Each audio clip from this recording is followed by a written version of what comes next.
A storm is brewing. We see a statement performance from Magnus Carlsen. Hikaru Nakamura is surviving. Knight H3! Queen, Knight H3, what a tactic! Holy smokes, my brain is exploding. Oh, he lost that time! Oh, he blundered the rook! Oh my gosh! The battles will be electric. 27 mate! He blundered You can't stop me! Oh my god, it didn't happen! Oh my god, that's a devastating intermezzo! Wait. And he can play it. Oh, he's going for rook six. F6! He had the intermezzo and he missed it, and now it's a draw. The moves will be fast.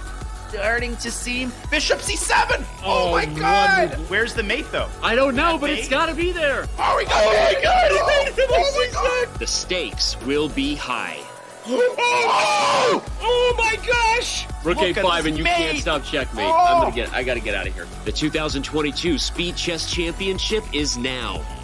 Fasten your speed belts, my friends. We're in for a wild ride.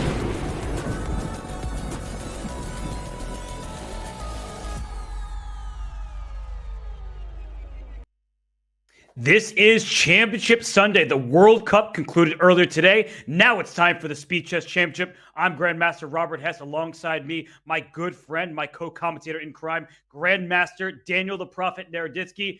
Danya, it's Hikaru versus Magnus. I can't believe this moment has arrived. I cannot believe it is actually 2 p.m. on Sunday, December the 18th. And listen, Magnus fans, Hikaru fans, chess fans, soccer fans, let's begin by acknowledging that this is one of the most anticipated chess matches ever. It certainly is. There's a lot at stake. The world of chess is at stake. These are the best online players in the world, the best chess players on the planet. And as we talk about what is actually at stake specifically in this match, there is glory, there is fame, there are titles, but there's a lot of prize money as well. So in this individual matchup, $10,000 is given to the winner, and there's a split of an additional $10,000 based on win percentage. Danya, every single game counts in the Speed Chess Championship final. It most certainly does, and the prizes have continued to increase as the field has thinned out. But let's acknowledge another thing. These players, Magnus, Hikaru, they eat $10,000 for breakfast. Hey, they eat $100,000 for breakfast. What they are really going for today is the glory of beating either the world champion or the greatest online blitz player of all time. These players are at each other's throats, and it's not because of the $10,000, but the prize is definitely a nice bonus. And their run to this point has been glorious for both of these players. As you look at the bracket, we started with 16 of the world's top players. Hikaru Nakamura, the number 1 seed, the reigning champion 4 years straight, he was in the top left. He beats the qualifier David Paravian handily. Then he beats Levon Aronian by 7 points. He beats Nihal Sarin by a 4-point margin. That was actually quite a close affair. And now he finds himself squaring off against Magnus Carlsen in the final. It's been a pretty smooth path for both of these players, but definitely Magnus, he's just blown everybody out of the gym. They haven't even managed to get a shot off. I mean, look at those scores by the world champion. But Hikaru, not to be denied, arguably his only close nerve-wracking moment in his entire run came in the bullet segment against Nihal, when Nihal had that brief chance, Robert, that one-move chance to get within 1 point. That's it. Everything else was wire-to-wire, spick and span, and Magnus, well, his performance speaks for itself. It certainly does. And that moment was in the highlight video. Nihal Sarin missed an opportunity, but Hikaru Nakamura punishes everybody. Will he be able to do that today? That's the big question, because in today's matchup, we have Hikaru Nakamura, age 35. Happy birthday. He just had that recently against the recently turned 32-year-old world champion. Danya, it's the Fisher Random world champion against the classical world champion. These are two of the most experienced players of all time, and they have lost none of their strength, none of their luster, none of their speed, none of their ambition, none of their drive, none of their resilience. They've got all of the skills at the ready. They've got that ambition. They've played so many games head-to-head, Robert. You can see Carlsen leads the overall blitz score by a pretty healthy margin, but that record doesn't tell the whole score, because in the past few years, really since the dawn of COVID and the start of those rapid tournaments, Hikaru has turned their record around. He used to lose almost every classical game to Carlsen.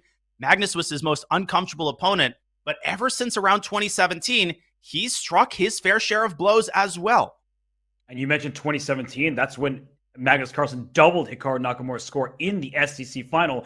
But this is a new Hikaru, as you're pointing out, and it's a new SCC final. This is the Clash of the Titans number 3. It's their third time meeting in the SCC final. Magnus won in both 2016 and 2017. But Donya, something that sticks out about the year 2022 is Hikaru has not lost to Magnus Carlsen, no matter the variant, no matter the time control.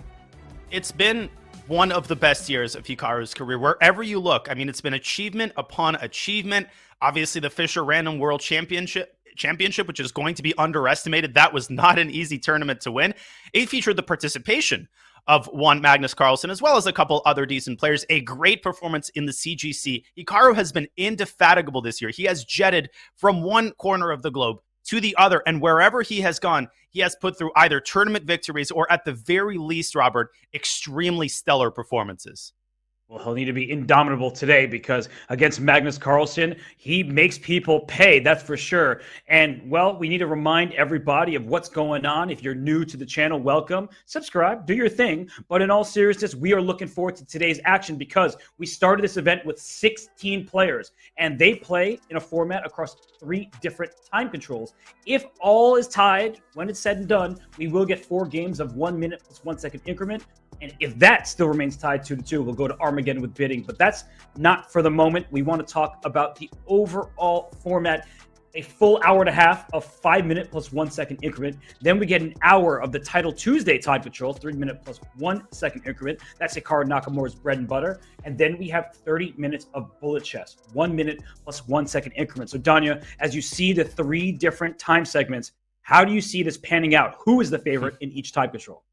You're asking the difficult questions, the million-dollar questions. And listen, normally I'm slicing it up and dicing it up and saying, well, he's got to get off to a good start, and this player has an edge in bullet. These two are the most consistent blitz players and bullet players of all time. They've got all of the ingredients. Speed, they've got strength, they're good at 5+1, they're good at time scrambles. So I really think it's futile to talk about who's the favorite in each segment. I really think this match is not going to be decided until the final seconds of the match clock tick down. And it's one of the most evenly matched matchups ever, Robert, ever. It certainly is. And for a change, seems like you're agreeing with smarter chess. No, never mind. No. I think one of them's going to win. Too late. It's already out there for the world. Smart chess predictions brought to you by chessgoals.com. It is an even split in the 5+1. Then a 1-point margin in Magnus Carlsen's favor in the 3+1. And then ties it up. Hikaru Nakamura, this is the prediction, before winning it in the 1 minute plus 1 second increment tiebreak for a final score of 16.5, 15.5. So, Donya, I have to say, this surprises me. I think when Magnus Carlsen plays, he is always the favorite.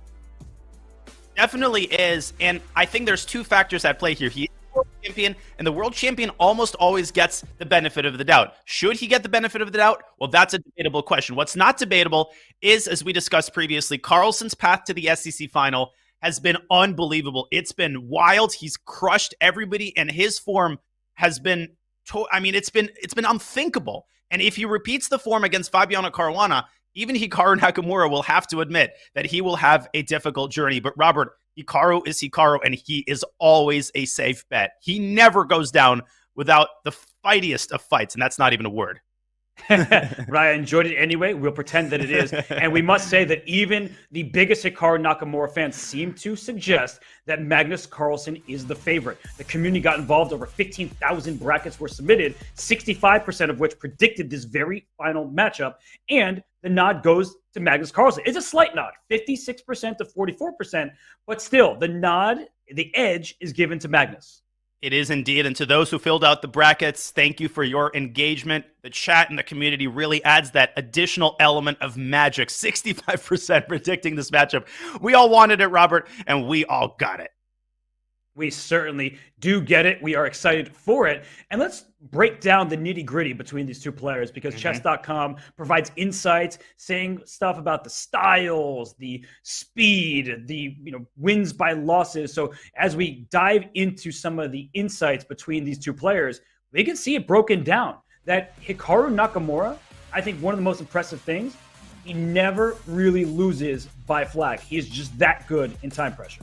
And not only does he not lose by flag, but he doesn't even really lose by position when he's low on time, which is an impossible stat to capture on paper. But he is one of the best, if not the best, time scramblers in chess history. And I'm using a lot of superlatives today. I'm ending a lot of sentences with in chess history of all time ever. And I think we can all agree that those superlatives are well-deserved when we talk about Hikaru and Magnus. But Magnus Carlsen, he might lose more games by flag. But in this particular SCC, if we take this cross-section, Robert, he has been unbelievable with even 1 or 2 seconds left on his clock. He had a couple of wins against MVL when the Frenchman had 30, 40 seconds and a better position. He was up a piece and Magnus had 3 seconds, and he didn't lose that game either. So the numbers here, they don't tell the whole score, the whole story, and Magnus has just been unbelievable this particular event. He certainly has been. He has been a menace to society, and that society includes every top chess player in the world. And, as we break it down, I think some of these numbers can be a little bit misleading because Hikaru Nakamura plays so many more games. I don't want to say misleading, but there's a sample size difference. Hikaru also plays against, fans and people in his community. So the win percentage is especially high for Hikaru. 77%. Are you kidding me? He's already amazing when he's playing against people like me. Like, he adopts me all the time.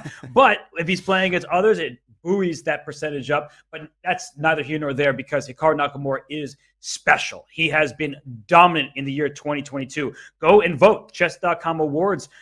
It's voting season. You can vote for him as your player of the year because he has won pretty much it all. Every single title Tuesday, it feels like. He won the Fischer Random World Championship. He was a semifinalist in the Global Championship. So, Donnie, it almost feels like Hikaru can do no wrong. He made it to the candidates. The only wrong that went for him there was losing that last round to Ding Liren.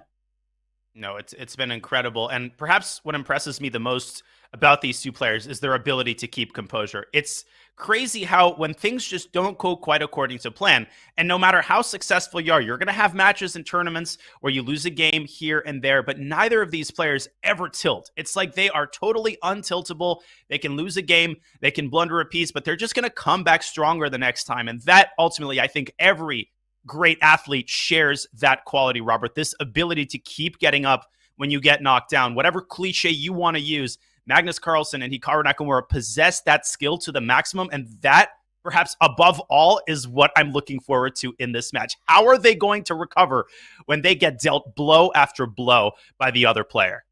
The big question, and both players are seated. They are ready. The game's about to get underway. Danya, I'm excited for the very first move.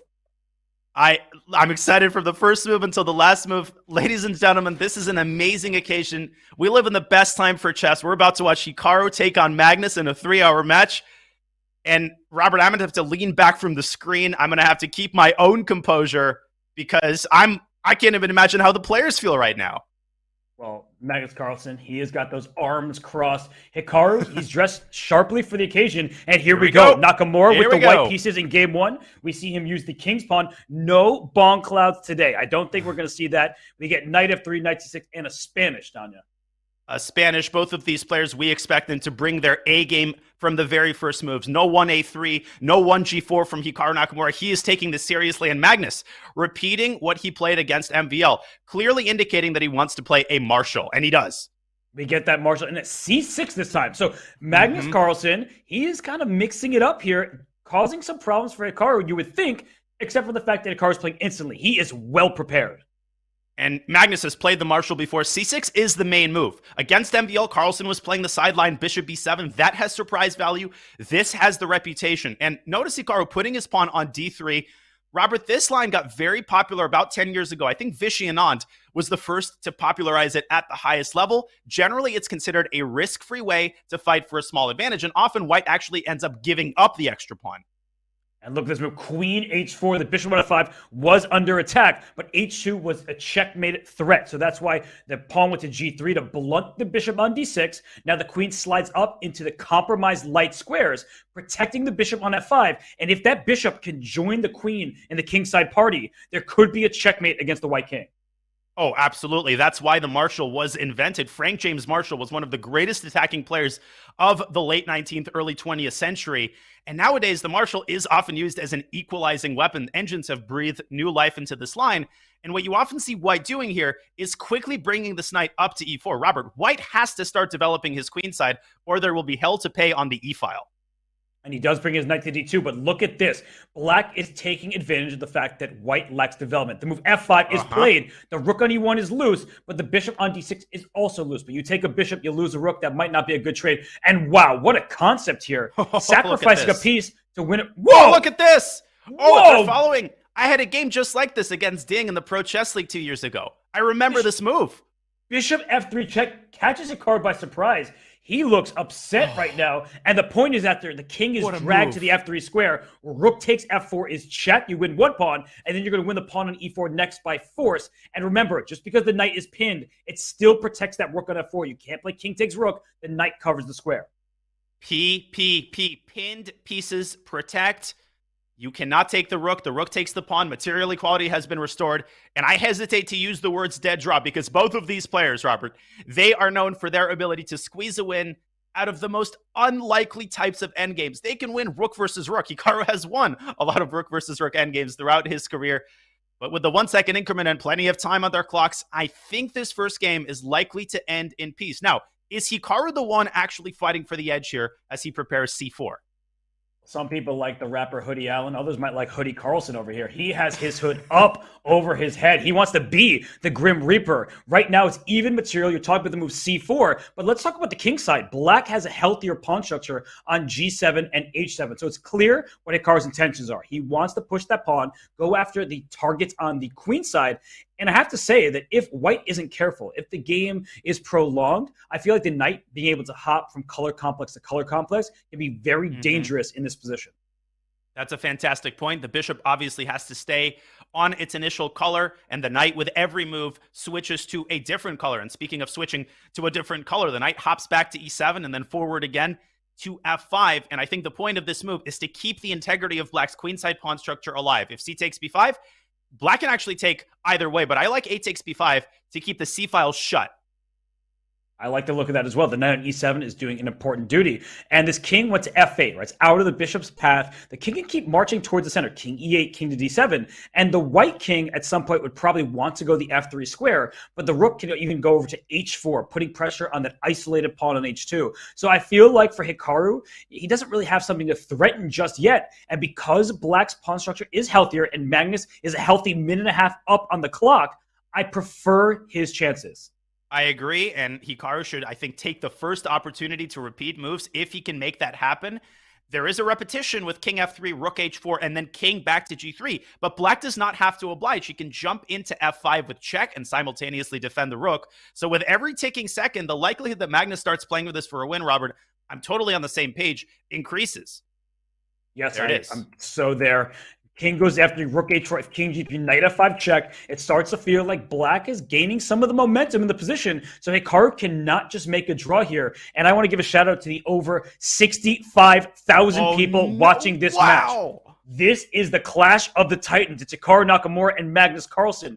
And you do not want to miss the rest of it. I'm so glad we're just getting started. And the rook is just getting started. That is a checkmate threat. The bishop covers f7. The knight probably has to jump out the way. But Danya, the knight on e7 is doing an important duty. It's protecting the c6 pawn. So the knight jumps to, say, g6. Maybe the white rook will slide into the d6 square at some point. Or even to d7, but not yet because of the fork on e5. So knights being tricky pieces, you have to watch out for checks and forks. Took the words right out of my mouth. You don't want to miss the rest of this match. You also don't want to miss a checkmate in game 1 of the SCC final. And something tells me Magnus sees the threat. He's thinking about how to parry it. There are alternatives. You could slide the king over to e8. You could push a pawn to g6 and create some luft on g7, but that allows the rook to run amok with rook d8 check and then back to d7. Carlsen does entrench his knight on f5. And will Hikaru now try to infiltrate the 7th rank and threaten rook f7 check? Robert, what do you think is the most clinical way here to secure the draw?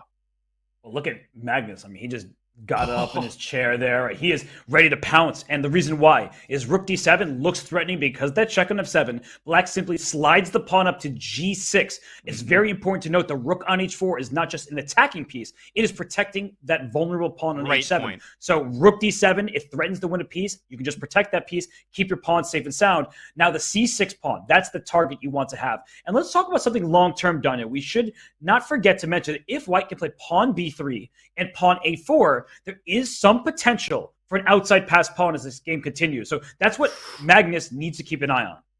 That's a great point, and what you're showing is that this is still a 3-result game. It's not like Black has target practice here. Magnus has to keep that in mind. Bishop c2 by Nakamura. No, he is not blundering a fork on d4 because the king will slide over to g3, and Magnus will have to spend a tempo, as he just did, to defend the rook. The bishop is going to move away from c2.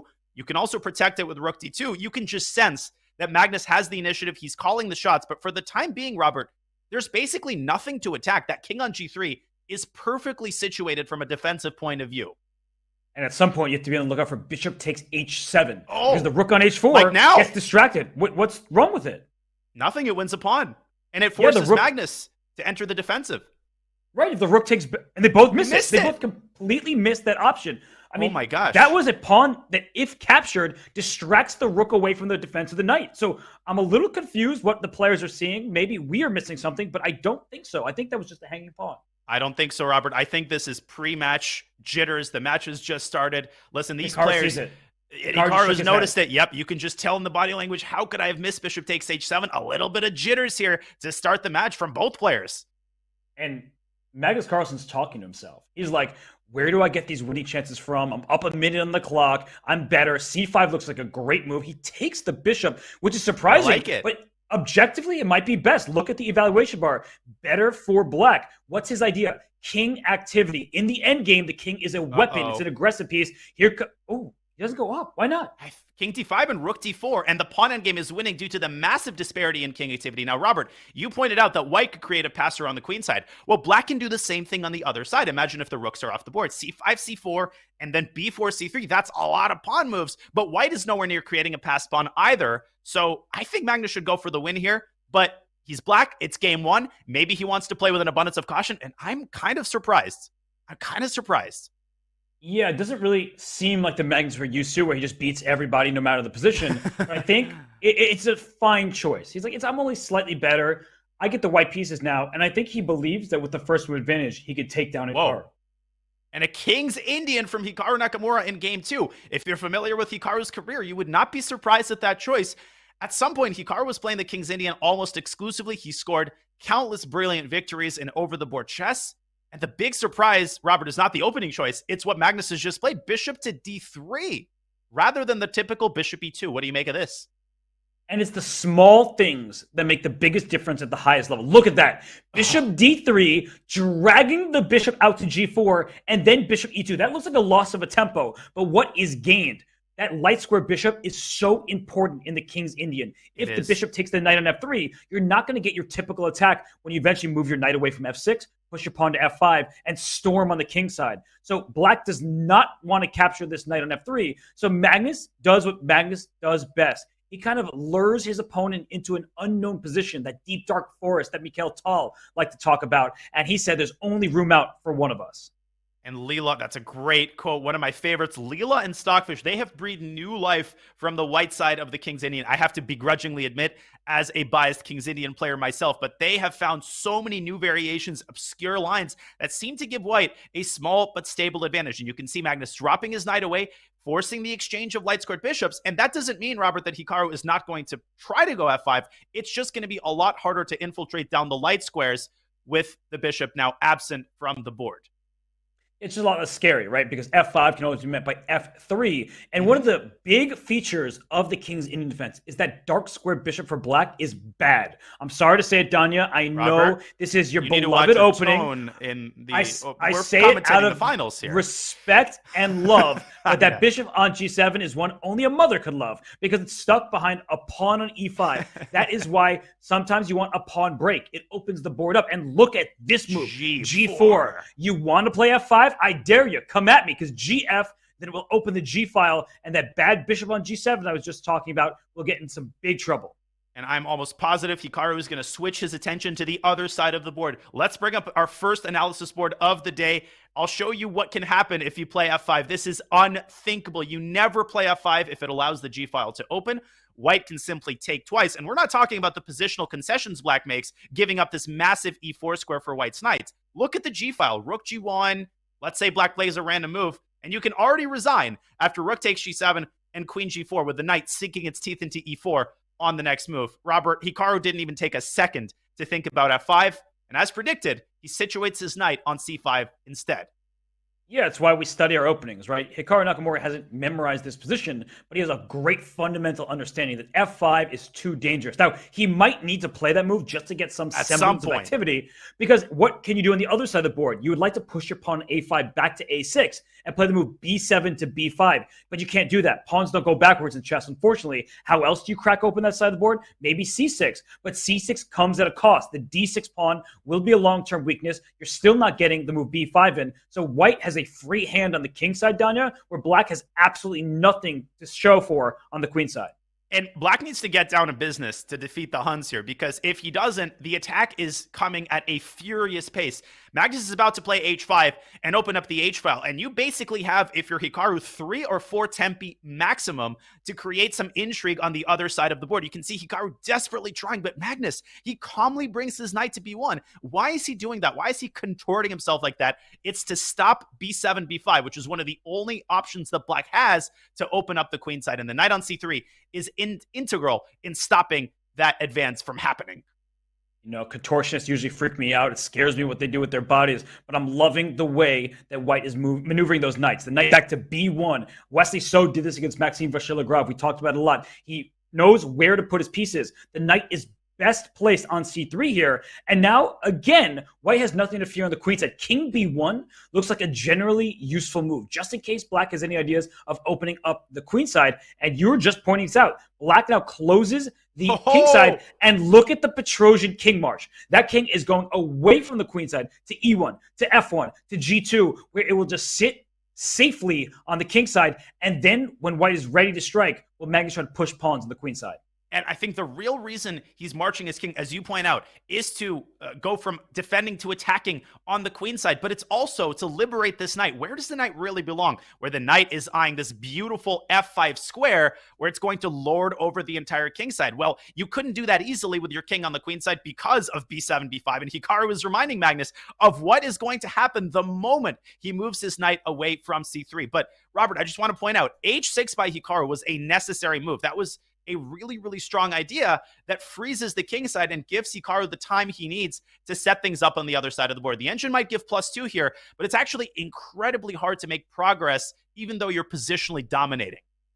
You're going to use that word fortress. Magnus Carlsen of years past may not believe in it, but Hikaru Nakamura certainly does. And the reason why, how can you make progress? You need a pawn break. Where's the pawn break going to come from? You can never play the move f2 to f4 because black has both of the pawns staring there. And similarly, black can never play f7 to f5 for the same reason. So the king side remains completely locked. What about the queen side? Maybe an eventual pawn a3, pawn b4, but that seems forever away, especially because black is ready to meet that. And he plays a4. There we go. If you play a3, you'll never play b4. If you play pawn b2 to b3, thank you for opening up the queen side. My rook on a8 is developed in its starting home, and then knight moves out the way, and there will be some activity. And Magnus has to be a little bit careful because 2 can play at that game. He strikes first with b4. He waited until the precise moment that Hikaru was ready to play b5. This is white's last opportunity to push the b-pawn, and he does. I love that decision from Carlsen. Robert, I think if Hikaru could squeeze b5 in, we could soon start having a completely different conversation. With the king side locked up, it might very well have been black who would have held all the cards on the queen side. As it stands, Magnus will get a rook to b3 in the event of an en passant. And then b5 will once again be virtually unachievable, especially if a pawn lands on a4. This is getting very bad for Hikaru. So he plays the move b6. I think it's a very smart play. He wants to keep the position as locked as possible. If the move b5 is played by white here, the knight goes back to c7. And then the question becomes where to make progress. There are no pawn breaks. The issue for black is this pawn on a4. It sticks out. And that's why the move a3 was played, both to defend the b4 pawn. At some point, as you're highlighting, the queen is going to come to c2. That pawn may go from b4 to b5, and the a4 pawn may collapse. So that's the thing that needs to be looked out for. However, Anya, we should not forget the g4 pawn. You beat me to it. You know where my mind's going, that the queen on e2 is doing an important task. And we know where Magnus's mind is going, and we know where his king is going. It's going to defend the g4 pawn to free up the queen so that it can move to c2 and attack the a4 pawn. And Robert, engines are still very bad in these types of positions. Stockfish was myopically suggesting the move b5 leading to a totally locked positions. Engines don't always understand the concept of not being able to make progress. Magnus, of course, is going to keep his pawn on b4 in order to open up the possibility of reopening the queenside at his convenience. Hikaru is in dire straits here. He certainly is, but our viewership is sky high through the roof. Over 100,000 viewers across YouTube, Twitch, and all the platforms. Thank you so much. We are just getting started. The fun is just beginning. And the fun may be getting started for Magnus Carlsen because it's right now, it's tied, a draw in the first game. And after A takes B4 here, Black is sitting very passively. The pawn on A4 will be captured, I believe, right now. But if Knight takes A4, Danya, there may be the response B6 to B5. Yep. C4 pawn is pinned to the queen over there on C2. There's an incredible idea that involves taking on A4 and then actually sacking the knight, driving the C-pawn up to C6 and banking on the protected and connected passers. But we'll cross that bridge if we get there. Magnus, he needs to defend the C4 pawn. Robert, I have been very impressed with Hikaru's defense here in the early going. He is challenging Magnus. He is posing problems, and he's trying to get this into a time scramble. Right, and B5 played by Magnus. Saying your knight, if it goes to B8, it's trapped there. It's not getting out anytime soon. But if it goes up to C5, then White can take on C5. And I actually think this is quite ingenious in many ways. The A4 pawn is dropping, but even if it weren't, Danya, that knight on C3, we like to think of dream squares. The knight might land on F5, and guess what? Or C6, as you're pointing out. C6. And yeah, light squares, dark square bishop. Good luck parrying off that threat. It is going to be very unpleasant. You got Bali on F5. You got Hawaii on C6. That knight has prospects. And right now, Magnus needs to get rid of Hikaru's knight on C5, take the pawn on A4. And Magnus, well, he's got to make sure that he keeps the C4 pawn defended. This might be the only tender spot in White's entire position. Most importantly here, White is really in no hurry. Magnus could take his time to get this knight around, again, either to F5. C6, I think, is a little bit more accessible, although it's not too hard to get to F5 either. As long as you defend this pawn, which he just did, you could start the maneuvering process right about now. But Hikaru, he prepares to grab control of the A file, which may be his only asset at this point. Well, there's a dual threat. The A file and rook takes B5 was a threat because the queen was loose on C2. So if White makes a move, let's say we're at a free turn with knight D1, immediately rook takes B5 is available because the C4 pawn is pinned to the white queen. But the queen moves to E7. It wants to go to F6 and up to F4, causing that white king some problems. But Danya, I think it's just scary looking, but not scary in principle. And Magnus down to 18 seconds. He's got to find a way out. Listen, scary looking things actually become scary when you've got 10 seconds on your clock. The enemies become magnified, and Hikaru is second to none at twisting you into a knot, even if you're completely winning when you're down to those last seconds. Rook to A3 pins the knight, and suddenly Black getting really active here. Queen F4 coming next. Rook B3, you lose the C4 pawn. We swap rooks, and C4 drops. Queen F4. He goes backwards. Queen F4 is a huge move, and Black suddenly has the upper hand, but he goes Rook A8. That was a big missed opportunity for Hikaru Nakamura. Queen F4 forced the favorable queen trade because the E-pawn would have captured, opening up a pathway for the Black bishop. But we've moved on from that. This is still a game, and Magnus is very close to getting his knight to that promised land on F5, and he does. Oh, this is terrible for Black because now you're just getting squished. You have no space for your pieces. And don't be surprised if White makes the move C4 to C5 at some point, a la Vasil Ivanchuk, Garry Kasparov. It's a clearance move. You get a pass pawn. So look for that option at some point for White. But Magnus, he's dilly-dallying. He's trying to build some time up on his clock. It's time for C5. I think it's his only breakthrough. He has no other way to make progress. He can't play the move. I understand he might be a little bit nervous about it. He's just trying to keep consistent on the clock, moving his rook back with Queen E3 again. Now C5 repetition is on the cards. Strong. And he's got to be careful to avoid 3-time repetition. I think he'll be okay with it. I think he sees the position as being locked up. He just wants to escape without losing. Ooh, rook B3 to C4 pawn's a little bit loose, but not actually capturable. And I don't know, with 2 seconds, is he going to decide on C5? He decides to exchange rooks, but he gives up the pawn. Oh my gosh. And he's given up another one. I think it's just a draw. Queen E1, and we have a draw by repetition. Oh my lands, and Magnus doesn't decide on C5. It was difficult to calculate the ramifications, especially against Hikaru. It's a draw by perpetual check. Ooh. Now both players can breathe a sigh of relief there because Hikaru was worse, but he also had a shot with Queen F4, and Magnus down in time trouble saying, my mouse speed is there. I can hang with Hikaru Nakamura, and it's not just a hoodie hanging on my head. So we see that it's 1-1, great defense from both, and we are just getting started. Done. It's still 68.5 minutes remaining in the longest time control. Neither of the players able to land a punch in the first two games. Magnus came oh so close in that game. It was an exquisite positional effort. He outplayed Hikaru in his pet King's Indian. But at the end of the day, Robert, if you think about Hikaru's greatest strength, what does he have to harness in order to try to knock the world champion out of the SCC and claim the title for himself? It's his time scrambling ability. I think that is Hikaru's biggest objective edge over Magnus. When Hikaru is in top form, his time scrambling is unbelievable. Yeah, it's really tough to match up with Magnus Carlsen, but Hikaru Nakamura proving he's capable of doing just that. We are in our third game of the match. We see that we had a Queen's Gambit accepted. So what's the dynamic right now? White has an extra pawn in the center, e3 and d4 versus just a single pawn e6. White is castled. The Black King is in the center. But what does Black have going for him? No actual targets, no weaknesses in the position. But Danya, Magnus is thinking. He's spending a lot of time here. Is he unfamiliar with this setup? Well, I'm sure he's had this before in OTB chess. I think what he's really trying to decide is whether to push b5. And I'm going to echo a point you made in an earlier broadcast in a galaxy far, far away. If you play b5 prematurely and the bishop drops back, White has this idea of pushing a2, a4 and carving out a very nice c4 square for his knight. So you actually see Magnus delaying the move b5, and you might even see him playing the more modest b6. Right. b5 is an idea for Black, and that's why White plays a4 to stop it, but it gives up a key square. So let's see what Hikaru Nakamura has in mind. He's also being a bit slow, deliberate here, taking his time, longest time control. He's used to winning with 5 seconds on the clock. When he starts with 5 minutes, well, that's quite a lot of time. He chooses a4. So what this was an approach. Does he want to give up control of b4? The answer happens to be yes, but he is taking squares away from Black on the queen side. And it's not enough just to see, oh, I weakened a square. How accessible is that square? It's not that easy for Black to get a knight to b4. And even if he does, it's not the end of the world for White. A knight on b4 looks pretty, but it's not really impacting the course of the game. So I like the decision to prevent b5. I think White's got a tiny pull here. Magnus has to be very careful about the d4, d5 pawn break, which is especially strong if you play b6. Okay, Magnus takes on d4, and we get a new pawn structure.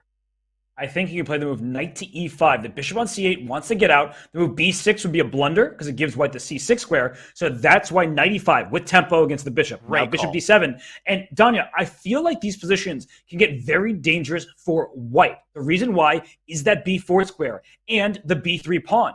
At some point, if Black gets developed and coordinated, the b3 pawn is an approachable target, whereas b7, the bishop needs to get to f3. Easier said than done when there's a knight sitting on e5. You're absolutely right. Objectively, the position is clearly equal. The engine's always going to throw 0.00 in these positions, but I agree completely. White is the only one with a serious target and a seriously weak square. The b4 square can be occupied by a bishop rather than a knight as originally anticipated. And Magnus, you know what he could do here? He could take on f3 and then play bishop c6 to try to open up the b file, but instead he decides to keep all of the pieces on the board with knight g6. Yeah, because surprisingly, White is the one with less space, and the position is pretty open. So knight g6 keeping more piece on the board is saying that bishop on e2 desperately wants to get to f3, not so fast. Now, if you go knight d4 back, we could see a repetition of moves with knight back to e5, or you read my mind once again, partner, pawn to e5 is available for Black. So queen b1, an odd-looking move, Danya. What's the purpose behind it?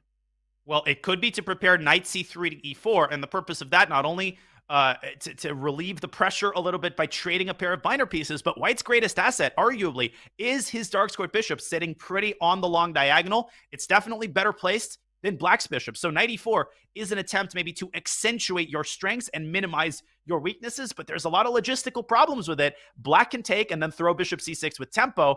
Hikaru instead, where is he going? Is he going to c4? But then he's walking into queen g5. I think he overlooked the queen sliding across the 5th rank. He plays bishop f3, but this is just the start of White's troubles. The reason why are the squares, the control, and the coordination, the connection between the rooks in a and f8, Danya. The rook can go to d8 right now, and look at the rook on a1. It's boxed in by that queen on b1. So queen b1 had the point of knight e4. It wasn't played, and now we see why it's going to backfire.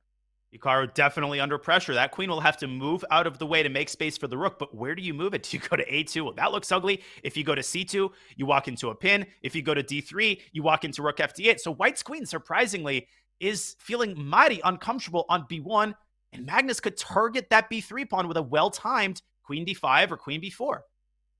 Queen d5 looks like the next move for black. So I think white should play the move rook to d1, challenge the d-file, because if you can start swapping off pieces, your problems are not as significant. How do you attack b3? You need queens on the board. It's the only piece for black that can attack it. So if you could first trade rooks, then trade queens, you just feel like your problems are not so significant. So rook d1, an excellent choice. And a move for black, I don't know if it's good right now. I was going to say knight to d5. He chooses queen d5. Then I feel like Magnus, when he has the black pieces, he's not necessarily trying to win. He's just trying to play good, solid chess. And if it's a draw, he gets the white piece in the first move advantage next game. You read my mind. Again, I was literally about to say, is it fair to say, and I don't like to make these general pronouncements, but it does seem like Magnus is playing with an abundance of caution early in the match. He wants to get his feet under him, and he really wants to press with the white pieces as he did in the previous game. I think he judges that he's got the edge on Hikaru's opening repertoire with 1d4. And can Magnus force the rook trade with rook d8 here? Is that the best option?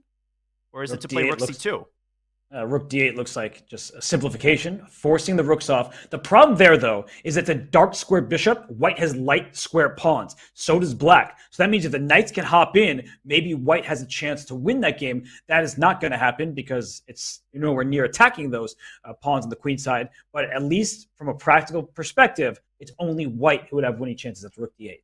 And that's why I'm always worried about these approaches. When you try to go for simplification and you're essentially playing for a draw, you're giving Hikaru exactly what he wants. Maybe a tiny, tiny pull in the end game, but Hikaru's got to be feeling really the most comfortable he's felt all game, Robert, especially compared to what he had in the middle game. And there he goes, grabbing space with a furious pawn march. He might follow up with g5 and h4.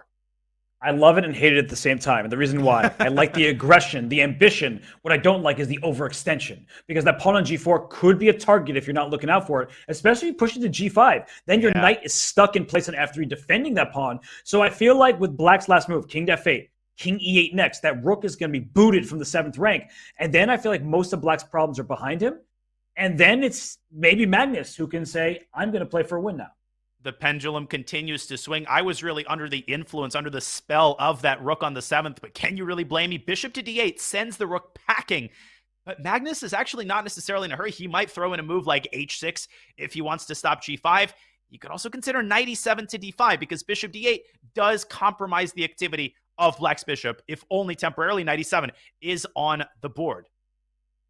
Knight e7 to d5, going from the king side towards the center. And if g5, knight d5, there might be g takes f6. It looks like white's about to get a new queen, but unfortunately for him, once the king slides off the last rank, that pawn is stopped. But it's close there. You need to be very, very careful, looking out for the tactics. Let's show that on the analysis board as Hikaru ponders his next move. He's definitely calculating g5, knight d5, g takes f6. You give up the rook on c7. It looks like promotion is unstoppable, but whoop! In comes the rook to the rescue, and white can play something like knight f4, knight h5, Robert, but it's become very clear that white is firmly on the defensive here, and something like knight d5 to f6 knocks the knight out of h5 and picks up the g-pawn. This is not an option. You can play g5, but you definitely can't give up the rook. Back to the live position, where Hikaru is still contemplating his next move. Yeah, no, this g5 is played, and it's just like what we're talking about. The pawn on g5 is actually quite a strength because the rook can come to h4 if black's not looking out for it, and then h7 falls. But if you retreat the bishop on its diagonal, to say the square e7 or d8, as he just played, if rook h4, you have this move pawn h6, but the reason why you have it is the same exact idea, where the king slides up at the end, and so the passed pawn doesn't become a queen. I forgot that bishop actually moved away from d8 for a second, got excited there. Rook h4, h6 is a tactical mechanism. Otherwise, black would lose that corner pawn. But I always get concerned, Robert. Hello, Robin, my new commentator. When you're hanging on the basis of a tactical mechanism like this, because it's very easy to forget about it. And the moment you move the bishop, that rook is flying to h4. Both sides now down under a minute. Knight b6 played, rook h4 is still met, but pawn to h6. It might be a worthy sacrifice at some point. At this point, yeah. Magnus, if he just isn't looking out for it, it may hit him and he's going to regret it. But now Hikaru down to 18, 17, 16 seconds, Danya. He is, and definitely thinking about rook h4, but he's got to make a decision. He drops back to c2, and we are going to get a rook trade. And look at this. The evaluation is in black's favor. The king can go up to d7, to c6, to c5, to b4, and watch out for that b3 pawn. I was saying with liquidation, it shouldn't be much of an issue, but that black king sprints out very quickly. And a prophylactic move, trying to prevent the knight from accessing the e5 square. On the other hand, this forces black's king in the opposite direction it wants to go. I think Magnus is saying, hey, knight, why don't you attack the queenside pawns? My king is going to stay in the center to defend the kingside pawns. It looks pretty even, but I think Magnus is the one pushing here. He is. The king can go e6 to d5. You win king of the hill, but you don't win the game. But at least you have some initiative. The h4 pawn cemented on dark square. If f5 is played, the h4 pawn is loose, but f5 weakens e5. That pawn would be hanging. So that's a king e6, but knight c5 check. You can kick the king back and then play knight d3, so you're not going to have to face f5. And that's precisely what he's going to do. Hikaru obviously fine with the repetition. And Magnus's strategy has been to play with an abundance of caution in these time scrambles. Is he going to accede to the repetition once again? Hikaru's going to be the one to play. Wow, knight oh c4, my gosh. kicking the knight from d6. And if you swap knights to c4, b7, a6 are loose. And this is what I was saying. 1 second. Dark square bishop, and those are light square pawns. The king's coming over, knight takes b7. Magnus is starting to lose control. Can he trap this knight, though? Hikaru can save it with his pawn. c5 and c6. He drives the pawn and he guts off the king. Yeah, c6, the king cannot get in there. Bishop b6, he needs to go king e6. Make a move. The king can't get to the pawn. Oh, he's going to flag. He's going to flag. He lost he just time. did. And he can't believe it. And look at Hikaru. He's cool as a cucumber. He is focused, and he's acting like nothing just happened, but something huge happened. He gained the lead. It's the first lead in this match, and it belongs to Hikaru Nakamura. And that final position, I think the reason Magnus flagged is because he recognized that the white king was going to move into the queen side. I think he may have forgotten that the bishop from b6 could attack h4, but it's a moot point now. Magnus panics, and this is a very concerning sign for him in the early going because, Robert, one thing I know for a fact about this match is that we're going to get a heck of a lot of time scrambles.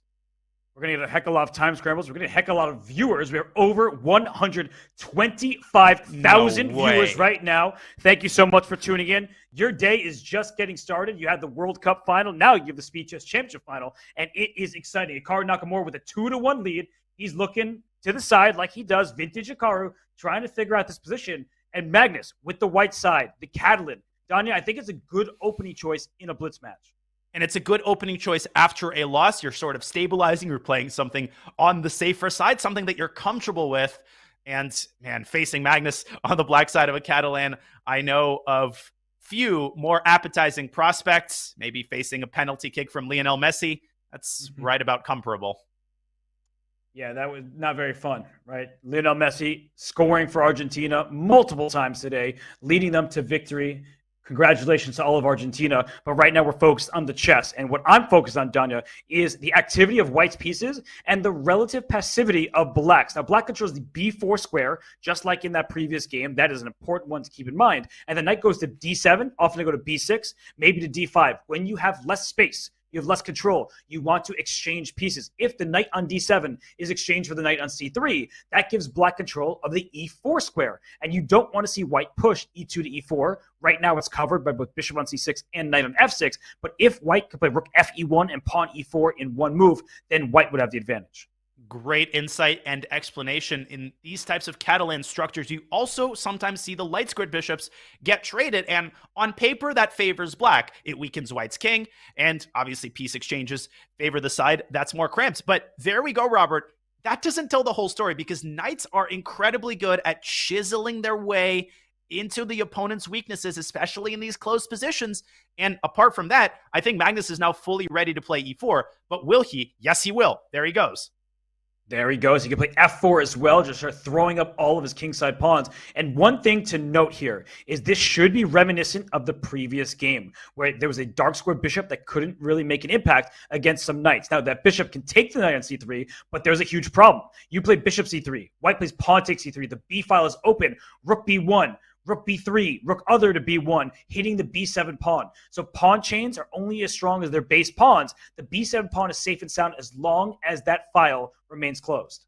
And Hikaru bringing his queen into b6 and putting pressure on the pawn on d4. He is going to follow up with rook a to d8. And it concerns me that black's play in this position just seems very easy. It's free-flowing, rook d8. Then perhaps you can bring the knight back to d7 to exchange white's strongest piece. On the other hand, what is Magnus's plan? He doesn't seem remotely capable of pushing d5 here. I don't think that's the way he should go. Maybe he should bring his knight back to f3 and play e5. Robert, do you think he's just going to tread water with some of these improving moves? For now, he will. And it's often what it requires in this kind of position. Knight f3, you mentioned it. He retreats, he defends. e4 to e5 is something to keep in mind. You don't want to rush that decision. No. Because as soon as you play e5, you give the d5 square and your pawn on d4 is a long-term weakness. That said, you vacate the e4 square for your knight. So what white sometimes does here is pawn h4. After e5, pawn g4, and start an attack on the king side, because look at black's pieces. Bishop on b4, queen on b6, rook on d7. They're playing on the other side of the board. So if you can get a timely attack, you may devastate, obliterate the black king. A lot of players, a lot of fans, they think of these positions as boring, but they're not. It's a slow burn for sure, right? Nothing happens fast in these types of positions, not even the moves played by the players themselves, but there's so much going on behind the surface. There's so much tension on the board. Look at the pressure the black exerts on d4. Look at the potential that white has on the king side. Something's going to happen here, and it's only a matter of time. But I'm on the same page. You should not play e5 until careful consideration, because as a very wise man once said, pawn chains are only as strong as their base pawn. Certainly the case. The knight on f3 doing a good job of defending d4, but as soon as that pawn goes up to e5, black will try to strike with c6 to c5 at the right moment, undermining the center. So queen c2. Let's keep everything defended. But where to next, Donnie? Is queen b3 an option? I mean, where is that queen going? I have no answer for you. Queen b3, where is it going from there? And a big decision by Hikaru as he takes on c3 and immediately follows up with a center strike. Help me make sense of this. I mean, I like the b5 square for white now. He goes knight to e5, then knight can go to c4, take control of the light squares. But if the knight goes to c4, black has queen c6, putting pressure on the e4 pawn. So maybe white needs to play for f3 at some point, but for the moment, the d4 pawn is loose. Look at all the pressure Hikaru's pieces are exerting on white's center.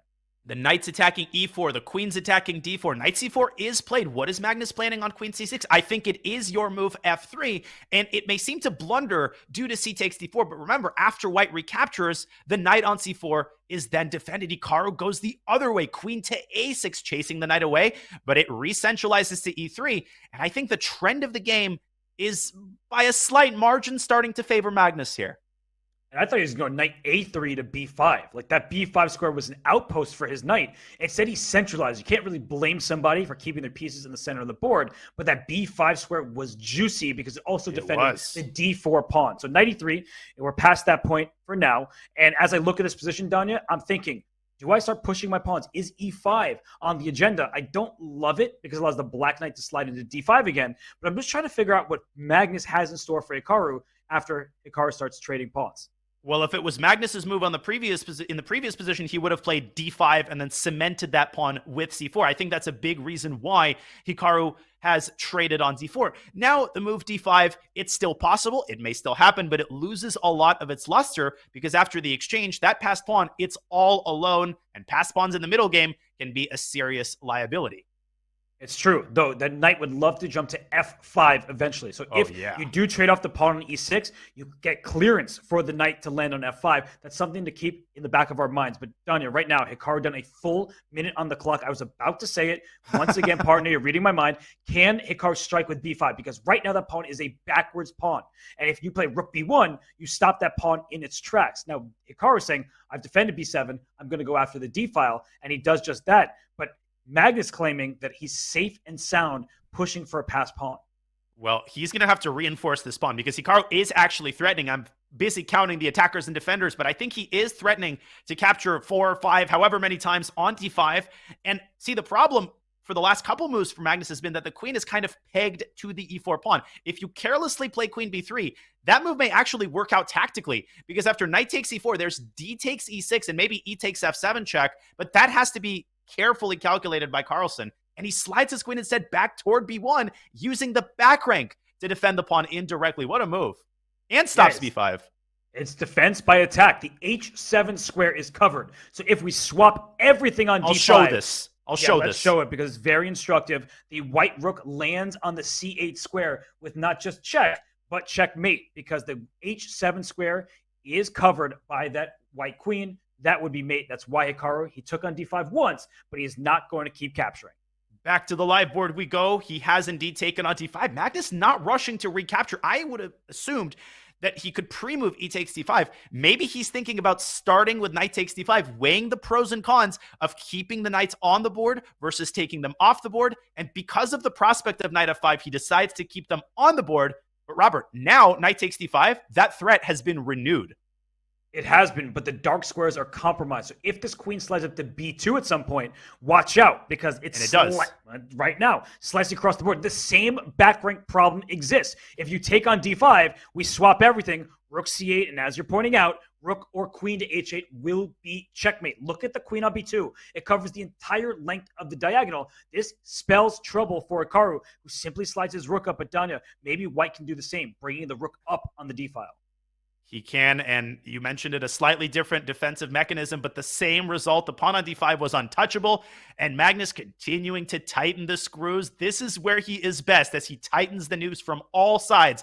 The rook moves up to c5. It can slide over to b5, and this is right around where Hikaru is seriously regretting not pushing b5 when he had a chance.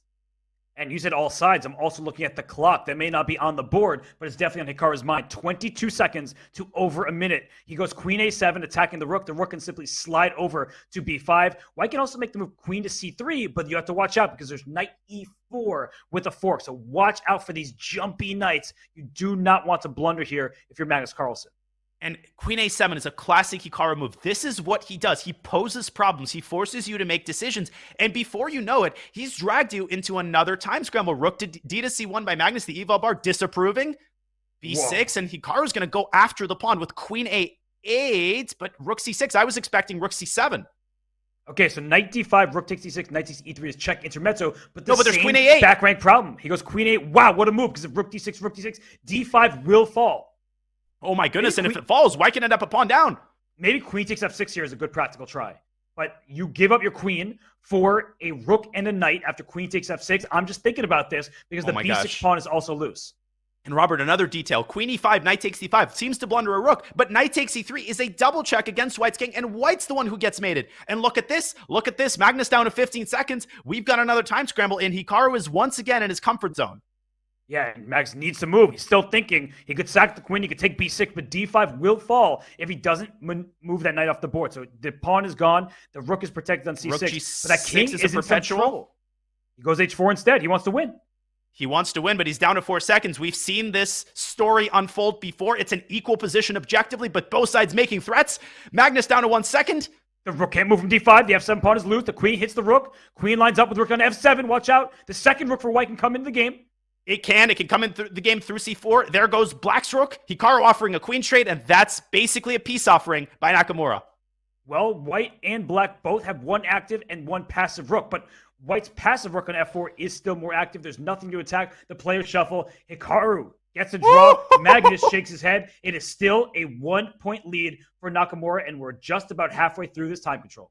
We've had 3 draws and 3 of the most exciting games I've ever seen. All of these draws have been so combative, so professional, so interesting, so full of detail. And Hikaru with yet another incredible defensive effort, Robert. And look at Hikaru. He's surprised by Magnus. Whoa! E5. And look, Hikaru. Was that a mouse slip? I don't think so. Gotta be a mouse. It's like a souped-up Budapest gambit with a bishop already fianchettoed. Also, Hikaru's like, I'm the one who plays these lines. I thought he was drinking a beer. That looked like he had a nice little pint there. But either way, Hikaru is shaking his head because this is a weird position. Knight g4 attacks the pawn on e5. Even if you play bishop g2, the knight can still capture on e5 because the knight on f3 will be pinned to the bishop on g2 behind it. So this is what Magnus is aiming for. At first, speaking of beer, I thought he was tilted. Magnus were drinking something that's dark in color. Man, both of these players having a good time. I think it's just wake-up juice. That's what he's looking for. And what is going on here? Knight takes e5? He's allowed it, and I think he's basically just saying playing positionally. He just says, I'm slightly better in the resulting position because I've got a pawn in the center and you don't. That is pretty good reasoning. I stand behind that. And now we see some trades, but black is not really much worse here. You play d6, you play a5, you get your knight out. You start with a5. But the point is that black is very solid. Where are the weaknesses? There are none to point out. Now, the one thing that I'd watch out for is if white plays queen c2 here and gets clever, look out for knight g5. It loses a piece on g5, but you gain the bishop on b7. So it's easy to forget about tactics like that. It most certainly is. LPDO goes C5. Loose pieces drop off. C5 looks so C5. strong here, crunching through the center and forcing weaknesses in black structure. Another miss by Magnus. And of course, the idea is BC Rook C5, exasperation on the face of Magnus as he hands Hikaru another incredibly pleasant position out of the opening. And look at Hikaru side-eyeing Magnus. He's like, what are you doing? Like he Really, noticed Magnus? that he E5? has C5. and Magnus also is like, what am I doing? They're both asking the same question, but there's a big problem for black. This A4 pawn, it wasn't A5 and about to be captured. Now it's an A4, but it's a long-term weakness. You have to keep your rook defending it, maybe to bring another piece to the defense as well. I just feel like things are going wrong for Magnus as of this stage of the match.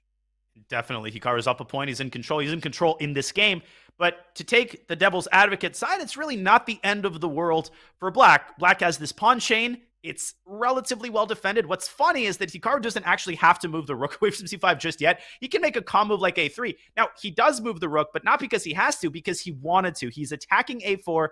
He could try to bring the queen up to b4. A lot of energy among white's pieces here, and Magnus has to figure out a way to get this knight into the game. Maybe just knight d7 is the way to do it. And the good news for Magnus is if he can successfully get his knight to c5, it's kind of like an outpost because white can't play b2 to b4 because of en passant. The a pawn will capture. A knight on c5 defends that pawn on a4. It stares the e4 square in the center. So that's what Magnus needs to go for. But as you were indicating, there might be some pressure against the black king. That's a rook lift on c4. It could swing all the way over to h4. So be very, very careful if you're Magnus because your king may find itself the victim of an attack. And there's another devilish idea that I think Hikaru has cooked up. Let's bring him an analysis board real fast. Knight d7. I think his idea is queen d2 to c2. And you might say, well, that walks right into knight c5. It defends everything.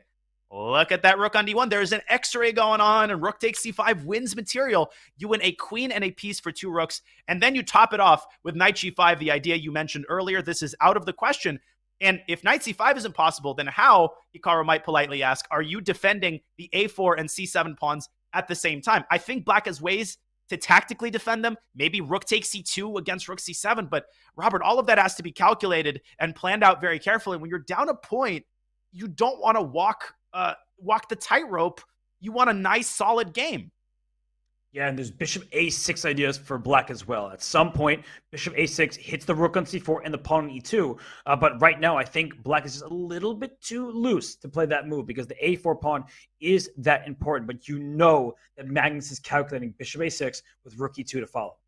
Bishop a6, it does open up the diagonal. It's a very tactical move. And my guess is that Hikaru, it's not necessarily that he missed bishop a6. I just think he intuitively believes in the power of his pieces. He believes that he's going to find something in that position. And you can just tell both players are hard at work calculating bishop b7 to a6. And maybe a3 is worth throwing in for black as well. Just a thought. And that pineapple is hard at work. Look at it glowing in the background behind Hikaru, right? That is his streamer setup when he is not in California, and he is focused. Look at him. He's looking at this board. He thinks that Magnus is going wrong here. And Magnus, the look on his face is one of disgust. And he does develop the knight to d7. So, Danya, queen c2, double attack. There must be something that Magnus has, and a3 is played, but apparently not great. And this is what he has been cooking up for the last minute and a half. Or he actually spent 2 minutes and 25 seconds on the move knight d7. And it wasn't that move he was busy finding. It was the move a3. What's going on here, Robert? There's so many hanging pawns. Rook takes c7 comes to mind. I think he wants something like bishop b4. And he wants to use the contact that the black queen is making with the white rook to be able to play a takes b2. So I think Hikaru's first order of business has to be to address this a3 pawn. Am I on the right track here? Is knight g5 possible? What's happening, Robert?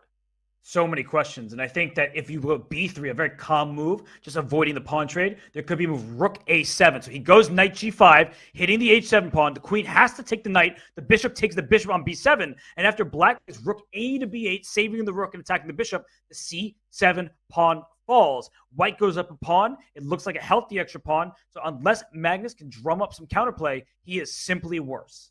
And he doesn't have much time to drum it up. Rook takes d7 here. There's the move queen g5 to b5, forking the rook and the bishop. Magnus saw that from a mile away. Unbelievable calculation by both players. And talk about walking the tightrope. You're automatically walking the tightrope when you're letting a pawn live on b2 like this. That was impressive. I mean, Magnus sees rook d7, queen b5, and the bishop can move up to c6, but then black gets a second queen. The rook, the queen, and the pawn all in the same line. You get to promote, you win the game in short order. So right now, it's a big moment for Hikaru. You want to play queen takes b2, give me that pawn, but you walk into a pin. So there could be a knight c5 shot, putting pressure on the pin piece. White is well defended for the moment, but Danya, it looks scary even if white remains better. That was satisfying, putting pressure on a pin piece. That was quite a bit of alliteration. Hikaru says, I don't care about that pin. I'm just taking all of your pawns. Look at that. Rook takes d6, laughing in the face of danger. And what Hikaru's saying is, hey, look, yeah, my bishop's under pressure, but how are you going to put more pressure on it? I've got 2 defenders. That's all I need. I could slide my rook to b6 if necessary. And Robert, Magnus might be running out of ideas here, and he is down 2 pawns. Let's not forget that. He's down 2 pawns. His knight doesn't have any outposts anymore. The pawn on d6 was captured. That was an important piece protecting the knight on c5. So where is that knight going? You need to get some counterplay, some threats. I feel like he might be close to lost already. Yeah, and the eval bar is bearing that out. I'm looking at rook e7, try to get this rook off. But then black is experiencing problems with his back rank. There's rook c8 check. It's not that there's options and they're complicated. I don't think Magnus is a single move here. He might have to just take twice on b7 and try to win one of white's pawns back, but even that's easier said than done. Well, if he could trade on b7 and win the a2 pawn, if we just toss that pawn off the board, that does give black pretty good chances to survive. Because a rook and 4 against a rook and 3, that's white with a rook and the 4 pawns from e2 to h2, and black having a rook and 3 pawns, that is a theoretical draw. It's not easy. Jeroen Piquet beat Garry Kasparov in that exact endgame. So if Garry Kasparov can lose, then anybody in the opponent can lose. But that said, that is the aim for Magnus Carlsen, and he's down to 20 seconds. 20 seconds. I feel like he is a bit aimless. He definitely is, and Hikaru doesn't even need 2 extra pawns to win when the opponent has 20 seconds on the clock. He drops the knight back to e6. I like that from a practical standpoint. I think Magnus's only real source of counterplay is going to be that knight hopping around. It can hop into f4 using the pin. So Hikaru's not out of the woods, and he doesn't think he's out of the woods. He drops the rook back to c4. And look at the attention to detail, Robert, in Hikaru's play. What does that move do? It stops knight f4. That's why he put it on c4, and he can move it to b4 to finally unpin the bishop. And then he's free to roam about the cabin.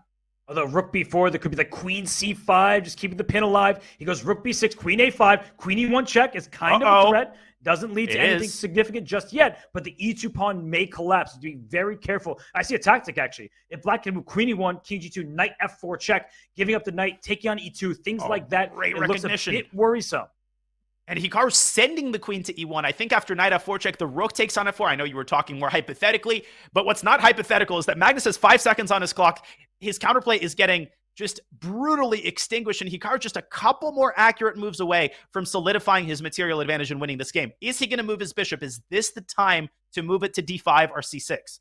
I think seems like a great time. Bishop d5 looks very good. There may be a swap on b5 because there is no knight c7. The rook on e8 is loose in all these positions. Oh, look at this clinical technique. But Magnus desperately wants that d4 square, and Hikaru doesn't play e3 and allows the knight in.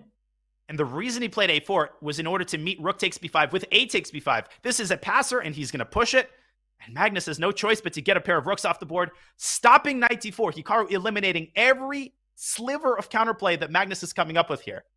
This is brilliant play from Hikaru Nakamura. He could have played rook b8, but then a4 would have dropped, and Hikaru does not want to give up that pawn. Just and now he can progress push move by move. And then knight d4 though. And meet queen b6. Trying to trade the queens. Good call by you. Keep pushing, or rook a4, get behind the pawn. Magnus has literally 2 moves to drum something up because that pawn is reaching a8 in a tizzy, and Magnus flags. It's over. He actually resigned before he flagged with 0.2 seconds left. But it doesn't matter. Hikaru Nakamura jets out to a 2-point lead over the world champion Magnus Carlsen. Hikaru Nakamura saying, I am here to fight, I'm here to play, and I'm here to win. So Magnus, you may be higher rated. You may have been the world champion for a long time now, the highest rated player in the world the last decade, beating me in classical chess. This is the SCC Championship, and this is Hikaru Nakamura. this was an incredible start. I was impressed with Hikaru's resilience, his time scrambling ability. But this game, Robert, I think we can all agree, took the cake because this was a wire-to-wire victory. He took that E5 opening experiment in stride. He responded with a conservative approach. He got a slight advantage out of the opening, and he twisted the screws and twisted the noose, and he played Magnus style until Carlsen ran out of counterplay, ran out of time, and now he's staring down the barrel of a 2-point deficit. Well, he also ran out of the room. He gets a break now. So does Hikaru. So do we. So we are going to use that break. But before we return, I do want to shout out the nearly 140,000 people watching this match. Don't worry. We'll only be gone a couple minutes. The excitement continues here at the Speed Chess Championship Final between Hikaru Nakamura and Magnus Carlsen.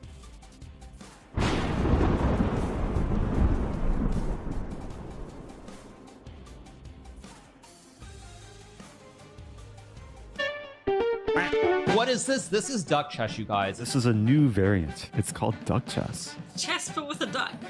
Quack, quack. How to play duck chess. The duck is a brick. Pieces cannot move through the square occupied by the duck. Click on a square to place the duck.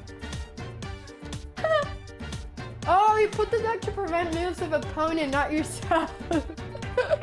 Yeah, so basically you do this, and this cannot move. I'm gonna go knight f6, and I'm gonna put the duck in the most inconvenient place for my opponent to move. No bishop, no queen, so no Londons can permanently stop the London. Capture the opponent's king to win. Oh, wow. Oh, there's no stalemate. Wait, there is stalemate. But the stalemated player wins. Ooh, if only that was real chess. I think I'm getting the hang of this game now. I think I actually am getting the hang of it. I think this works. Oh, that's a horrible blunder. Oh my god, I just blundered. I have to move something else first, then dark, and knight will take my king. This is the best way to lose the dark chess.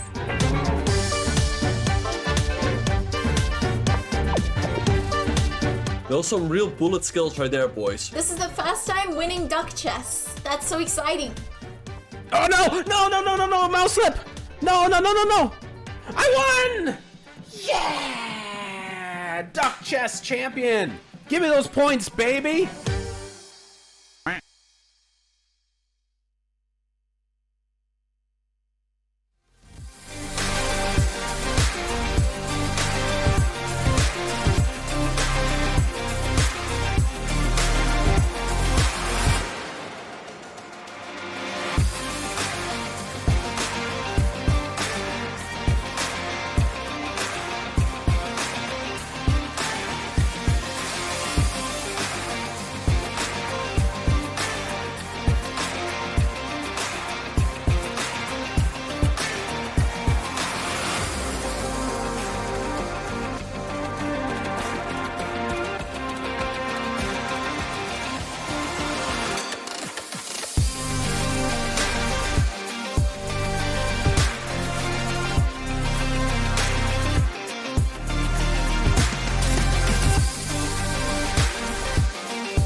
The fans have spoken that this Speed Chess Championship match is more exciting than the World Cup final.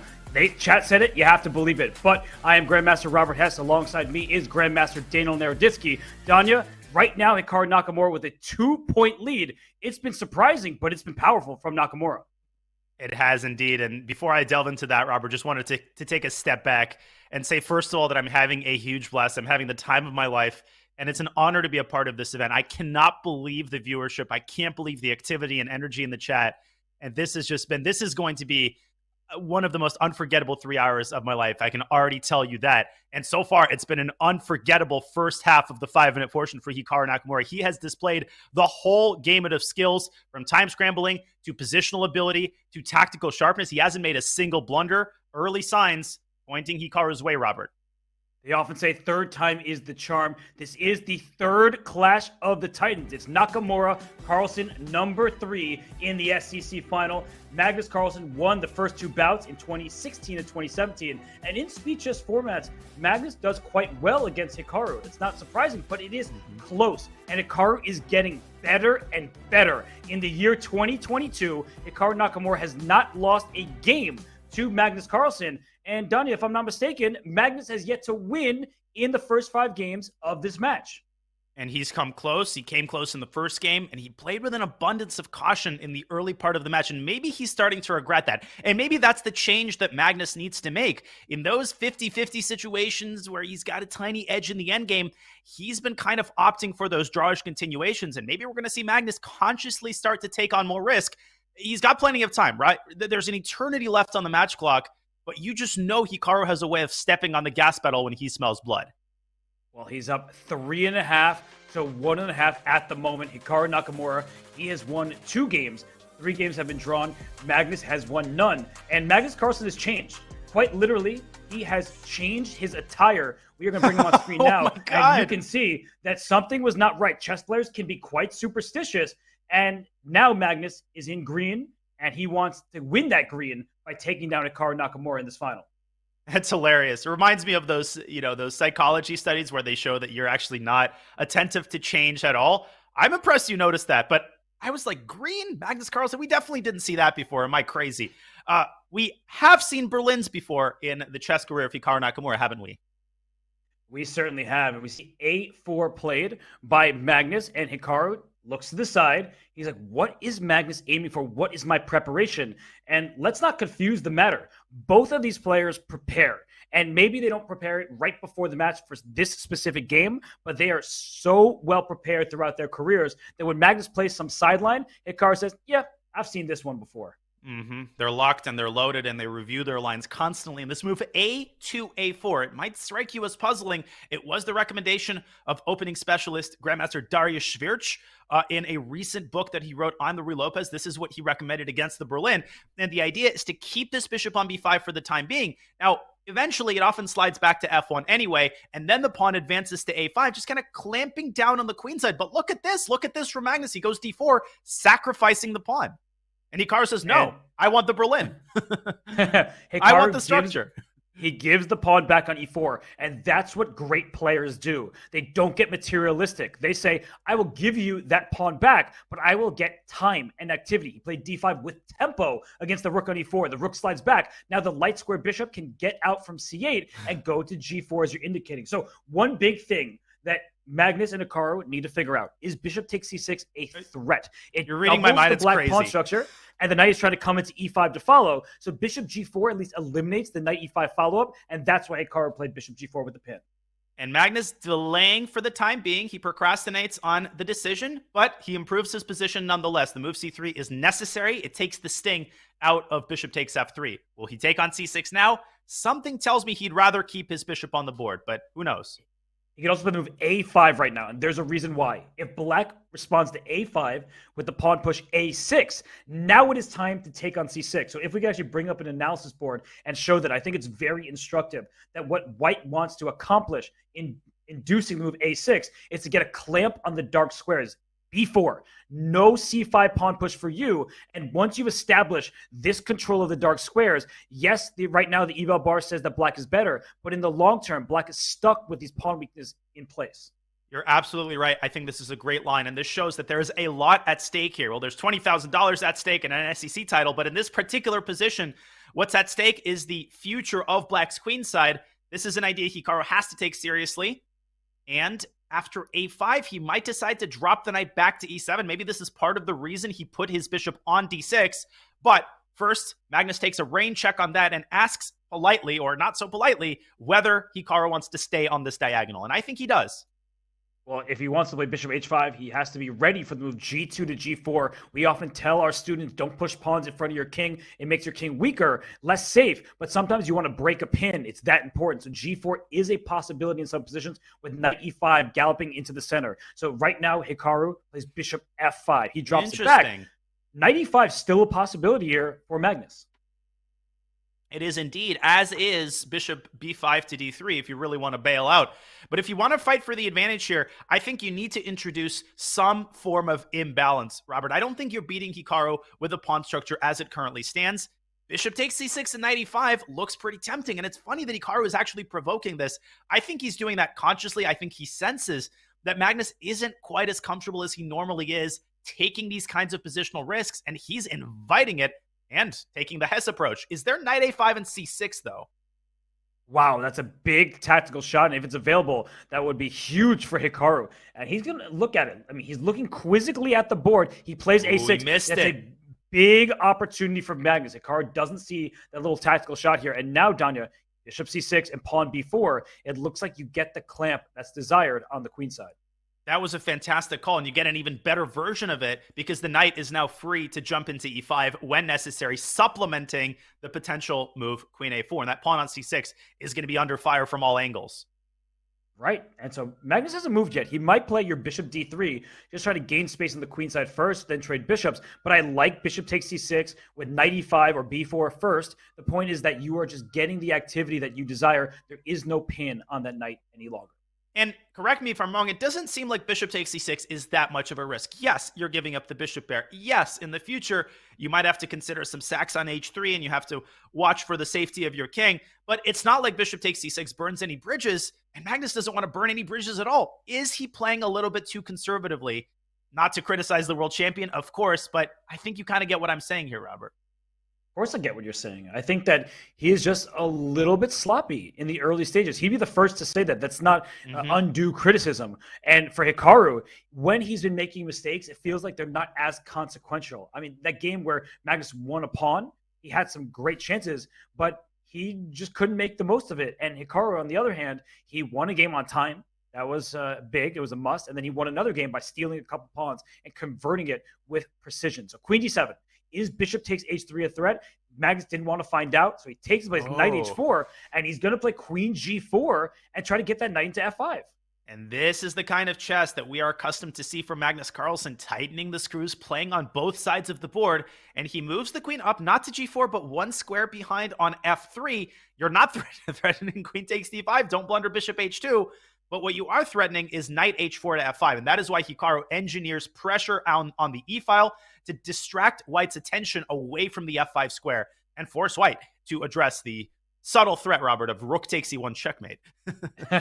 Well, a5 is a weakness. That's a big point here. Bishop d2, rook takes e1. You'd love to take back with your rook on e1, get the open file, but a5 falls. You cannot afford to lose that pawn because not only is it a pawn, but the knight will sink its teeth into those light squares on the queen side. So big choice for Magnus. You play bishop e3, blocking the rook's access in the e-file, but you're also blocking your own rook on e1, and that just doesn't feel very pleasant. The black rook can slide up to e4, and suddenly it's Hikaru who has all the fun in the position.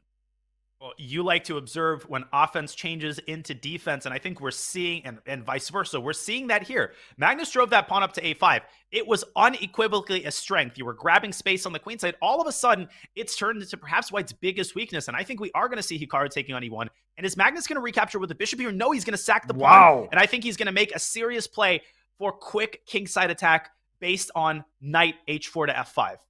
And Hikaru is like, ooh, I didn't necessarily take this as seriously as I could have, because he thought knight takes a5 was a pawn, but knight f5 and queen g4 is the big threat there. Some people may think you're just trying to take this bishop on d6. No. You're threatening checkmate on g7 and a discovery. When pieces are on the same line as each other, in this case, a queen on g4 and a queen on d7, you have to think what happens when the piece in between gets out the way. So g6 play to stop knight f5.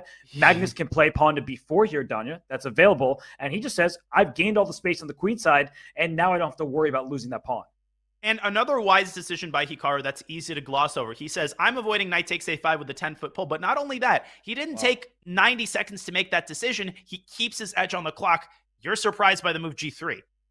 Well, d5 is now can be captured. Before it could not, because the bishop h2 check with a discovery. So h3 can be captured, a5 can be captured, but no matter which pawn black takes, everything can be captured, but d5 will fall. That's such an important pawn in black's position. It frees up the rest of the white pieces. So a big move there from Magnus, good recognition, and Hikaru needs to find a move. Does he just defend the pawn on d5 with knight to e7? But that allows the bishop from d2 to go into h6, the queen to go to f6, and watch out for checkmate. And that's because the move g6, it wasn't all peaches and cream. Yes, you stop knight f5. You stop one thing, you close some doors, you open others. And after bishop h6 and queen f6, the door to the 2-point lead is going to be closed for Hikaru. So he's got to do something about this, and he's got to defend d5 at the same time.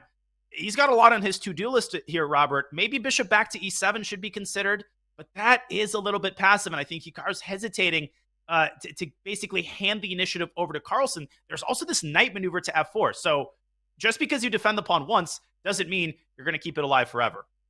And one thing about b4, which has finally been played, is if the queens are off the board, black will play b6. And if we get a swap on b6, black gets an outside pass pawn. So keep that in mind, that a queen trade could be very, very bad for white with rooks and pieces on the board. So right now, Magnus has no interest in trading queens. How Hikaru does that is a great question. And your idea, knight h4 to g2 to f4, that goes right after the d5 pawn, centralize the knight, and then I can use the h pawn as a battering ram. Hikaru's shaking his head. He knows that these are exactly the kinds of positions that we are accustomed to see Magnus winning well over 50% of the time. We're also accustomed to see Hikaru defending them well over 50% of the time. Who's going to prevail as Magnus continues to tighten the screws, but Hikaru defends with c6, and that's a big move because finally the pressure has been taken off the pawn, and Hikaru can focus on protecting his king side. There's the move queen f6 here, threatens rook takes e7, but I think black doesn't have rook because queen e5. You just get a pin everywhere. But Magnus making Magnus moves. King g2, small and Hikaru, incremental progress, but Hikaru's jumping in. He's making Hikaru moves, and he's also forcing Magnus to make a move. Who's down to 17 seconds, reshuffling, rerouting. But here comes Hikaru's knight, sinking its teeth into e4. I think Hikaru's getting the upper hand here. Well, now he allowed knight e5 with tempo, so he didn't bring the knight to e4. And wow, he trades rooks. Now he's going to go knight e4. No, he's just going to trade everything. Queen e4 here forces the queen trade. That's bad news for Magnus, who's in time trouble. If he takes the queen, knight takes back, and the c3 pawn is loose. Oh, my goodness. Queen. Oh, gosh. I thought he hung a piece, but the knight is under attack. Knight e8 almost wins the game. White has to cling to the bishop. Hikaru down to 8 seconds. He's played it. Where's the queen going? Back to f4? Wow, goes back to f4. Bishop h6, trade, and then bring the knight in. He wants a repetition. I don't think he minds a repetition. He's up 2 points in the match. No need to do anything crazy. But we know Hikaru. He's thinking about it. Yeah, 3 seconds. I think he just repeats. He makes the draw. Hikaru, he keeps his 2-point lead. That is good match management by Hikaru Nakamura. Remember, we see the eval bar go up and down. The players have no idea. And that looked like an equal position. The same amount of material for both sides. So now we're in game 7. It's 4-2 Hikaru. Are we going to see a King's Indian from Magnus? We might, and we saw King's Indian earlier from Hikaru. Magnus saying, give me some of that. And will Hikaru play bishop d3? Oh my gosh, he does! We have the same position with colors reversed. A little match strategy, a little verve from Hikaru Nakamura, and smiles by only one player. Magnus is not amused. And just like the recent movie, that smile is not pleasant. That is going to haunt Magnus Carlsen because bishop d3 induces bishop g4, looks very logical, and then the bishop would have gone back to e2. So he says, anything you can do, I can do better. And he just says, let's go, Magnus. You're going to have to come up with something new. And another perk of putting the bishop on d3 is that it can slide back to c2. And later on, once the knight appears on c5, as it frequently does in the King's Indian, the pressure on e4 often forces white to contort himself. With the bishop nicely sitting on c2, white can just keep going about his business. In this move h3, we saw Carlsen play g4. Hikaru says two can play at that game. They certainly can. And for Magnus, he has to figure out which strike he wants, e5 or c5. He chooses neither. He plays a5. He wants to gain space on the queen side and not allow a bayonet-style attack with pawn to b4. So I think that Magnus is kind of playing this like dodgy chess. He's just sort of avoiding the tension. He's just making Hikaru figure out things. But the issue for Magnus is usually that works, except in this match, Hikaru has figured everything out pretty much to perfection. He most certainly has, and I think this opening choice by Magnus, it signifies that he is ready to take on more risk. He wants to wipe this 2-point lead out going into the 3+1 portion. He knows how confident Hikaru is in that notorious Title Tuesday time control, and Magnus doesn't want to let this lead persist because every game you play when you're down by 2, you might go down by 3, and Hikaru is not known to give away big leads in the SCC, even against someone of Carlsen's caliber. No, and you and I both majored in history in college, and well, history for Magnus does not want to repeat itself because the only time he has lost the 5+1 time control was against Maxime Vachier-Lagrave in 2020 semifinals, and guess what? He lost that match. So he lost the segment 4.5, 3.5, and that's the only time that has happened. It's the only time he's lost in the SCC. So Magnus, he needs to get things right. He needs to just play solidly, not take unnecessary risk, but also kind of make things a bit spicy. And that's exactly what he's doing. We have, in some ways, a similar position from their first King's Indian affair. Once again, the colors were reversed in that game. No, you're not seeing things. Hikaru was indeed on the black side. Now he's on the white side.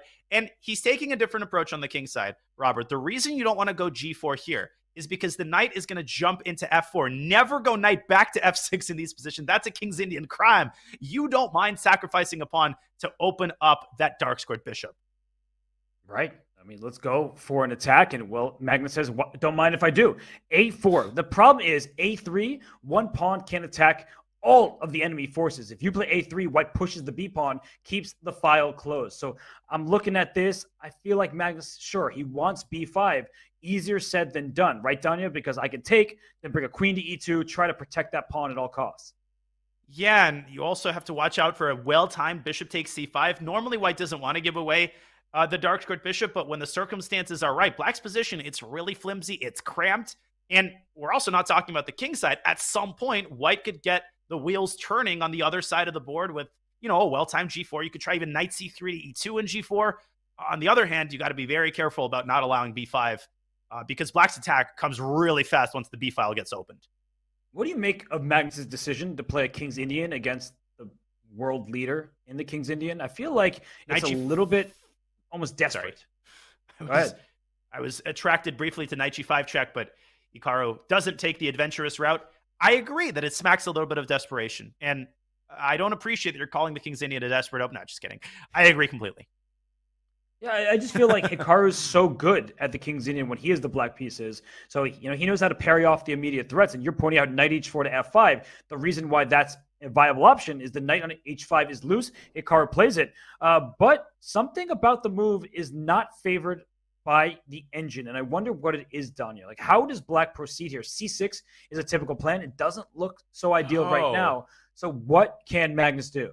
So I did cheat a little bit. Apparently the best move is knight h5 back to f6. Now it's a logical move because it parries knight f5. But the reason knight h4 is a little bit awkward, I think, is because it's just hard to get things going after the knight moves back to f6. It's kind of a one-move threat. And if black parries it, black's not playing for f5 in this position.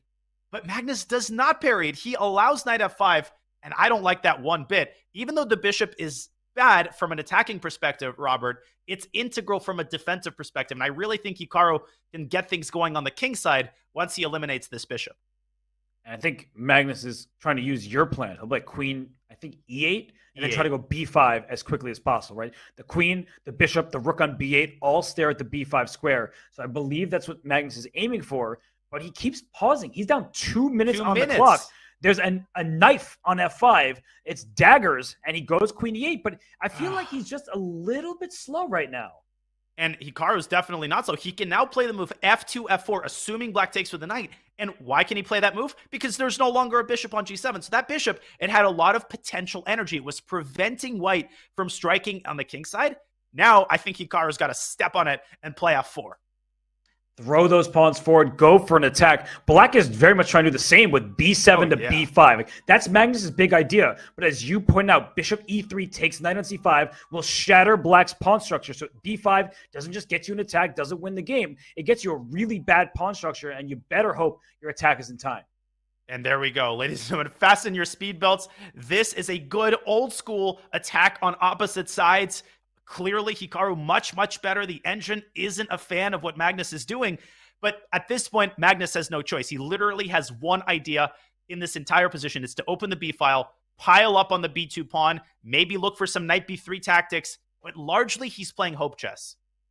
It's wishful thinking that he is going to get an attack, but look at the clocks. Hikaru had a 2-minute lead. It's now dropped to 1. That's still a hefty margin for him. He's well ahead in the clock, but I just feel like Magnus, he could scare people, and Hikaru's only human. He may play like an engine. He's still a human being, and look at this. He strikes in the center, takes on c5, goes d6, and the eval bar doesn't love it, but I think from a practical point of view, it gets white activity, and that's exactly what you want. Whoa. And it also gets white a huge fork threat and another fork threat. And how do you parry both at the same time? Because f takes c5 is also on the docket to open up the d file. Oh, I think f takes c5 and queen f2 just looks terrible for black. Everything's falling apart at the seams. I think that was a brilliant try from Hikaru. A pawn sacrifice. He didn't even take back on d6, which he could have. He hops his knight into d5. It was a clearance move. And now knight f6 checks a big threat. If d5, as you said, rook f1 or queen to f2 actually looks even stronger. Hitting c5, going to f6, hitting f7. Oof. Everything is under attack. And apparently, Robert, I'm going to rewind for just a second. The only move in this position was knight to h5 to keep in contact with the e5 pawn. This is such an engine move, just dropping the knight back toward the corner. Magnus played the obvious move. He's down to 30 seconds. He's backpedaling furiously and trying to keep the center patched up. I think Hikaru can play ED. I think he can play queen f2. This is like the worst kind of position to have against Nakamura with 30 seconds left on your clock. Although b takes c4 is an option, the b file is open, and be very careful if you're Hikaru. Do not take your eyes off the b2 pawn. If black can line queen and rook up, there are checkmate threats, but the knight on d5 covers f6, so the queen can't get there. It covers b6, the queen can't get there. Bishop e6 is trying to eliminate white's best piece. All you can eat. Hikaru just grabbing and eating, but apparently the eval bar didn't like this move. What's the defense? I don't think Magnus can find this in 14 seconds. No, he goes knight takes e7, queen d6, knight f6 check. Gets the queen right back. Knight c7, as you're pointing out, also looks very strong, but queen h8. Wow, that is so easy to miss. And then things get crazy. You can go e5, the knight jumps into c4. If Hikaru had 15 seconds at this point, hey, this would have been a game, but he's got a minute 40. He's got an eternity on the clock to figure this out, and he starts with e5. Okay, oh my gosh. Not loved by the engines. Rook b5, if queen takes d6, you swap queens and win the d5 knight. So, you got to keep your material. And speaking of material, white is only up 1 pawn. Queen takes f6. And queen takes b5 as a desperado. He's got to move his... gosh. Wait, what does Magnus do? What a shot. He sacks his knight. And then rook takes e5 at the end. And the knight... No, knight's not trapped. It's rook b8. Wow. He just goes right for the pawn. He just wants an attack. Hikaru could even play like king a1, bishop b1. He can curl up into a ball. Instead, he eliminates the attacker. And is rook takes a2 a possibility? But Hikaru going for mate. He wants rook d7. Oh my gosh. Oh, this is over. 1 second left. Magnus loses on time. Hikaru Nakamura sticks a knife on f6, and it is knockout. 5-2 is the score. Nobody's counting Magnus Carlsen out, but who would have believed that Hikaru Nakamura would jump out to a 3-point lead this early in the match? The original name of Hikaru Nakamura's stream, back in the Stone Age, back before he streamed on his own Twitch channel, it was Naka's Knockouts. Little known fact, and he is scoring one knockout after another, repelling Magnus Carlsen's King's Indian. Robert, that game, it wasn't even close. Hikaru was in control essentially from the first move until the last in that game. He was. Now, he hopped that knight from f3 to h4 into f5. He played d6 and cleared the d5 square for his other knight. Brilliant play from Hikaru Nakamura. Now with the white pieces, Magnus Carlsen, not obviously not in must-win territory, but I think for his confidence, for his psyche, he needs to get one right now. He does. And the lead itself, from a sort of pure match perspective, it's a 3-point lead. we've seen 3-point leads disappear like, I don't know what disappears. Name something that disappears. But we've Houdini? seen Argentina's lead in the first half of the World Cup, except they ended up winning. So that's not a very good analogy. Houdini doing an act. We've seen 3-point leads disappear in the bullet segment, and Magnus still has an entire 60 minutes of 3+1. But given the way this match has gone, Robert, that may be a bad thing. Hikaru is playing with such confidence. He feels that he can just put this match away, I think, with another couple of victories. And Magnus gets the same position he had earlier, right? This was good for him in that game where he just allowed the bishop to take on c3, got the open b file, and it looked very promising. So we have the same position once more. Will he play knight e5 to c4? And will Hikaru try to get b5 in earlier? This was the closest Hikaru came to losing a game. What I'm implying here, Robert, is that Hikaru still hasn't lost a game. Wait, is that true? That is true. Hikaru has not lost a game in this match. He's pulling a Magnus, and he's taking another swig from that. I think it's called a Stein, S-T-E-I-N. Yes. I learned that word recently. It's like a big, big mug. Yes, but usually you drink beer out of the Stein. So no, you I don't know what Leonid he's drinking. That is an old school chess reference, a good one at that. What a legendary player. But c5 is a good move. Hikaru played it before. And I just have to say really quickly here that Hikaru Nakamura, he's looking poised. He's looking like he literally doesn't care. And he's definitely not fazed by playing Magnus Carlsen. He definitely is, and you can just see it in his body language. We've tried to put less of an accent on body language. We don't have the ultimate Hikaru expert, Danny Wrench, here to guide us, but still, I mean, you don't need more than a perfunctory glance to just sense that the confidence right now is in Florida. It's not in Norway. And Magnus Carlsen, he's got 10 more minutes in the 5+1 to chip into this lead. He does, and I just want to give a shout out to the over 140,000 of you watching on Twitch and YouTube. We appreciate it. I think the players, they love the support, even though this is a stressful time for them. But rook to b1, played by Magnus. He is putting some stress down the b file because the queen on b6 is under attack behind it, the pawn on b7, and the b5 square is just one that the rook would like to jump to. Queen c6, not possible right now because knight e5 is a fork. So the queen goes back to c7. And at the very least, Danya, black had a kind of retreat for the last couple moves, and white has this healthy 2 pawns in the center and is targeting the pawn on b7. And I guess Hikaru believes in the pressure that he's exerting on white center. From a stylistic perspective, I think this is right up Magnus's alley. He loves these types of positions. Practically speaking, I think he's got a slight edge. And like I said, this type of position is where Hikaru came close to losing. So he's going to have to continue being precise, and I think we might see a change of opening against the Catalan in the 3+1 segment.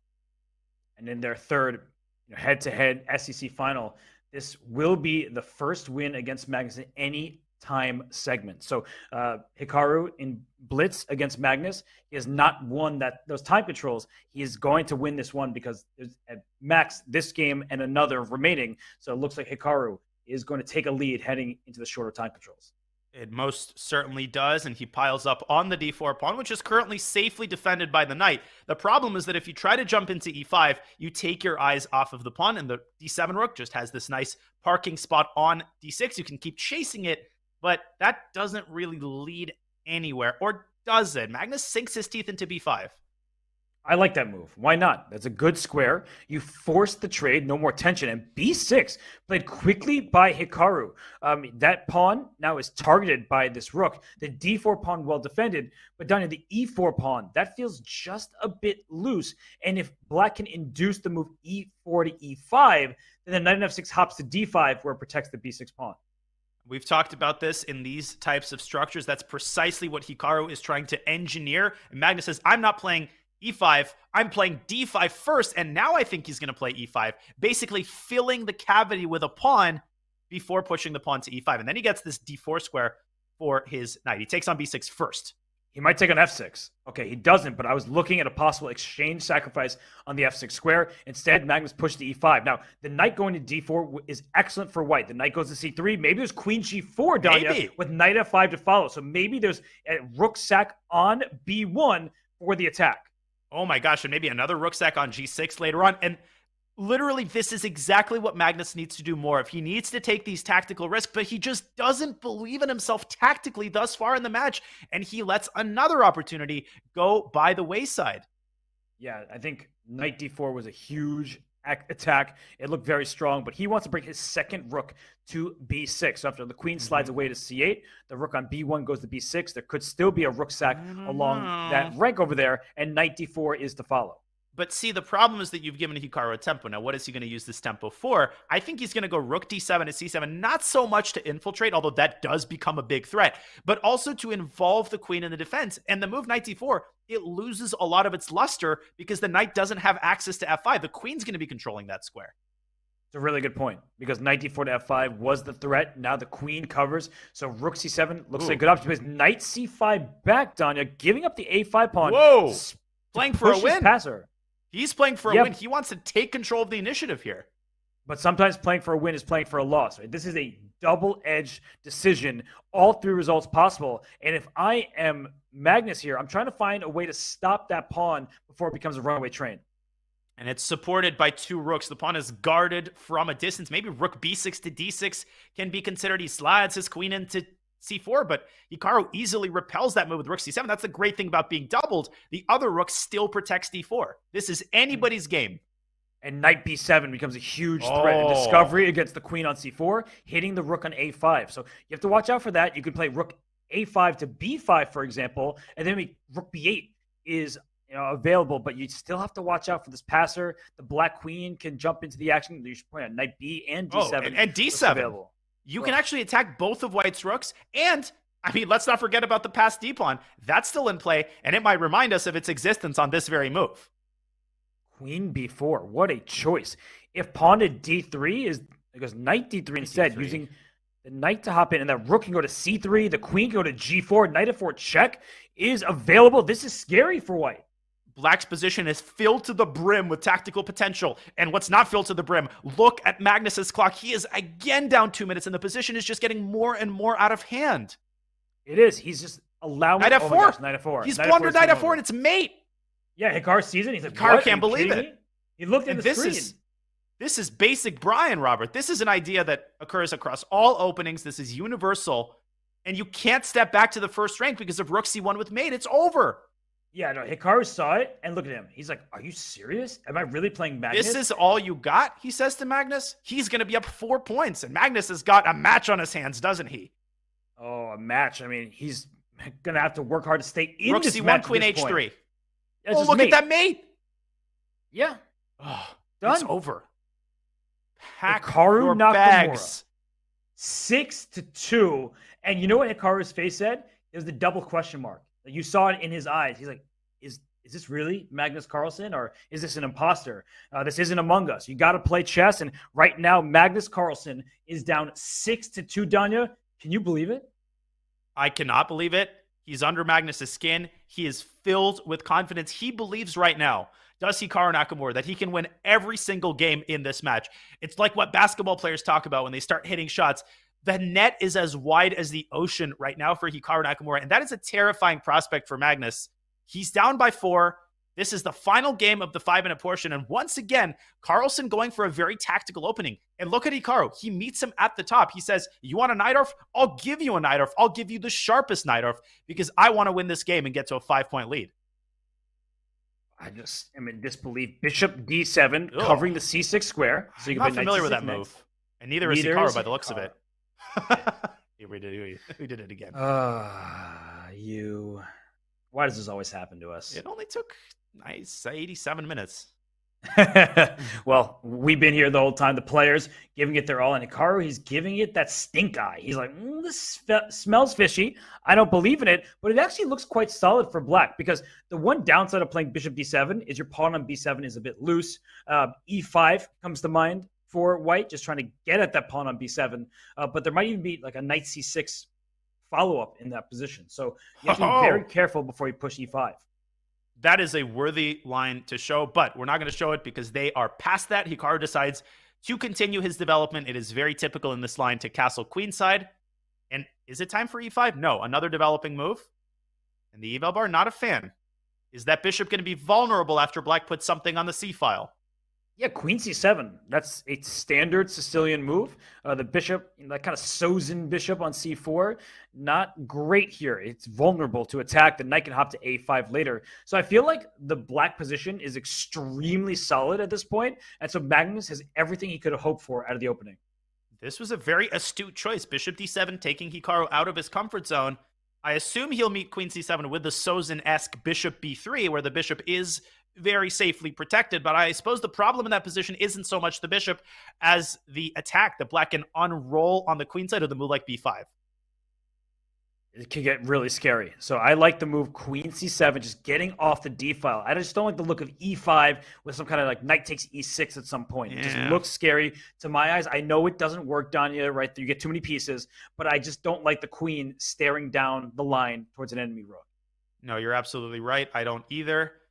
And Magnus doesn't like the placement of the bishop on g5, which can now drop back to h4. But then you have to start reckoning with tactics based on the fact that the bishop will no longer be defended. Of course, the immediate knight e4 in that position fails because you take the bishop first. But you got to watch out for that. That's just another thing for Hikaru to keep track of. And the queen lands on b6.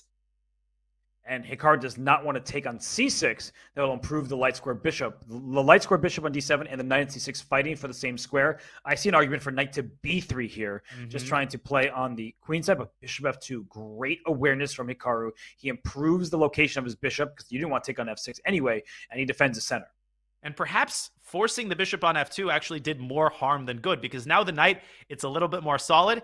You can consider taking and playing e5. There's always this prospect of bishop g4 pinning the queen, but that involves making too many weaknesses. And Magnus sidesteps the tension with another typical Sicilian move. We see this in the dragon and the Najdorf very frequently. Knight a5.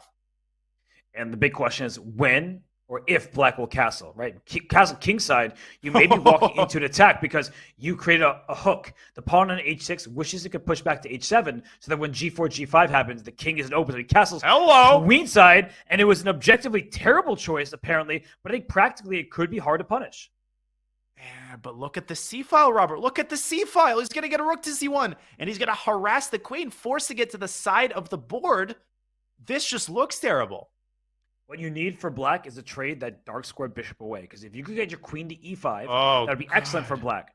But you can't get over there. So this is a big problem. This is a really, really big problem. Rook c1 already threatens discoveries like knight to d or b5. The queen will have to go on a journey. So I'm not liking this for Magnus, excuse me. I feel like castling queenside was too wild. It looks so flimsy. It looks like he's already barely hanging on. I don't like to show engine lines, but if I may make this one exception, it'll be worth it. Let's bring up an analysis board as Hikaru contemplates how to continue this initiative. Rook c1 is what he's thinking about. And if the queen moves up to a5, look at this subtle move, a3. And you even say it quietly, a3. Preparing b4. Where's that queen going to go? Is it going to go back to b6, walking into one discovery? Is it going to go back to c7, walking into another? Black might have to play rook c8. You play b4, and now, Robert, you called it queen e3. Oh, that walks into a fork.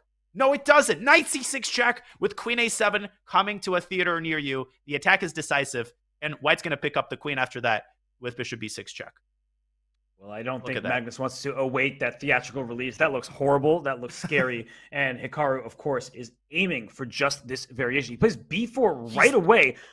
Wow. What a Hikaru move. He said, please take my pawn on b4. I'll play a3. And if you go queen a5 back, there's knight b3. Knight b3. And the queen might get trapped. Knight d5. What an idea. This is amazing. He reverses the order of these two moves so that both of them occur with tempo. And the queen has to take the pawn. You have no choice. And maybe you have to go to c4. But, oh my God, black is walking on some red-hot coals here. You have to. Look at Hikaru's face. He's stunned.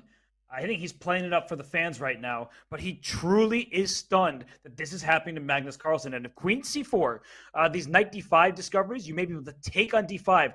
If you're going to lose your queen, gobble up as much material as possible, right? So queen c4, knight d5, e takes d5. Rook takes on c4, you take back. You get a minor piece, a rook and a pawn, Lasker compensation for a queen. And long castle, Robert, that epitomizes what has happened to Magnus in the 5-minute portion. That was such an uncharacteristic decision. Castling into the attack, depriving the queen of necessary escape squares. Magnus's judgment, his intuition, what he has hung his hat on for his entirety of his chess career. it's left him. It's disappointed him, to put it mildly, and Hikaru has exploited it for everything he's got. Now, does he play knight d5 and allow the Lasker compensation? Or do you play something like b3 and b4 and keep harassing the queen? Oh my God, Robert, there's a way to trap the queen. Yeah, I see what you're saying. b3, then b4, and then move your knight away. Yes, it traps the queen. The reason why we're talking about this is if knight a2 right away, if white just plays that move, the queen is the a4 square to run to. So if the pawn were on b4, that looks like it's very weakening for the white king, but you actually block the queen from escaping. You win the queen for some material. And now Hikaru, who is down to 1 minute 15 seconds, he needs to evaluate this correctly, Danya, because he doesn't have that much time. I know how good he is and how quick he is, but he does need to be a bit careful. And he hasn't been in time pressure for like 4 games, really since the beginning of the match. So this might be Magnus's best hope. Just keep things as confusing as possible and hope that Hikaru panics in time pressure. But panic has not been in his vocabulary, whether he's at 3 minutes or 0.3 seconds. No, but knight d5 feels like the most obvious move. It's just not the best move. And that would get Magnus a chance back in the game. So I feel like here, Hikaru, if he finds b3, that just shows the sensational form he's in, but he plays knight d5. I anticipated this would happen. And Danya, now I really feel like Magnus has a chance in this game. Is Lasker compensation for the queen. Named after Emmanuel Lasker, the early world champion, Black has a lot of stuff. And after the bishop moves back to f8, he's got sustained pressure on the e4 pawn. Don't move the knight away from d4 because then the bishop is going to park itself on c6. Hikaru's got to be very careful. He has to be precise. He's still better, Robert, but this is encouraging for Magnus, and he is going to put his bishop on c6. And maybe I think bishop d8, bishop a5. I was just going to say, practically speaking, soon Black may be better. It just, you have more material. The point value may be the same, but you have a bishop, a light square bishop, a rook, and a pawn for 1 queen, and you're just staring at this e4 pawn. He plays bishop d8. Good idea by you, played by Magnus. Bishop a5. Give me the knight on c3. Give me the pawn on e4. Look at Hikaru's clock. And Hikaru says, give me the knight on f6. I have to relieve the pressure, but look at that mega rook on e5. Hikaru just says, I don't care about anything. I've got a queen, and I've got all of these weak pawns to capture. I still think Hikaru's going to win this game. Wow, big move there by Hikaru, understanding to take the knight, take the pawn, get all those pawns off the board on the king side. And let's see, Magnus with 1 minute and 20 plus. He is up a full minute on the clock. What moves does he have? Queen takes f6 is the obvious threat. Then h4, h5, h6, h7, and finally h8. The pawn is just going to run up the board and make a new queen.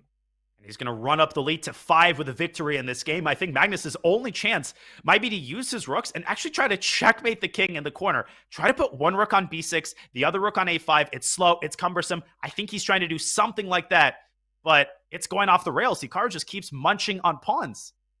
Yeah, though, right now the rooks are defended, the bishop's defended. If queen takes f7, I think his bishop takes f5 is his idea. And the white king will be victim to a lot of checks. So that's the one bit of good news for Black. Oh, bishop g6, he blundered and Magnus missed it. Magnus is playing too quickly. Bishop g6 was a discovered attack on the rook on e1, and the queen on f7 was hit as well. Unbelievable blunder. Magnus is not even thinking about it because he's so used to losing games. I think inertia just carried him forward. Bishop g6, a discovered attack, and you couldn't take the bishop, not because you lost the rook, but because you got mated after that. Okay, but look at that move. Rook b5. Queen e7. Rook b2. It's a draw. Rook d1. He allows it's a draw immediately. And listen, a good practical call by Hikaru. No need to do anything crazy. The only winning move there was queen c7 to e7. But how hard is that to see with 2 seconds? Oh, it's counterintuitive. You want to push your passed pawn or do something to shield your king. But the point is the king gets to run away here. The c2 square is covered. And Danny, I think we should show that bishop g6 moment one more time. Magnus had plenty of time on his clock. He was playing for Hikaru's time trouble. It was a purely blitz decision. And Hikaru wouldn't have made this blunder if he had more time on his clock, but he did fall into this. Now, there's several big points. The queen is under attack. The rook on e1 is loose. You can't take on e5 with the rook, hoping, okay, the queen is off, but it gets your rook. There's this check in between. So that's a very big check, I might add, because if instead of bishop takes f7, you take on d5, and then white's pawns run h4 and g4 and h5, and you push the h-pawn. Here, white actually wins the game on the spot. So, one could say maybe Magnus saw this and missed rook d1. I don't think so because he spent about a second on his move. But bishop g6 would have won the game and turned I wouldn't say turned the match around. It would have still been a 3-point game, but a huge miss by Magnus. And this segment, Robert, it could not have ended soon enough for the world champion. He is down by 4 points. I repeat, Magnus Carlsen trails Hikaru Nakamura by 4 points. That is surprising as surprising gets. You don't expect to see the world champion down, let alone by 4 points to anybody, but that is where we sit. Magnus has never been down by this much to anybody in any Speed Chess Championship match. So while we're here, 150,000 nearly people watching right now, I just want to shout at you all, and well, it's time to make a kind of a special announcement, because if you have a special somebody in your life, a chess player who would love a premium membership on chess.com, if you have a holiday party tonight but totally forgot to buy a present, this holiday season, share the beauty of chess with your loved ones. Purchase a premium membership now and ship it off to its recipient anytime, whether that's tonight, next week, or next month. Don't get into a last-minute time scribble for this year's greatest gift. Drop the command GIFT in the chat for all the details. We'll be right back for more from the Speed Chess Championship Final. This is Hikaru Nakamura versus Magnus Carlsen.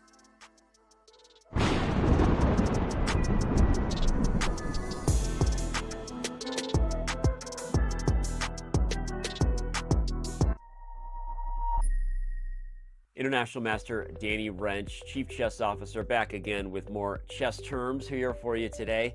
We're going to talk about the passed pawn. The passed pawn must be pushed. You hear it said often, and that's because just about every endgame you see that isn't a blowout often comes down to maybe someone's up one pawn, or maybe even just the first person to create a passed pawn is the person who goes on to win that game. We're going to talk about what the passed pawn is and define it for you in today's video. Let's do it. What is a passed pawn? A passed pawn is a pawn that has no enemy pawns stopping it from moving forward. That means pawns either on the file in which it resides or on the adjacent files that would therefore capture the pawn should it advance. So if a pawn has none of those things stopping its way, then it's time to push them, baby, as our boy Yasser would say, and as you hear mentioned on many broadcasts that you would watch on Chess TV. And on that note, as we look at our game examples we like to do, this is taken from Thomas Shevsky versus Rajava. Here, White plays the move b5 exclam, which highlights, again, it's not how many pawns you have, but who's going to be threatening to get a queen first. After Black takes it, White pushes forward with gusto, and because the rook can't blockade the pawn due to the light square bishop, this game is already over. Black is going to have to sacrifice the bishop for the pawn on b6, and White would simply be up a minor piece. Note that after the first move b5, should a takes b5 have been played, White would have pushed this pawn and then trapped the rook on a7, showing the power of the passed pawn. As with it protecting the bishop, this rook is completely out of the game, and White would easily go on to win, picking up pawns and just flexing the rook's muscles over the bishop for the rest of the game. So here we see a passed pawn being used as a weapon to just cramp down and trap all of your enemy pieces. So this has been another Chess Terms video. Hope you enjoyed it. Hope you're enjoying all of them. And with that, I will sign off, hoping that you learned something about what a passed pawn is, and we'll see you around on chess.com.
A storm is brewing. We see a statement performance from Magnus Carlsen. Hikaru Nakamura is surviving.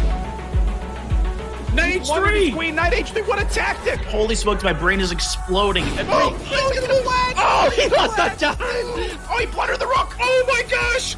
The battles will be electric. Hey, 7 mate! You blundered You can't stop mate! Oh my god, it didn't happen! Oh my god, that's a devastating intermezzo! Wait. And he can play Oh, you're going for six. 6! He had the intermezzo and he missed it, and now it's a draw. The moves will be fast. Starting to seem Bishop C7! Oh my god! Where's the mate though? I don't know, but it's gotta be there. Oh, he got Oh my god, he made it! Oh my god! The stakes will be high. Oh my gosh! Rook Look at A5 this and you mate. can't stop checkmate. Oh. I gotta get out of here. The 2022 Speed Chess Championship is now. Fasten your speed belts, my friends. We're in for a wild ride.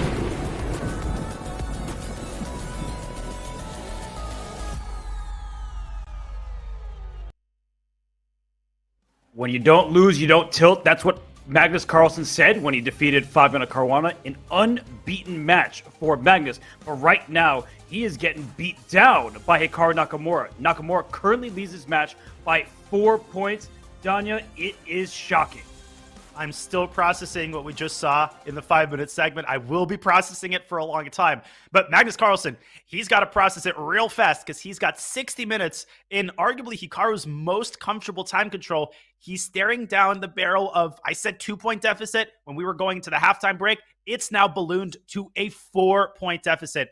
And Hikaru, he draws the threshold at 3 points. Hikaru said in a previous interview that once an SCC match gets past 3 points, you're kind of in blowout territory. So Magnus, he's got to strike early, and he's got to strike fast, and he's got to strike often.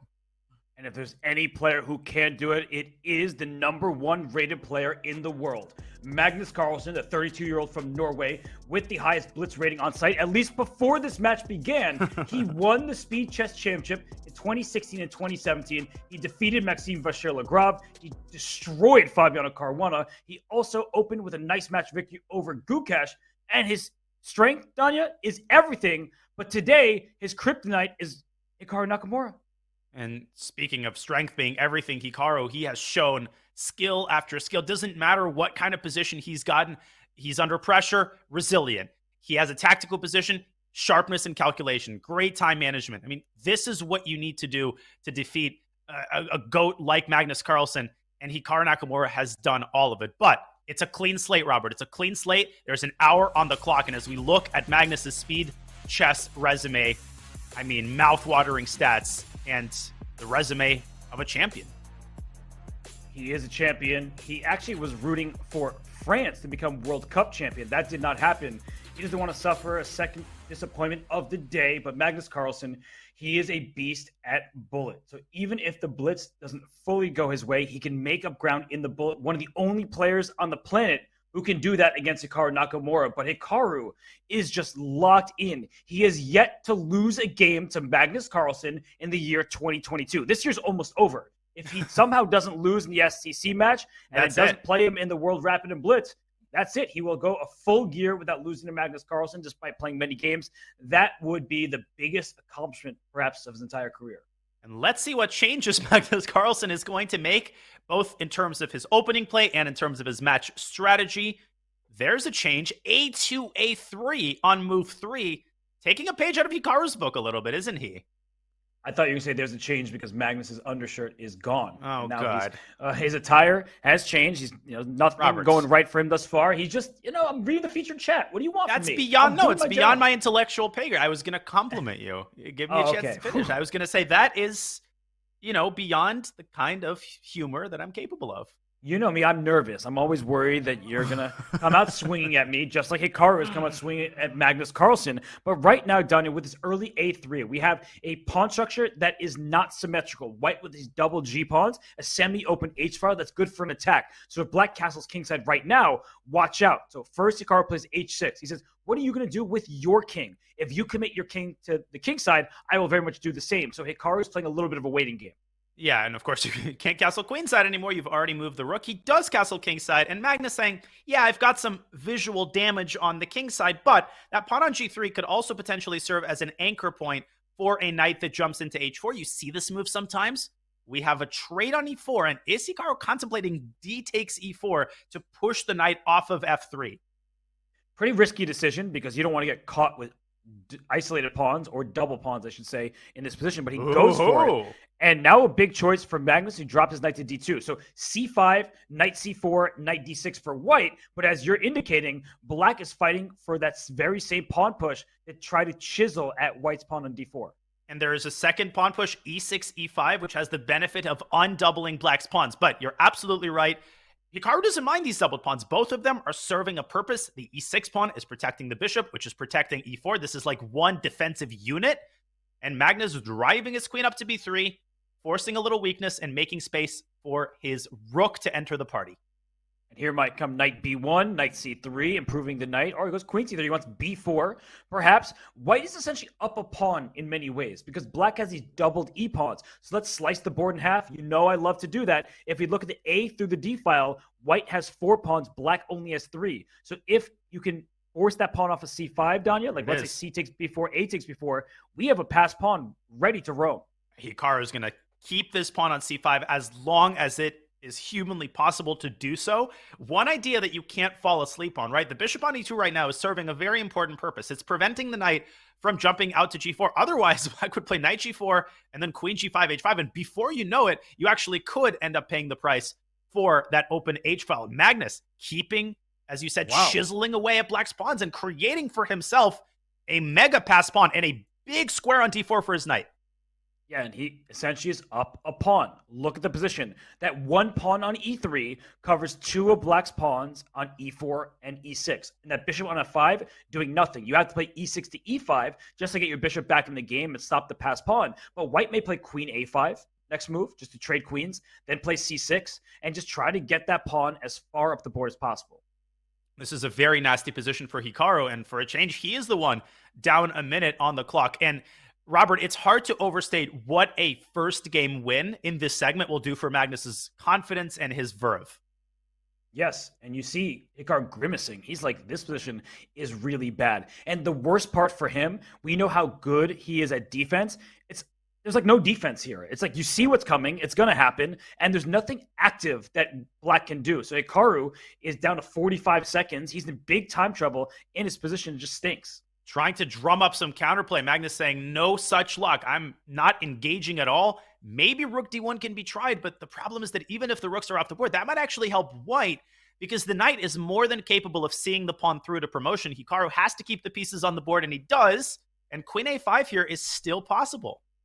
He goes queen a4, doesn't want to trade the queens just yet because the queens are terrible blockading pieces. Yeah. So knight c5, knight a6 is the threat. Knight c5 now drops the pawn on c6, so you can't get away with that. So I think maybe bring the knight back to d2 and go after the e4 pawn. But maybe c6 was a little bit hasty. It was such a tempting move, but Hikaru is pretty close to going bishop e6, d5, and we know what he's capable of in these types of positions. I'm more worried about his clock, the combination of the passed pawn and the 20 seconds on his clock. If Magnus doesn't win this, Robert, if Magnus doesn't win this. I think rook c5, that way your pawn at c6 is defended. You stop knight d5. You can play knight c4 next. I think it's a really strong move, and that way your passed pawn is safe and sound. You can also play queen a5 to immobilize black's rooks, but whatever you do, don't start with knight c4 and blunder the pawn on c6. And look at how much time Magnus has. He's just playing much quicker. Now, knight g4 for black, if you can get your queen over to h5, you'll deliver a checkmate. The problem is the queen on c7 is doing an important job. It's blockading the passed pawn. What are you talking about, Robert? Just queen c7 to h5. It's not that complicated. It looks a little complicated, but e5 is in trouble. Hikaru in trouble on the clock. And he's made both of our moves, queen a5 and then rook c5, but he needs that final push to get the queen off of c7 and get the pawn through. Yes, so g6 played here. What's happening? You can rook c5, you can take e5, but the c6 pawn then gets in trouble. Yeah, Magnus taking his time. He's now below a minute, and we know what step 1 is for Hikaru. Get Magnus under 30 seconds, and no such luck. He's playing so confidently as he massages black's weaknesses, but here comes Hikaru's rook. It's not over yet.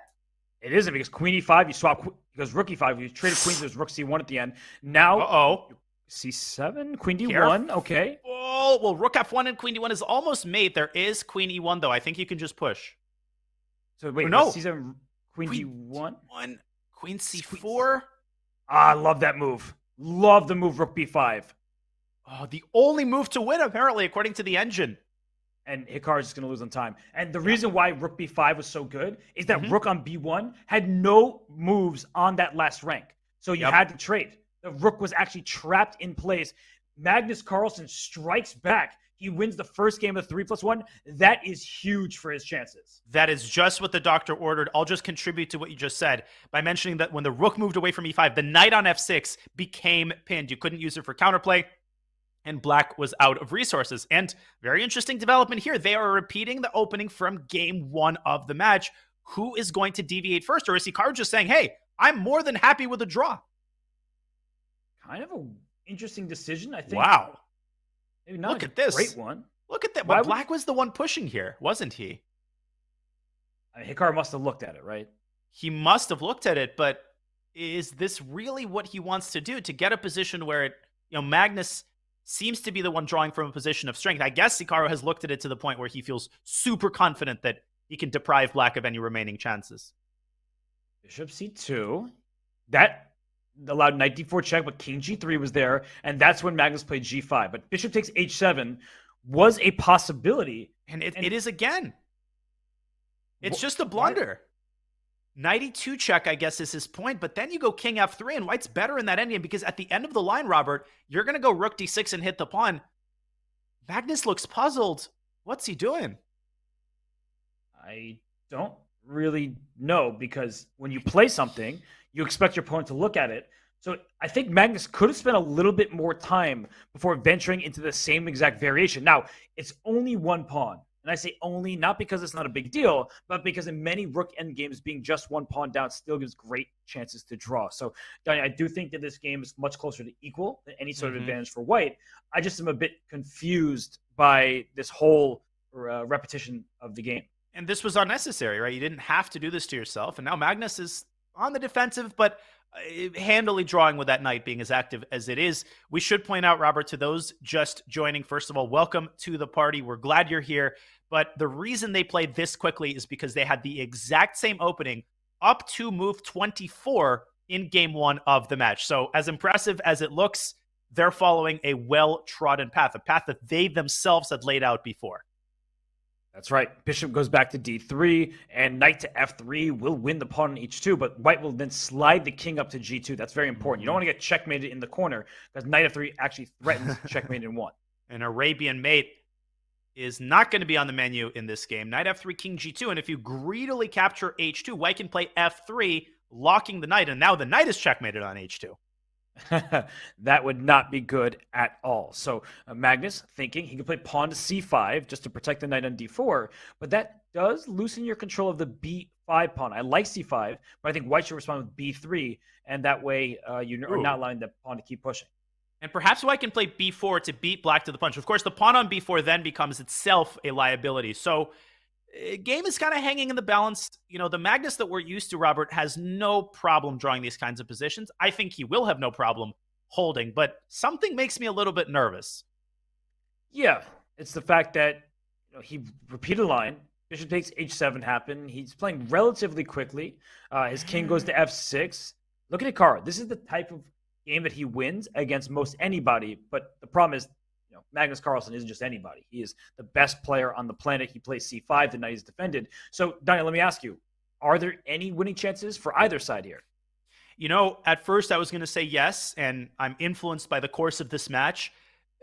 I look at the knight on d4 a little bit more carefully, and, the Soviet GM inside of me would say, with such a knight on d4, you cannot lose. It is crime to lose with knight like this on d4.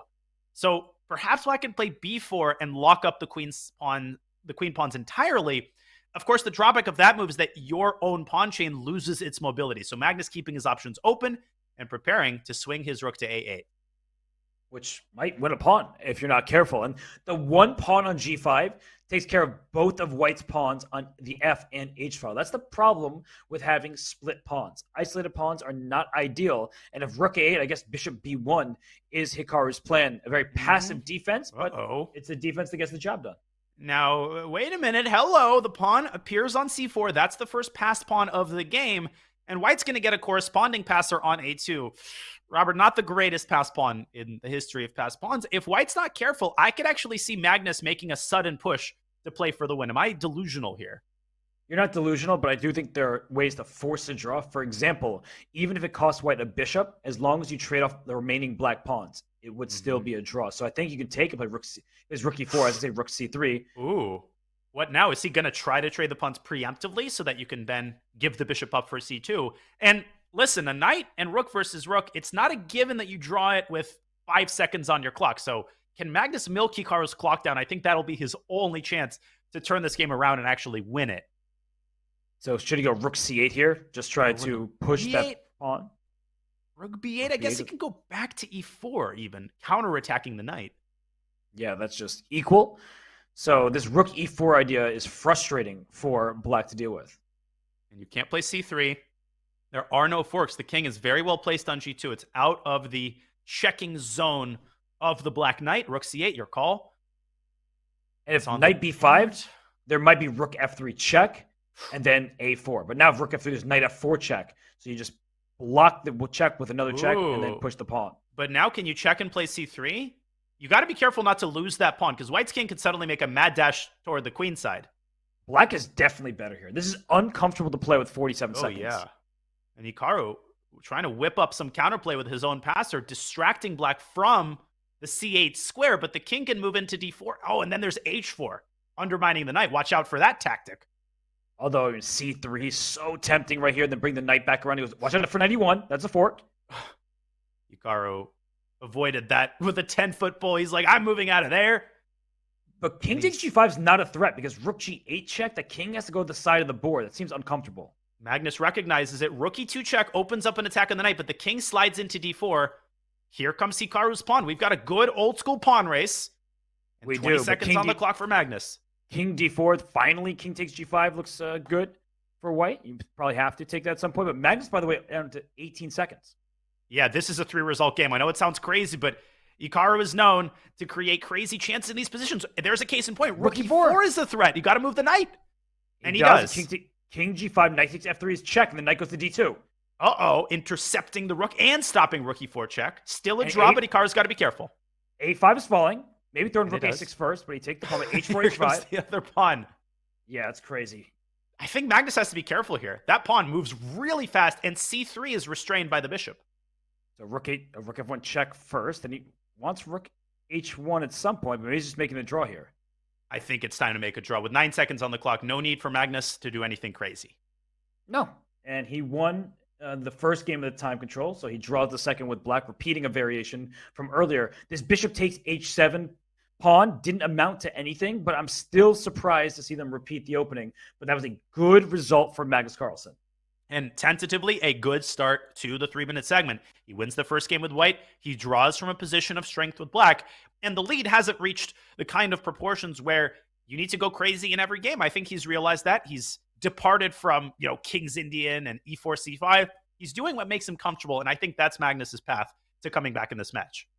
For sure. He doesn't need to take huge risks at this point. So much time is left in the match. Let's remind everybody, there are 45 minutes, you see the top left of your screen, remaining in the 3-minute plus 1 second increment time portion. After that, we get 30 minutes of bullet chess. So many games remain in this match. Magnus does not have to just throw everything at Hikaru just yet. Absolutely not, but he might have to throw something at Hikaru. They've had this pawn structure before. That game ended up in a very heated draw. Is there anything for white here, or is it a purely symbolic advantage? The eval bar seems to claim that white has a little something, maybe due to his control over the e-file. Don't play knight c7 here. Bishop takes knight, queen takes queen e8 would be check and mate. So watch out for your last rank. And it would be a logical move. Try to get the knight around to e6. Knight d6 is a better move, because now if you do the same thing, it merely leads to a queen trade. You can pick up e8 and then block on f8. Magnus poking and prodding and shuffling and chiseling. And he's trying his best to milk a little advantage out of this position. Okay, don't play f3 because there's bishop h4, something to note. So he just trades light square bishops and he's going to take the e-file. No, this actually is a nagging advantage for white if black is not careful. Because king f8, you would like to play rook e8 after, but there's bishop d6 check in some of these positions. You just have to be careful here. And he does play king f8, so he sort of fakes Magnus out. Rook e8 could still happen. Bishop d6, amazingly, there's bishop e7, Robert. I'm not actually sure that that's that bad for black. Yeah, good point. That you just are trying to trade off these pieces there, and everything is protected for Hikaru. And I'm looking at the ratings. Hikaru 32-17, Magnus 32-13. They're 4 rating points apart. They will jockey for position on the Blitz leaderboard. So I think the big question here, if we pull up an analysis board, we won't do that a lot, we promise, in the 3-minute segment. But real fast, g3, rook e8, bishop d6 check, bishop e7. The question actually is the pawn endgame totally lifeless? Probably the answer is yes, but these pawn endgames can be deceptive. I was also thinking about a move like bishop e5 here, but black just pushes the bishop away and then moves his bishop back to d8. And if you go back to d6, there's just king f7, Robert. So I feel like this is hope chess. I think rook e8 is unstoppable, and the advantage is going to evaporate. Good recognition from Hikaru Nakamura. Bishop d6 check may look scary at first glance, but it leads to nothing. So we're going to get a pawn endgame, king and pawn endgame that is, and there should be no advantage for white there. And something Hikaru does very well, Danya, is waste match clock. So g3 was played, by the way, that if there is a draw, he'll play it out for the full 50 moves. He's not just going to go and draw. And they're playing this line out. Now, bishop e5, f6. Of course, if white wants to draw, you trade everything on e7. But you're absolutely right. Hikaru is good at forcing that clock down. He's also good at getting time advantages, and Magnus can't just let his clock get down to 10 seconds because anything can happen in that situation against Hikaru. That's right. And I'm wondering why there's even any advantage on the evaluation bar for white. Why 0.4? If you swap everything on e7, the only difference is that white is upon g3 and black's king is a little bit more active. So why would white be better? That's the question I don't have the answer to. And bishop f4 played, bishop f6, we might just see a draw. And Hikaru just adhering to his strategy. He's up by 3. He could try to play that position. I think against anybody else, he would make a move like f6. But he respects Magnus, and he knows that as long as he holds his own with black and puts pressure with white, he'll be good. Decision time for Hikaru. And I think I saw Magnus' screen change for a second, so I feel like he looked at the camera and he saw Hikaru leaning back because Hikaru's going to waste time right now. Oh, he's going to wait for 2 minutes? I forgot. Yeah, he's going to play bishop f6 after using all of the time on his clock. Yeah, he's just going to sit around, sip his whatever's in that stein of his. And this is going to double as a rest time for Hikaru. You can just see him totally relaxed there, looking up at the heavens, Beth Harmon style, and waiting for that clock to tick down. You know how in baseball, when you're going to walk a batter, you can just say, I'm going to walk them, so you don't have to throw 4 pitches, right? I don't really watch baseball, but yes. It's a waste of time. So my point is, I feel like we should implement like if it's going to be a resignation or it's going to be a 3-time repetition, you just allow the players to tell you that. And you just take it off the match clock because the players, they do get a little bit of rest. That's the good news for them. But I think it's hard to sit and just do nothing as Hikaru is going to make the draw. But we're just waiting for his clock to hit 1 second left. What do you think the stoppage time is going to be when this match hits 90 minutes? No, just kidding. No stoppage time in chess. Well, Hikaru has stopped the match as he waits. He can let 48 seconds evaporate and then call the timeout, end the game with bishop f6. He has measured it. He knows it's a 3-time repetition, and the game ends automatically. Fun fact, Robert, you'll co-sign me on this. Over the board, there's actually a very strict procedure for claiming 3-time repetition. You actually cannot make the move itself. You have to stop the clock, call over the arbiter, the tournament director, the person who makes the results official, and you have to show him the actual repetition on your score sheet. A lot of people don't realize this, and they actually miss an opportunity to claim a draw because of the improper procedure. Yeah, but I'm less preoccupied with procedure here. The draw is by repetition. Hikaru 12.5 seconds on his clock, so he didn't go all the way down, but he did burn some important time potentially, because if Magnus can't score some victories and then he starts cutting to lead in bullet, he needs all the time that he can get. Yeah, no, this is totally valid. Totally valid match strategy. And a little change as Magnus tries to keep more life on the board. He doesn't just want another one of those draws. He plays the old school Breyer system. Yeah, this like Zaitsev, Breyer. He's keeping everything defended for black, but at the same time, you're quite passive. So white strikes on the queen side with a4, and now you have to be very careful if you're Magnus. The b5 pawn, it sticks out like a sore thumb. It can get in trouble if white piles up pressure on it, but he brings his knight to b6. He's challenging the a4 pawn. But b3 would restrict the knight.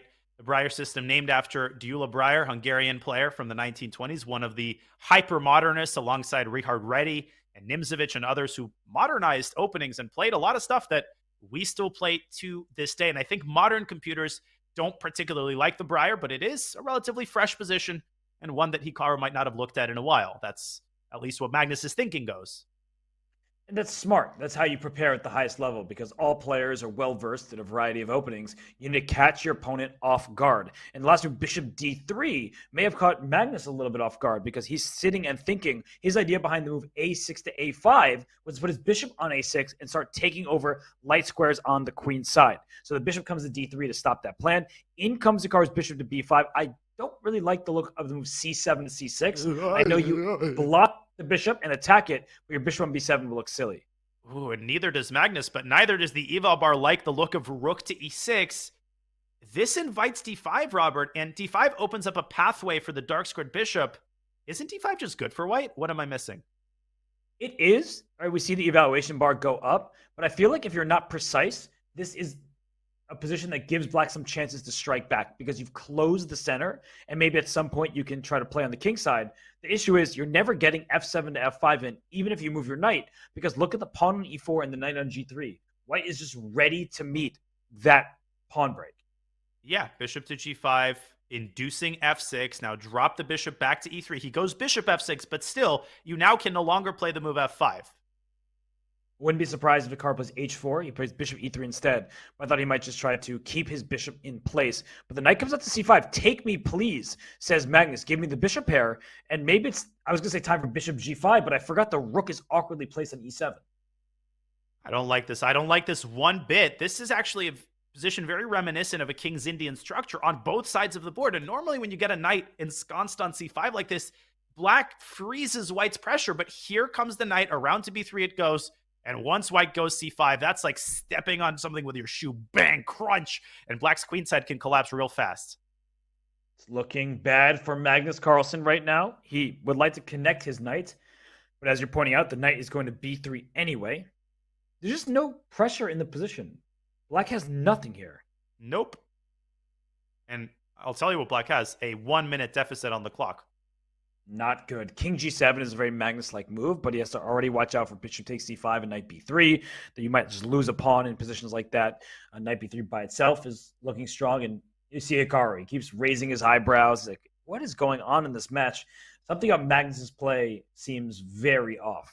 And that decision to play rook e6, I know I have the benefit of the eval bar. I get that, but put that aside. Very uncharacteristic misjudgments, intuitive misjudgments, errors in calculation.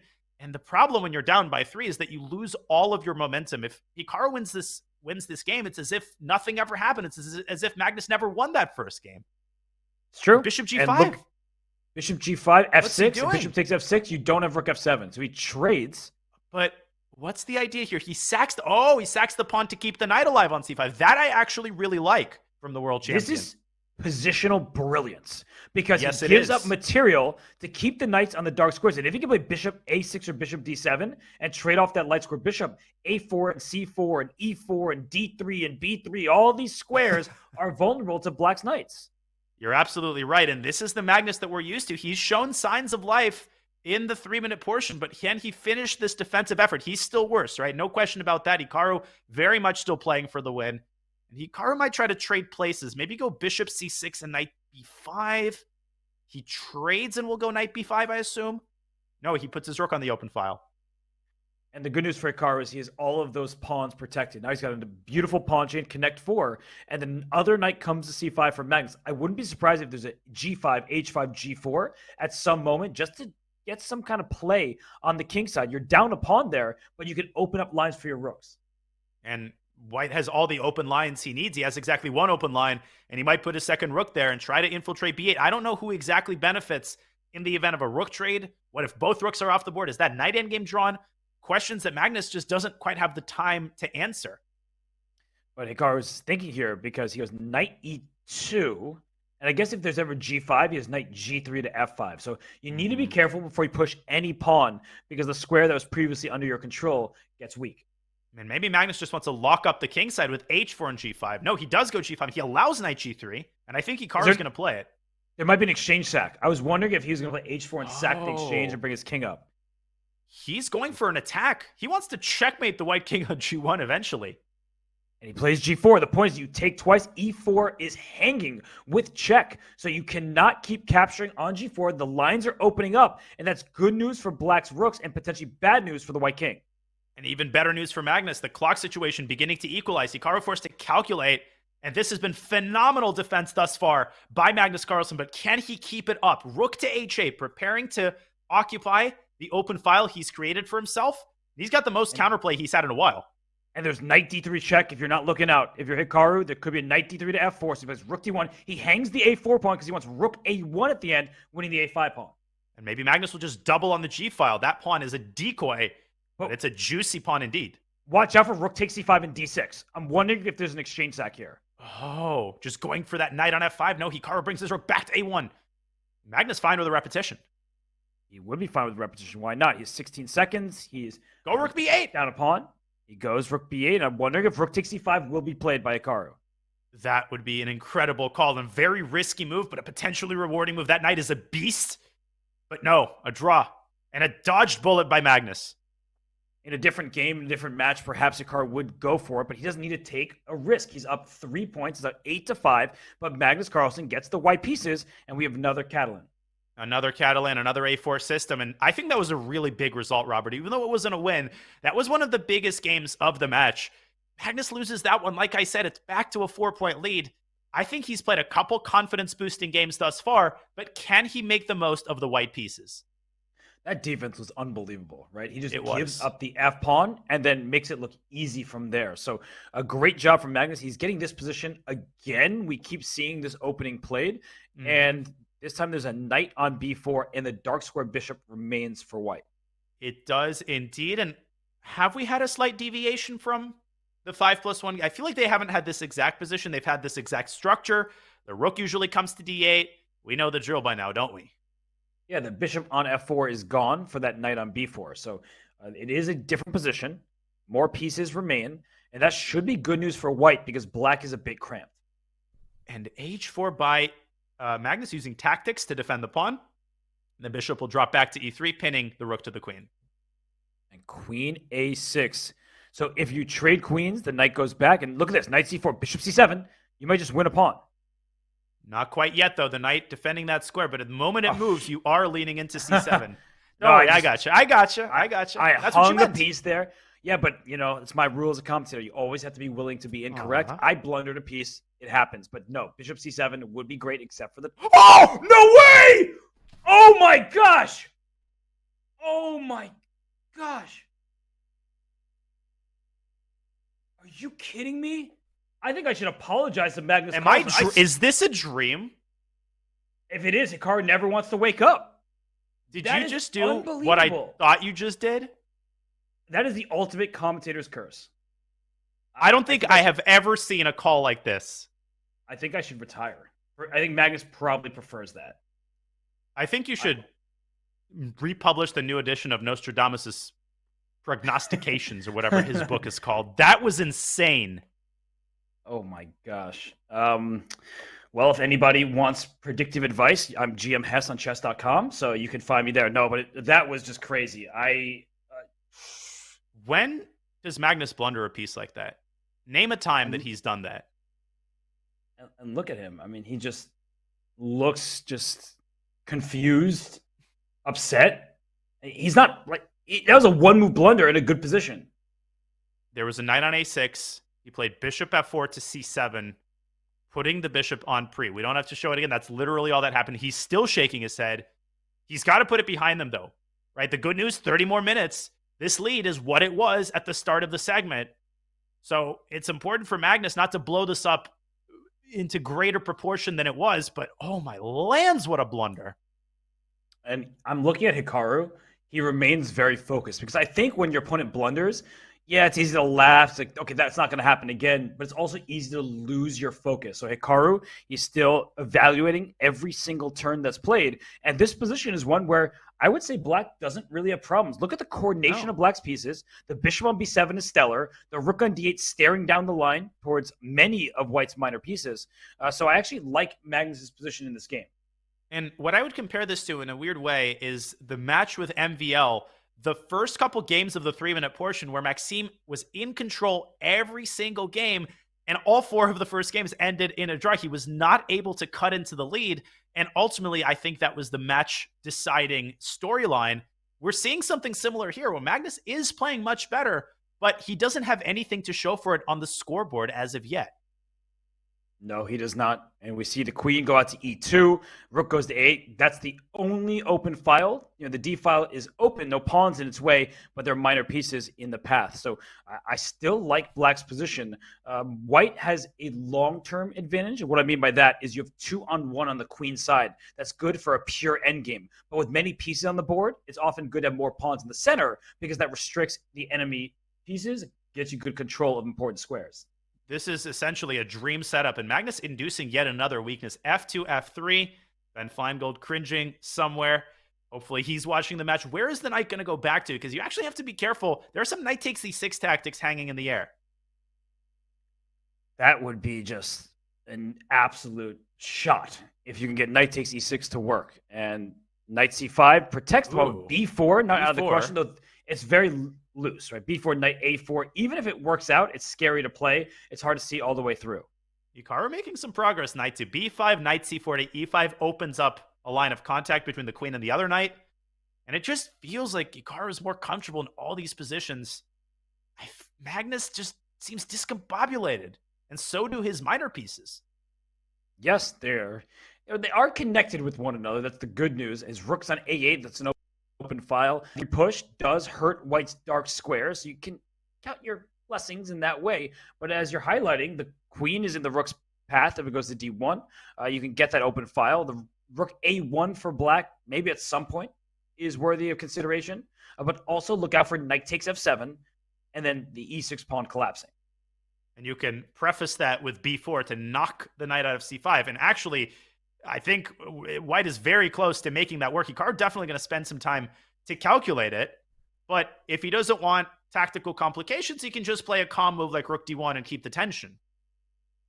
Yeah, Rook D1 is viable here. B4 looks very strong. I actually don't see what Black's response is after B4 because knight takes F7, while like queen takes E6, and there is B4, step 1. Oh my gosh. You see Hikaru looking off screen? I actually think, I don't know for sure, and I'll ask our team, I wonder if he has Magnus, like his camera there, and he's trying to look at Magnus's reaction.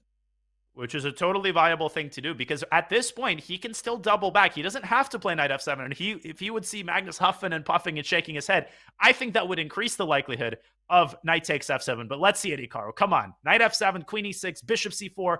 Looks like a long-term attack and 2 pawns for the piece. I think it's a practical decision, but he doesn't do it. He was a little indecisive when it came to that sacrifice. It was bishop d2, just protecting the pawn at c3. But now he's saddled with some long-term weaknesses. The c3 pawn is attacked by 2 of the black knights. If you were to push up to c4, b4 falls. So I think that Magnus, he will remain alert to the f7 capture. Wait, now takes and knight d6 at the end. He just... I think I got to stop talking. This is... You're unbelievable. We did it again. Come on. As always. But Hikaru, he has to decide on it. It's still not that obvious after knight d6. There's queen e7. It's messy. But look at Hikaru. I mean, he's spotting the tactics. Queen e7 play. And look at the eval. Wait a second.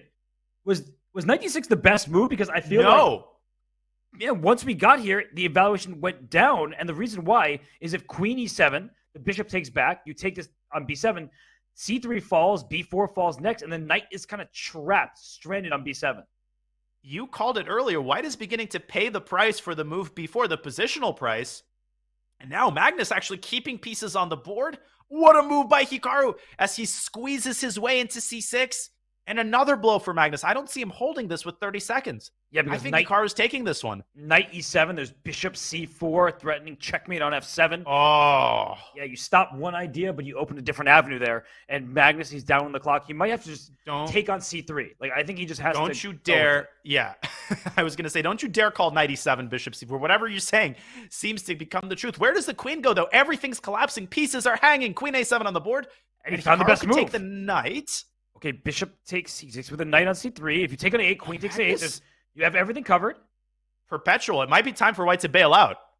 You could take on b6, I feel like. Nah, but then queen d5. Is Magnus the one going for it? No, he can't go king g6, can he? Wow, and Magnus just, throws his hand up. He makes a draw, but that is break time here in the 3+1 portion. Danya, I can't believe it. I know I suggested a blunder. I owned it. And unfortunately, Magnus did the same mistake. And now it's Hikaru who owns a 4-point lead once again. He does indeed. This could not have gotten better for Hikaru Nakamura. He's wiped off 37 more minutes off the match clock. And if he can sustain this lead going into the bullet, I mean, we've seen absolutely everything. The bullet is going to be ridiculously epic no matter what Hikaru's lead is going to be. But every second is golden right now. Every game is an opportunity that Magnus has to try to exploit. Yeah, I think Magnus needs to get one of these games down the stretch of the 3+1 portion. He needs to cut into this 4-point lead. He can't allow Hikaru to maintain this confidence. But Hikaru looks just as confused as anybody. He's looking left, he's looking right. He's like, is this really Magnus Carlsen making these mistakes? It is. So Magnus Carlsen, he remains the world champion until he gives up his title in the match between Jan Nepomsky and Dingley Ren. He'll need to find his form, but before he can, the players are on a break. Danya and I will do the same. And when we return, it's the finals here at the Speed Chess Championship. It's Hikaru Nakamura versus Magnus Carlsen.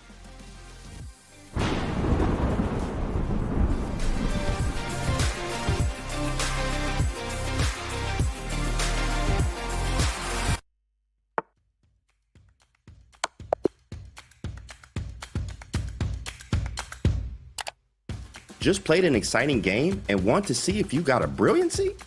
Or maybe where you could have improved? Chess.com's game review is just a click away. Game review is a fast, fun, and instructive guided review of your games. See your accuracy and your opponent's accuracy. Check out the eval graph for an instant overview and scroll down to see how many great moves, best moves, blunders, and yes, brilliancies you have played. Learn from Chess.com's coach who gives move explanations, opening statistics, and shows you the best lines of play. With retry mistakes, you can get another shot at finding missed opportunities. Try Game Review today on web, iOS, or Android.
and we return to the Speed Chess Championship final. It is Hikaru Nakamura with a 4-point lead over Magnus Carlsen. It is shocking, but it is all Hikaru to this point.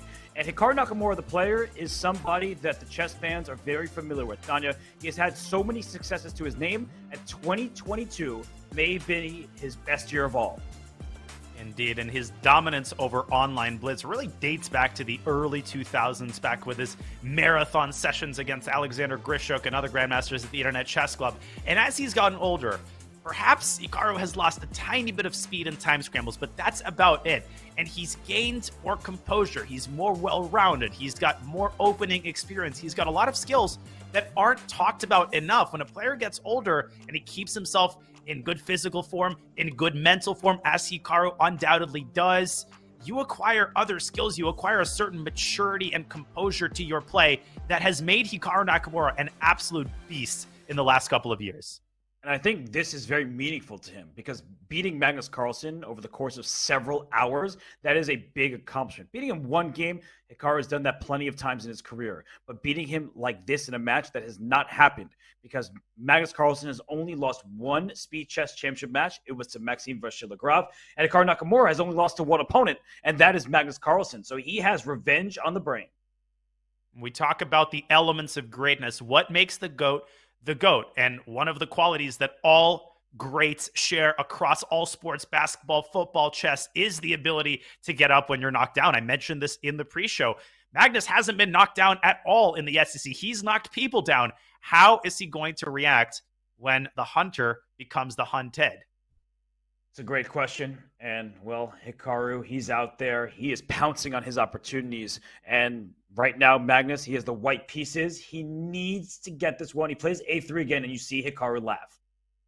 Yep, A3. And the actual point of the move A3 is to discourage C7, C5, because their white could have grabbed that pawn and protected it with B4. But that ship has sailed. They are once again repeating a very similar line to the first time they had this. The queen comes out to B3, and Magnus, of course, trying to provoke a weakness on the queen side.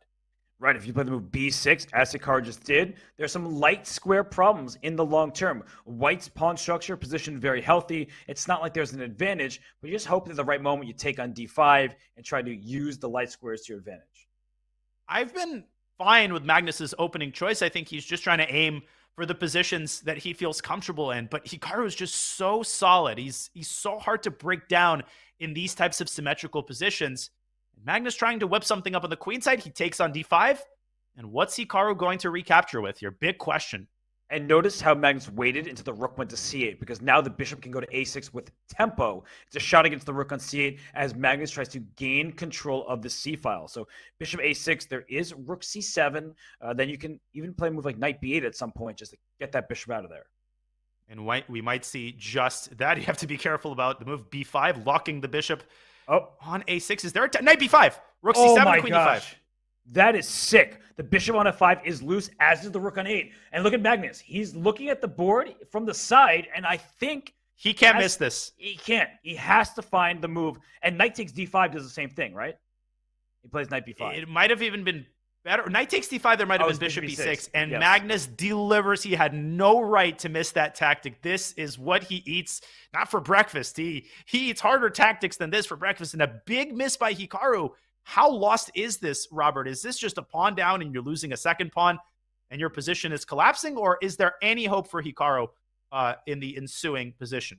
It looks extremely lost. You have to take on C7 now, right? I don't see another move. And after queen takes D5, loose pieces drop off. LPDO, says Daniel Naroditsky. The rook on 8 is loose. The bishop on F5, is similarly loose. And so you lose a pawn, then B5 drops, and you're going to lose this game. So the break could not have come at a better time for Magnus.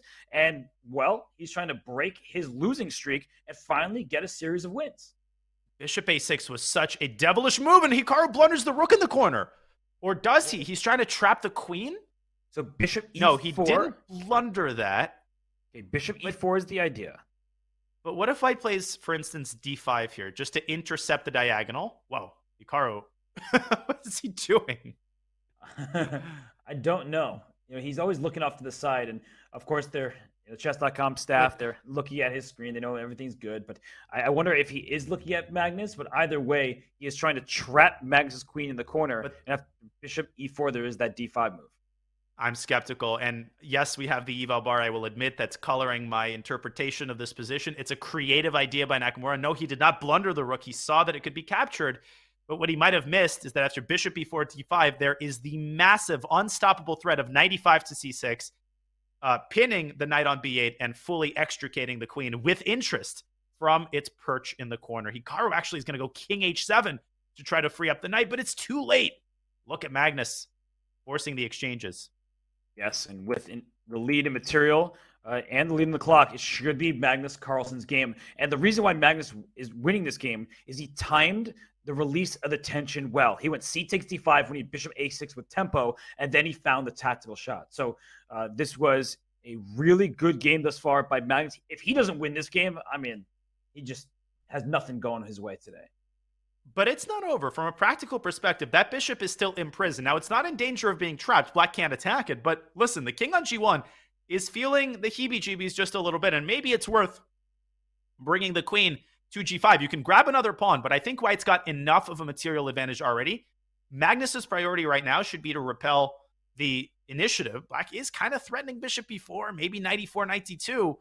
Hikaru is so good at creating complications in these types of positions, and hold on.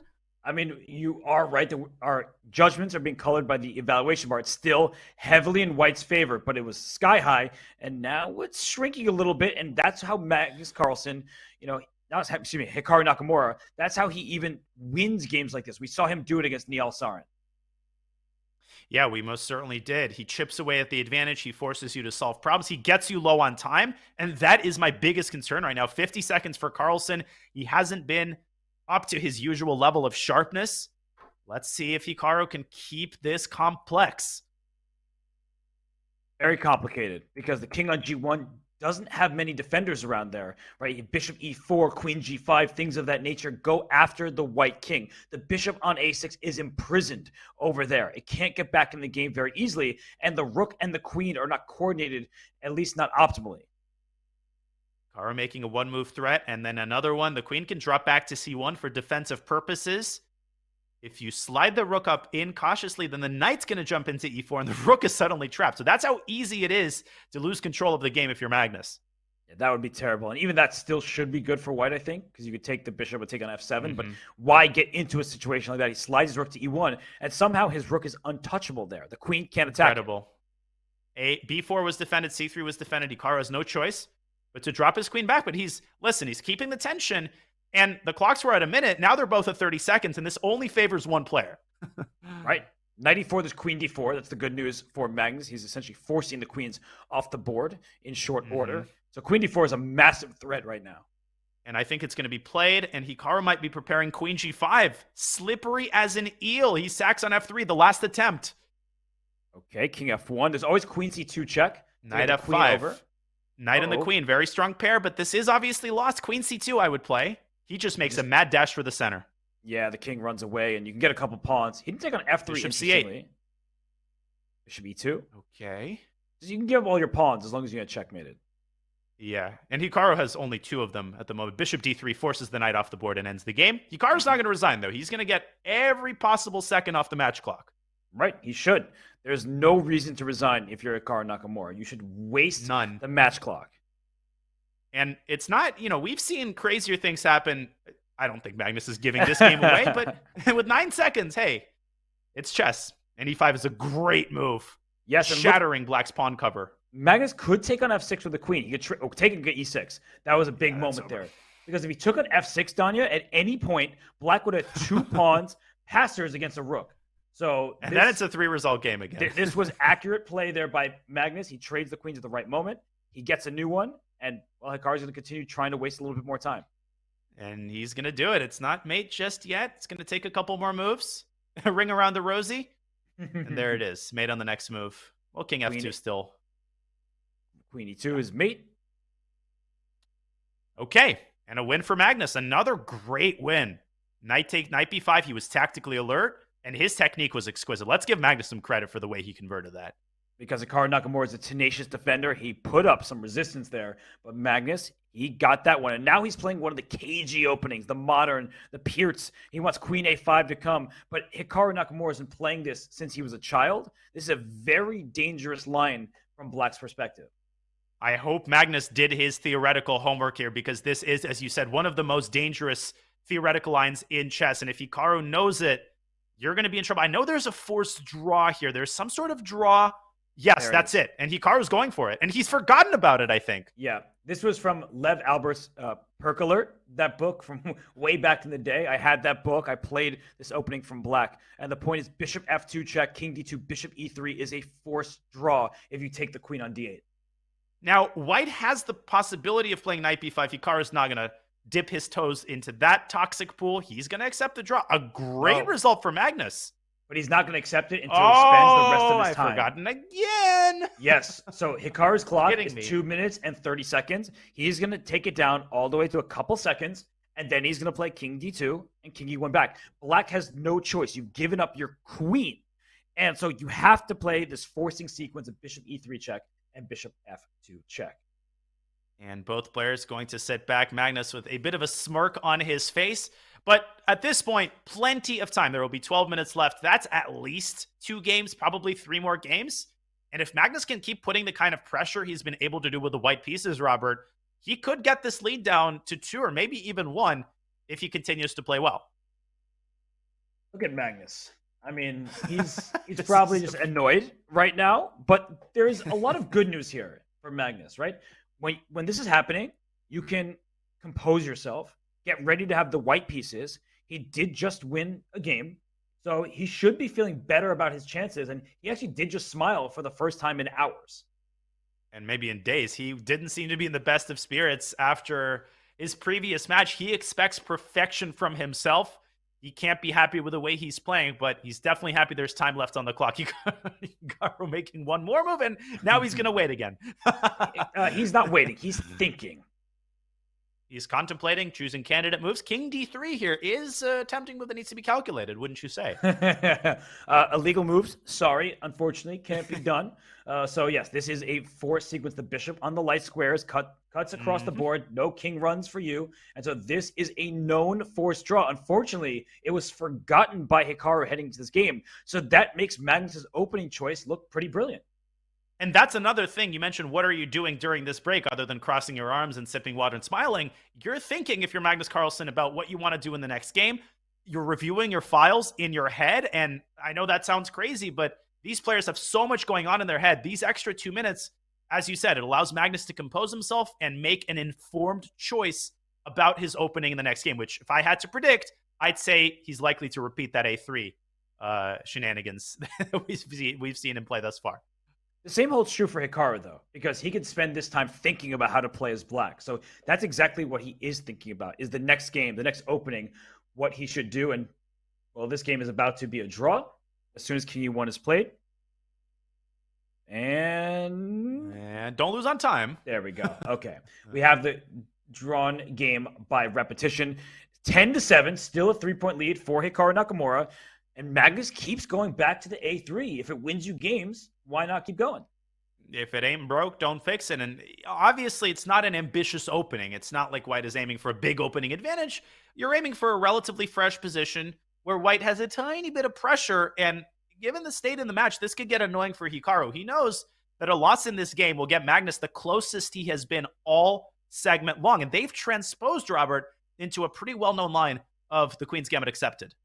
This is the World Championship match between Magnus and Fabiano from 2018. This opening was played a lot, and Hikaru and Magnus have played this stuff a lot. Yeah, it's really complicated here because the threat was e5 to e4 after attacking the bishop on f4. But now the knight on c6 is under attack. If you take on d5, this bishop takes h7 check, and then you get to win that knight on d5. So it's a really complicated sequence here, and Magnus is still laughing about something. And has Hikaru walked into Magnus's preparation? Because Hikaru's the one taking a chunk of time here. He gets crazy after EFDC. There's the threat of b2, b4 in the end. And if Hikaru doesn't know this, Robert, this is major trouble. You could lose this in the blink of an eye. Well, look at the time. Hikaru is spending time not because he has a forced draw, but he really doesn't know the position. And it's what you're saying. E takes F4, you get a bishop. D takes C6, you get a knight. White is up a pawn in that position, and B4 is a huge threat. So it may look like black is going to go Pac-Man. E takes F4, take on E3. He goes knight D4, which apparently is a slight inaccuracy, but still a good move.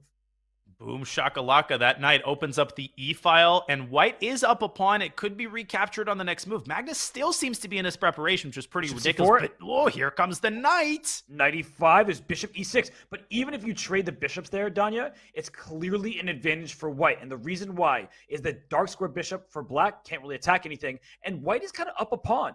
It's even material, 6 pawns per side, but we have a passed D4 pawn, and you have this pawn on F4 that's doubled and not going anywhere. And Magnus starting to get into his groove. I like this move by Hikaru. He's going to take that knight and take on D1. But we always talk about this, Robert. Opposite colored bishop positions are a totally different kettle of fish when the queens are still on the board. When they're on the board, it favors the attacker. So Hikaru definitely has a serious defensive task cut out for him in the next couple of moves.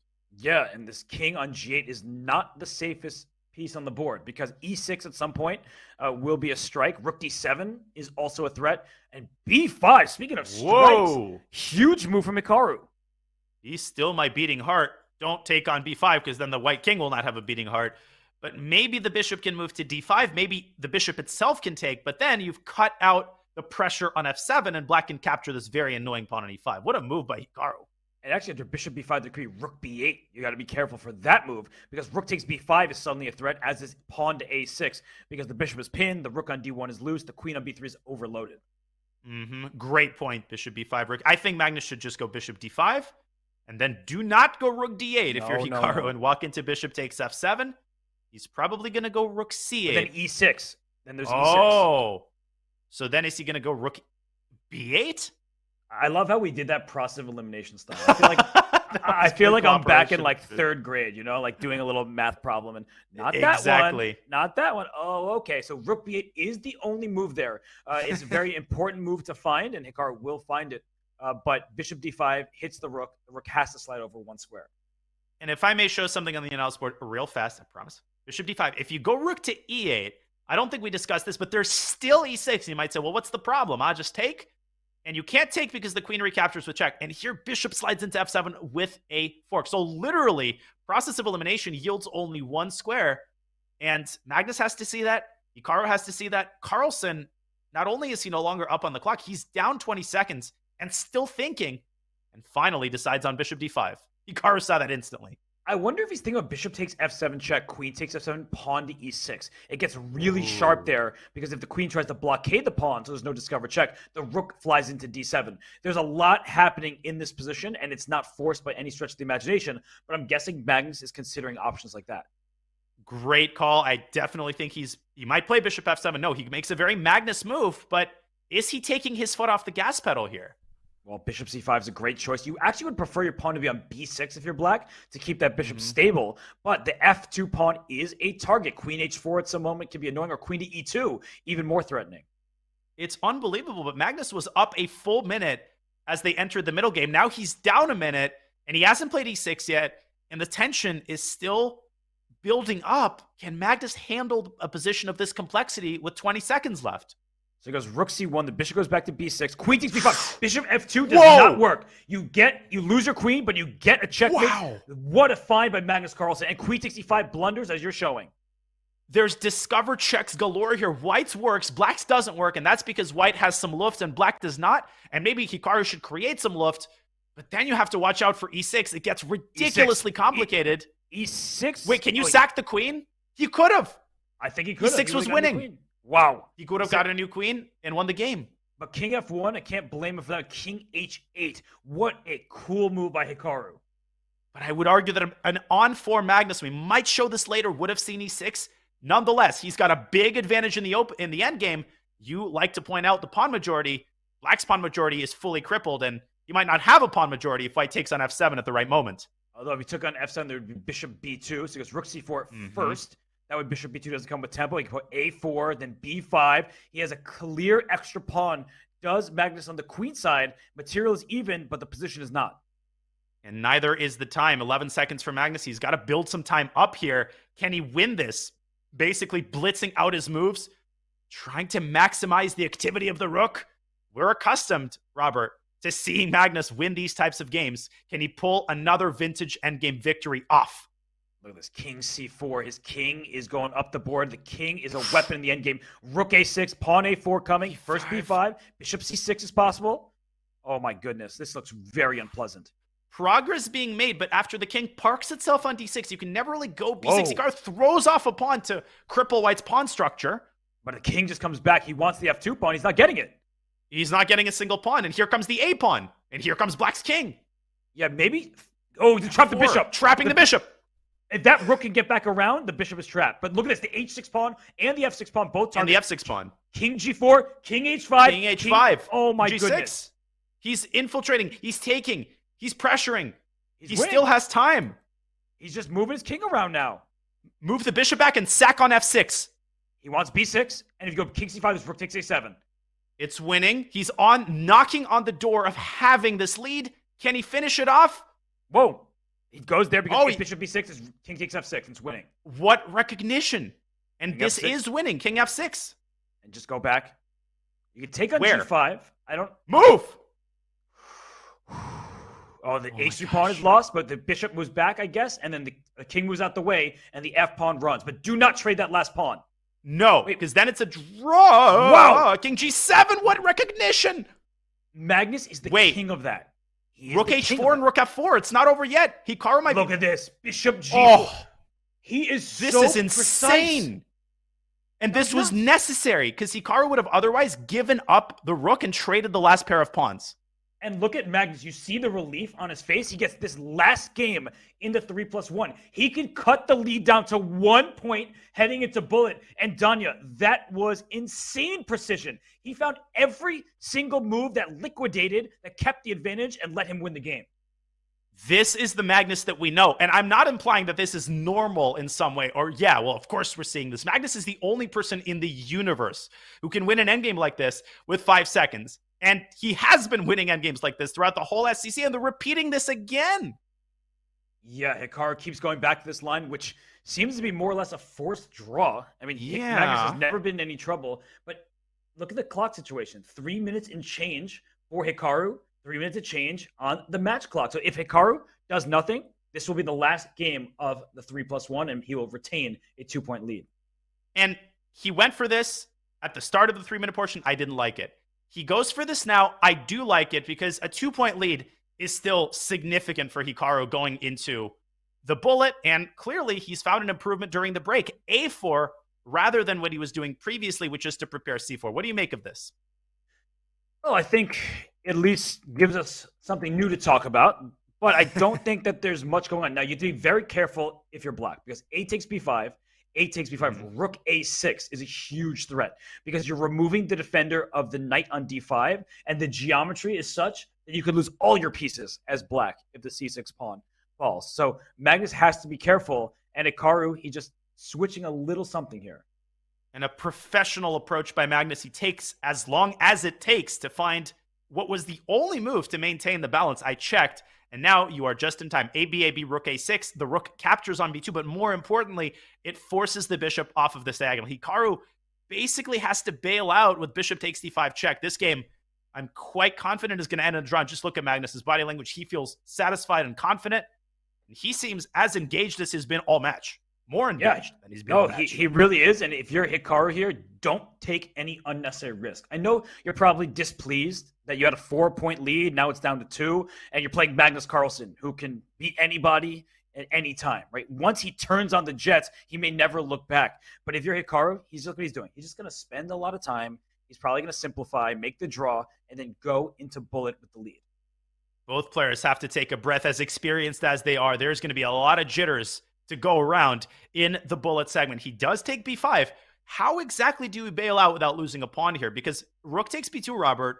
And after rook b3, don't go rook d3 and allow b4. Move your king or move your f pawn. And this is a draw.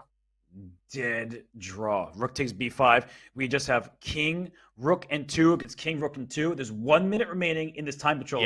But there's no way Hikaru is going to let another game be played in 3+1. It would be absurd to not milk the rest of this clock down, given how Magnus has played with the white pieces. and avoid repetition if you're Hikaru, or get a repetition going, do what he's done previously, which is to sit and then repeat for the third time once his clock is down. Oh, I thought that's what he's going to do. I thought you were saying do what he did previously and win a rook again, like he did against Nihal Sarin. We had almost this exact structure. He was on the black side of it, and Nihal got himself skewered. I will never forget that moment from that match. Wow, we are going to have a 2-point lead for Hikaru Nakamura. Now, if before the match you said, Hikaru, you'll be up by 2 points going to Bullet, he said, of course, give me that lead. But I feel like right now he has to feel a bit disappointed. It's hard to put losses out the window, especially when they're recent, because if we just look at the last bunch of games, it is Magnus Carlsen who's been on a bit of a winning streak, and they made a draw. It is the end of the 3+1, and that means we are heading to Bullet Chess. And Magnus, he seems happy. He seems for the first time to really believe that he can equalize this match and end up winning it. Hikaru's definitely disappointed. He was still up by 4 with halfway through the 3+1 portion. He was looking to bring the hammer down, and instead Magnus Carlsen arrives on the scene. The Magnus that we know halves this lead. He stands really, really well going to the Bullet. I think Magnus is more than happy to be down by 2, given the circumstances. Oh, yeah, he blundered a bishop on one turn. That was shocking. I made the same mistake, but still, you don't expect Magnus Carlsen to do that. So to be only down by 2 points, that feels like a small victory. He will head into the Bullet with a very real chance. But before we go to break, I want to make an announcement, because there are many announcements to make in the chess world. Get ready for the Q4 2022 State of Chess.com coming to you live on December 21st. We're announcing some huge news for the chess community, followed by community Q&A with Danny Wrench. Live guests include the Magnus Carlsen, who will be taking your questions in chat. You don't want to miss this show, December 21st at 10 a.m. Pacific, right here on twitch.tv/chess. Like the players, Danya and I are going to head to break. When we return, it is the last but not least segment. Here we go. Segment. It's a 2-point match. It is Hikaru Nakamura versus Magnus Carlsen.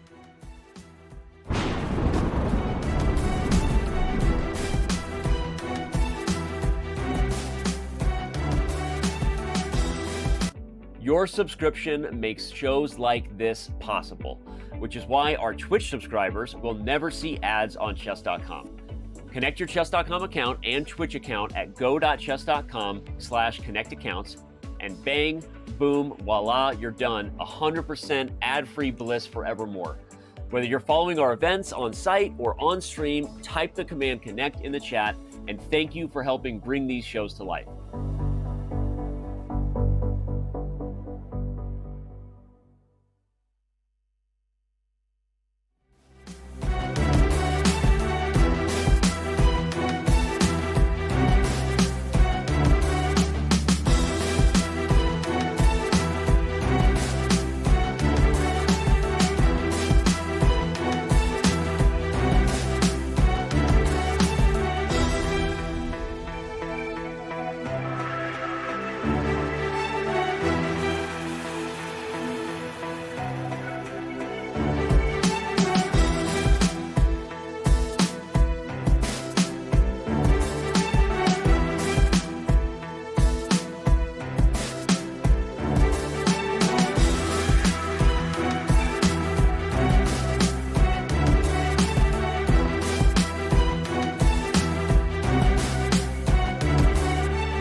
A storm is brewing.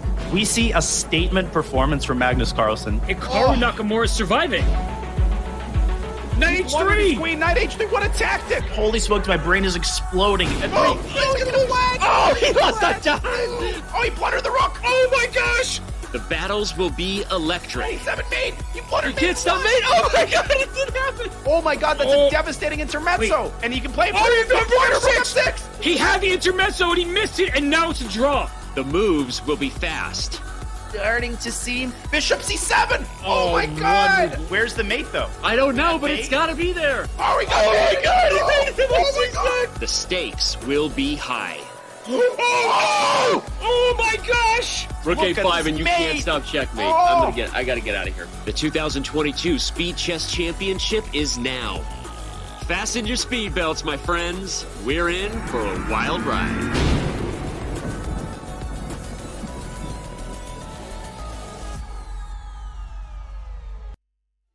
In return, here at the Speed Chess Championship Final between Magnus Carlsen and Hikaru Nakamura, I'm Grandmaster Robert Hess. Alongside me, my good friend Grandmaster Daniel Naroditsky. We have the call. We're entering the final portion of this match. It is 30 minutes of 1 minute plus 1 second increment bullet. And Danya, there is a lot of money at stake. There's a lot of pride, but the prizes, they are huge. Let's take a look at the performers thus far. We don't know who the top two will be. Nihal Sarin made over 10 grand as a semifinalist. So, Danya, as we see down the list here, a lot of money has been at stake and a lot more in this bullet segment.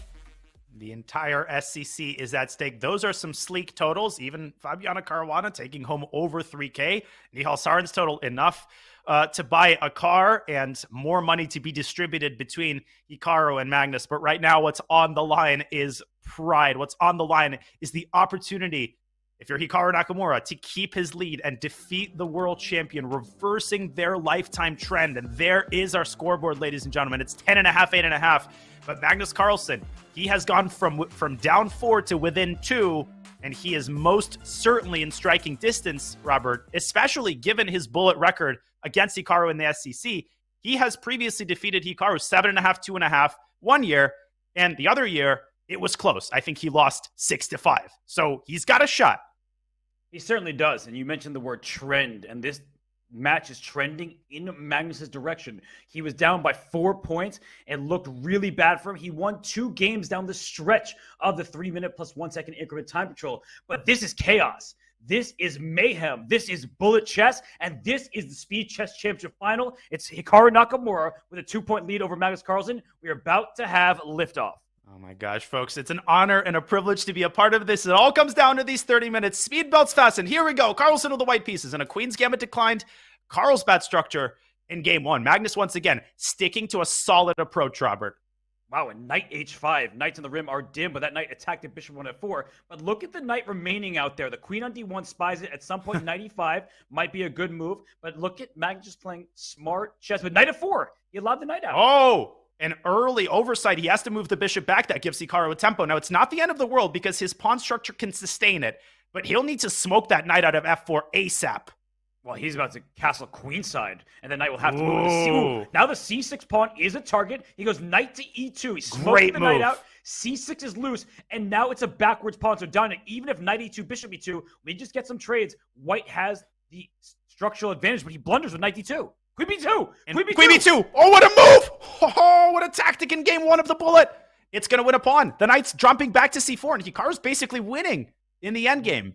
And you saw Magnus, he's like, yep, I missed that one. And Hikaru needs to put this one away. It will give him a 3-point lead. But what a mistake by Magnus Carlsen. He has just been off form in so many of these games.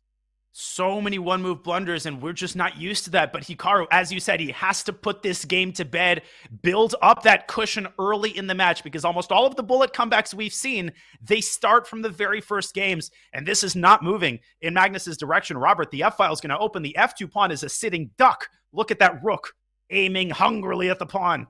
Wow, h4. G3. Bishop f5.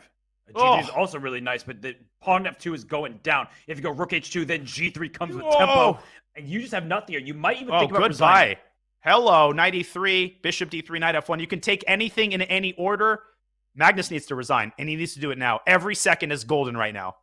Oh my gosh. Bishop G4 check and Bishop E2, this Rook F1 check, things like that. Oh, it looks no. very, very bad for Magnus. Hikaru sees it. Guess what he's doing? Something he's never done before. He's bringing some time off the clock. Resign right now if you're Magnus. Knight C3. Oh. And he does. That's it. Yeah, he resigns. He still has over 27 minutes remaining. That is plenty of time for this comeback. He goes for the Sicilian. He had a good position earlier in the match in the Sicilian, but he did not play the con. It's very common for players to trade blows at the start of the bullet as they adjust to the new time control. But one thing's for certain, Magnus is going to lose the match if he continues to make these one-move tactical blunders. He had a great position there. He just simply overlooked queen takes b2 and great recognition from Hikaru. And look at this, g4. That is something that strong players do. Even if they just want to draw and keep a match lead, they play like it's any other game. You need to play in your style. You cannot play with fear. Hikaru might even be playing more aggressively than usual. He wants to put this match away in the next 10 minutes. He doesn't want this coming down to the last game. He doesn't want any of that intrigue. He wants to end this here and now, and he's trying to end it on the king side. Magnus is trying to put his king to the death on the queen side. Here we go, folks. This is almost like the Drake and Wesley So game from the CGC. And I'm waiting for g6 from white, but queen c3 threatens queen b2 mate. The knight will have to move out the way, so it's a close call. And look at Magnus like bishop f6. You think gf7, the king might take on f7. The king is out in the open, but he's protecting everything for the time being. It's a messy position. It is, but Hikaru adroitly handling his minor pieces and stopping the queen from infiltrating to c3. It just seems like that g6 pawn is going to wreak havoc once the f7 pawn is eliminated. And we see a swap on c1 and knight c5 played by Magnus. So is there knight takes e4 shots? You need to be very careful here if you're Hikaru. But there's e5 beating him to the punch and smashing through the center. The knight on c5 is now hanging, as is the knight on d4. But you can just recapture. And where's the crusher? Bishop it wasn't it. Still good for white, apparently. But if bishop f3, you're forcing you have knight takes f3, because otherwise you might lose a piece. But then how is black just going to keep all his minor pieces intact? He goes back to d8. Best move by Magnus. That's a huge phenomenal defensive move. Rook c5. You can't take the rook, but you can take the bishop on g5. And I do believe that white's king is less safe. So I see the evaluation bar, but I actually believe that white's position is a little bit more precarious. You're absolutely right. The pawn on a3 offers long-term chances against white's king. That could be significant in a time scramble. They are nearing a time scramble. And Magnus opens the f-file. He's taking over the initiative here. He's got a serious chance to win this game. Is there some kind of bishop f3 here? Bishop f3. Yes, and then rook f3 in the end. Yeah, there's like bishop c5 idea. So Magnus down 10 seconds. He completely misses it. But he keeps himself with 3 passed pawns on the king side. Again, it's all about practical perspective here. I still think Magnus has got great winning chances. Bishop d5. Stick it on the center. Everything. He takes there. Is f3 hanging? No. Queen takes d8 first. He plays bishop d5. He wants those pawns to go. But here come the knights. Rook b6. h4. And then h6 and then g5. You got to throw all your pawns at white. It's anybody's game. I see the eval bar. Forget the eval bar. It's 50-50 position. Hikaru's stopping the pawns. Here comes Magnus's rook. Yes, but the b pawn might seal the deal for white. At some point, it's going to go up the board. And the knight's going to jump into f6 at the right moment. Oh, this is not looking good for Magnus. No, it isn't. A2 is also a bit loose. So if you take your eye off that pawn, you could lose the A2 when he goes rook b2. Oh my gosh. Where do you go? You have to give up A2. You called it. Take on Bishop A2. A2. Oh, he goes H2. Oh, here comes the H pawn. Take on A2. Bishop A2 now. Oh, Hikaru's collapsing. He's losing control of the game. Bishop E4 and G3 was winning. Bishop E4 is next. And B5's hanging as well. The king goes back, safe and sound. A2 Bishop A2, grab that pawn and move the bishop back and do it now. Look at all these pawns going forward. Take on H2 back, rook F2 to G3. And just take on A2. Oh, Hikaru going for mate, but there's no mate. And look at Magnus. He realized it. I think he's looking from side to side. No checkmate. And he's going to bring his rook to F1 with check. Oh, and the king making a mad dash to the other side of the board. It's a promotion. It's a win. Hikaru, he does what he usually does. Robert, what did we just see? What a win. This has been a crazy game. And Magnus Carlsen, he is showing his world championship medal, his pedigree, his ability to stay alert, to stay in this match. And he's going to checkmate Hikaru in the next few moves. And look at that. And what Queen F5 for the quickest checkmate. Yep. Clinical until the end, even with 2 queens on the board. He ain't lazy. Every second matters here. And only 7 minutes have gone off the match clock. So it has not been a catastrophe. Magnus gets this lead back to 2 and another pivotal game with the white pieces. These two are the absolute best in all forms of speed chess. But in bullet, this is incredible stuff. We see a capture on c4 this game, Danya. That allowed white to strike in the center with e4. A big center for white. We've seen many positions just like this. And look at black's kind of awkward setup with the knight on c6. This is some sort of a Grunfeld, but in the Grunfeld, you usually want to be able to play c5. In this case, Hikaru pushes e5, and he's going to stick that knight on d4. Practically, I do like black's piece activity. Piece activity is so important in bullet. But this is like the most Magnus position ever, right? You have the bishop pair. You're getting in the end game. There's no targets. E5. You're just better here. And I feel like this is trouble for Hikaru. Major trouble. And bishop c5. And bishop c5. Stop it. Stop it? No, you stop it. Okay. Well, Queen. Knight d4 is a counter shot for black. That's the good news for Hikaru right now. And he's going to play it. And he has to seize on the opportunity to create intrigue with his knights. Knight c2, maybe get that bishop out of the picture. Bishop c5, can you throw that in? He goes queen c3. He's saying your bishop on g7 is terrible. Knight d5 almost worked. He plays it now, and he's going to play c6, I think, to cement the knight. No, he goes back. Mm-hmm. And you need to get knight c5, or at least threaten knight c5 as white. Trading everything here should still be better for Magnus, but Hikaru doing a very good job of being solid. Magnus has made zero progress the last 5 moves, and Hikaru up 17 seconds. Huge time advantage for a bullet game. Can he stay afloat in this highly charged situation? I love that move. Yeah, but you don't play knight d7. C6. Queen takes d7 will lose in the spot. So oh my god, so easy to miss. Move that knight to d7. Don't take on b2 either. There was a fork on b3. Mm-hmm. So knight c5. Get into those light squares. For sure. And Magnus slowly accumulating. This is his type of position. You called it. Yeah, this is dangerous because the black king is less safe than the white king. White will play h4 at some moment, maybe h5. Just chisel at the black king. Whatever you do, don't lose this game if you're Magnus. This would be a heartbreaker. 96! He put it a piece! Oh my gosh! And he resigns right away. So see, I think Hikaru feels that the match is slipping. So instead of just wasting time, he's like, I need to get in the flow. Because right now he is a bit rattled. And Magnus Carlsen has cut the lead to just 1 point.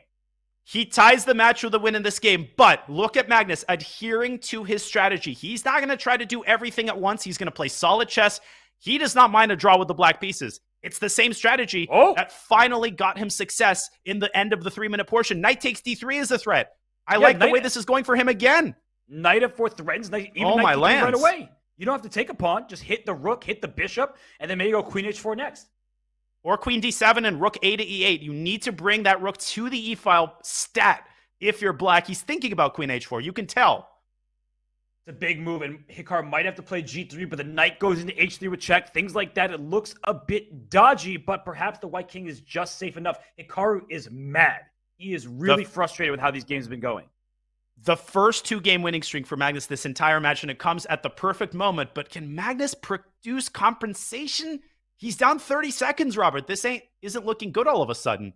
Yeah, Hikaru's just playing easy moves too, right? He pushes pawn at d4 when it was attacked. He is making simple choices and doing it well. c5 striking. You want to open the board for your bishops, and knight e4. So you could take on e4, get opposite colored bishops, but then it's just a healthy extra pawn for white. Hikaru could take a lot of time off the clock. At this point, it doesn't matter. The match is too close. Love what Magnus did there. He blockades the pawn, but in comes the rook, and he... I thought he blundered a piece, but yes, there is a back rank checkmate. So rook e8, very smart. But if you take on e4, queen takes, there's a mate threatened on h7. But Hikaru is so good at tightening the noose in these types of positions. No risk. He can play this forever. And the moment Magnus slips and that pawn runs into d6, it's over. You got to keep that bishop on d6, firmly entrenched. Okay, so now a4 can open up that rook on a8. He might put his king on g7 at some moment. He goes rook d8. He wants firm defense. Hikaru trying to induce more weaknesses on the king side and infiltrating to the 7th rank, attacking f7. So many threats here, Robert, and the pawn is hanging. And you can play d6 at any moment.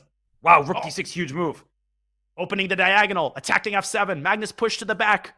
Great awareness by Magnus to play bishop d8. h5, a great choice from Hikaru. h6, if you take, you lose f7, so he goes king f8 now. The h6 pawn is either a strength or a long-term weakness. Magnus making a mad dash to the center. The king is weaker than it's been the whole game. He's basically lost, but still holding. Rook f6. Rook f6. d6 check. Rook b7 check. Oh my gosh, he gets what a d6 move. He gets the b7 check in, and f7. Wait. He let the king slip. And there was bishop c7 there, but still, this looks like anybody's going to... Rook f2! Oh my goodness, bishop c7 threatening mate! And you have to trade queens, but now black is up a pawn all of a sudden, and g3 is weak. But so is h7. This is still a 3-result game. With 2 seconds, anything can happen. A mouse slip, a blunder. Rook f5, another excellent move. Robert, he's going for that pawn. And he goes king c8. Is that rook trapped? Bishop a6, forced. He goes rook b5. No, you can goes trade back. rooks. Take it. Watch out. The h7 pawn is safe and sound, and h6 is a problem. You might lose this. If black wins h6, he wins the game. Now, if you're Magnus, do not flag. Do not flag. f6, f6. Quick move. Bishop g8, draw. That's a good awareness. No, you can't take it. You can't take the pawn. It's tied. Hikaru resigns, and we have a tied match with 17 minutes to go. For the first time since the beginning of this match, Magnus Carlsen is level.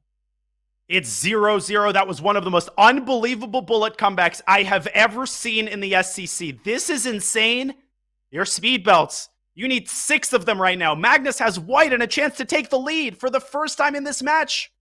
And Hikaru was telling himself to wake up, to see the tactics, to spot what's going on. He was up a pawn. It seemed like a risk-free position, but Magnus Carlsen is on fire right now. Look at this move, rook d1. He takes on d4. He just has more activity. So, Danya, if the minor pieces come off, watch for the second rook to reach d1, and it is just completely easy chess for Magnus Carlsen. I always say this when there's only one open file. The side that controls it holds all of the positional keys to the kingdom. Black is firmly worse here.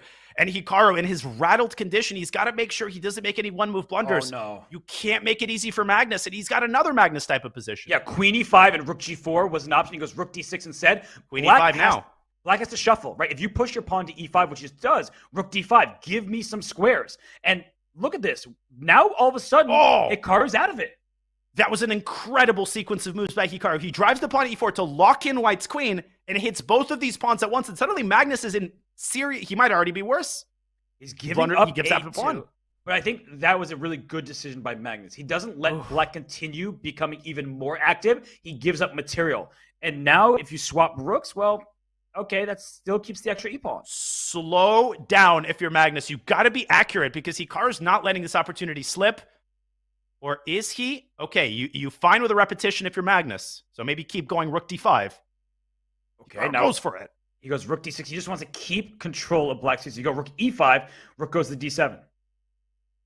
Queen maneuvering, dodging, meandering, trying to chisel its way into white's position. That queen on e3, it moves away to d4, threatening rook d8. But here comes Hikaru's pawn. Okay, he doesn't have to take the rook. That's very important. And f e3, rook e3, rook d8. It looks scary. Or is it queen takes e3? Queen e3. I think you got to go queen e3. Well, it would be nice, but Hikaru can squeeze this out forever. Yes, although if the queenside pawns come off, then we know that's a theoretical draw. But yeah, the question is, does Hikaru want to squeeze forever? It's a tied match. He no longer has the lead. So what do? I think you try to squeeze just because you have the upper hand. You've got the confidence. Whoa. Apparently rook c4 here might win a second pawn. No way. Then rook a8. Oh, and then rook takes b4. Magnus just blundered with c5. He rushed it. Oh my goodness. He rushed rook it. C4. Huge moment for Hikaru. He might lose this game. How does he? My lands. How can he survive here? I don't think he can. I think he's going to end up 2 pawns down, and that is still salvageable in some cases, but not here. You got to try, right? You can't resign. There's so much time left in this match. You'll only be down 1 point even if you lose. But great recognition by Hikaru. First with queen a6, then there with rook c4. The pawn on c5 is an extra one, but the problem is the black king can't really get out. What black wants is to trade the c-pawn for the h-pawn. A 3-on-1 on one side is easily winning. Can Hikaru get that to happen? Or can Magnus keep the fortress alive? And he went king g2. Oh my gosh. It ain't easy. c2, there's g4. He goes f5 to stop g4. Great move. Fantastic move. He should have played g4 first, Robert. He should have stopped f5. He's going to lose.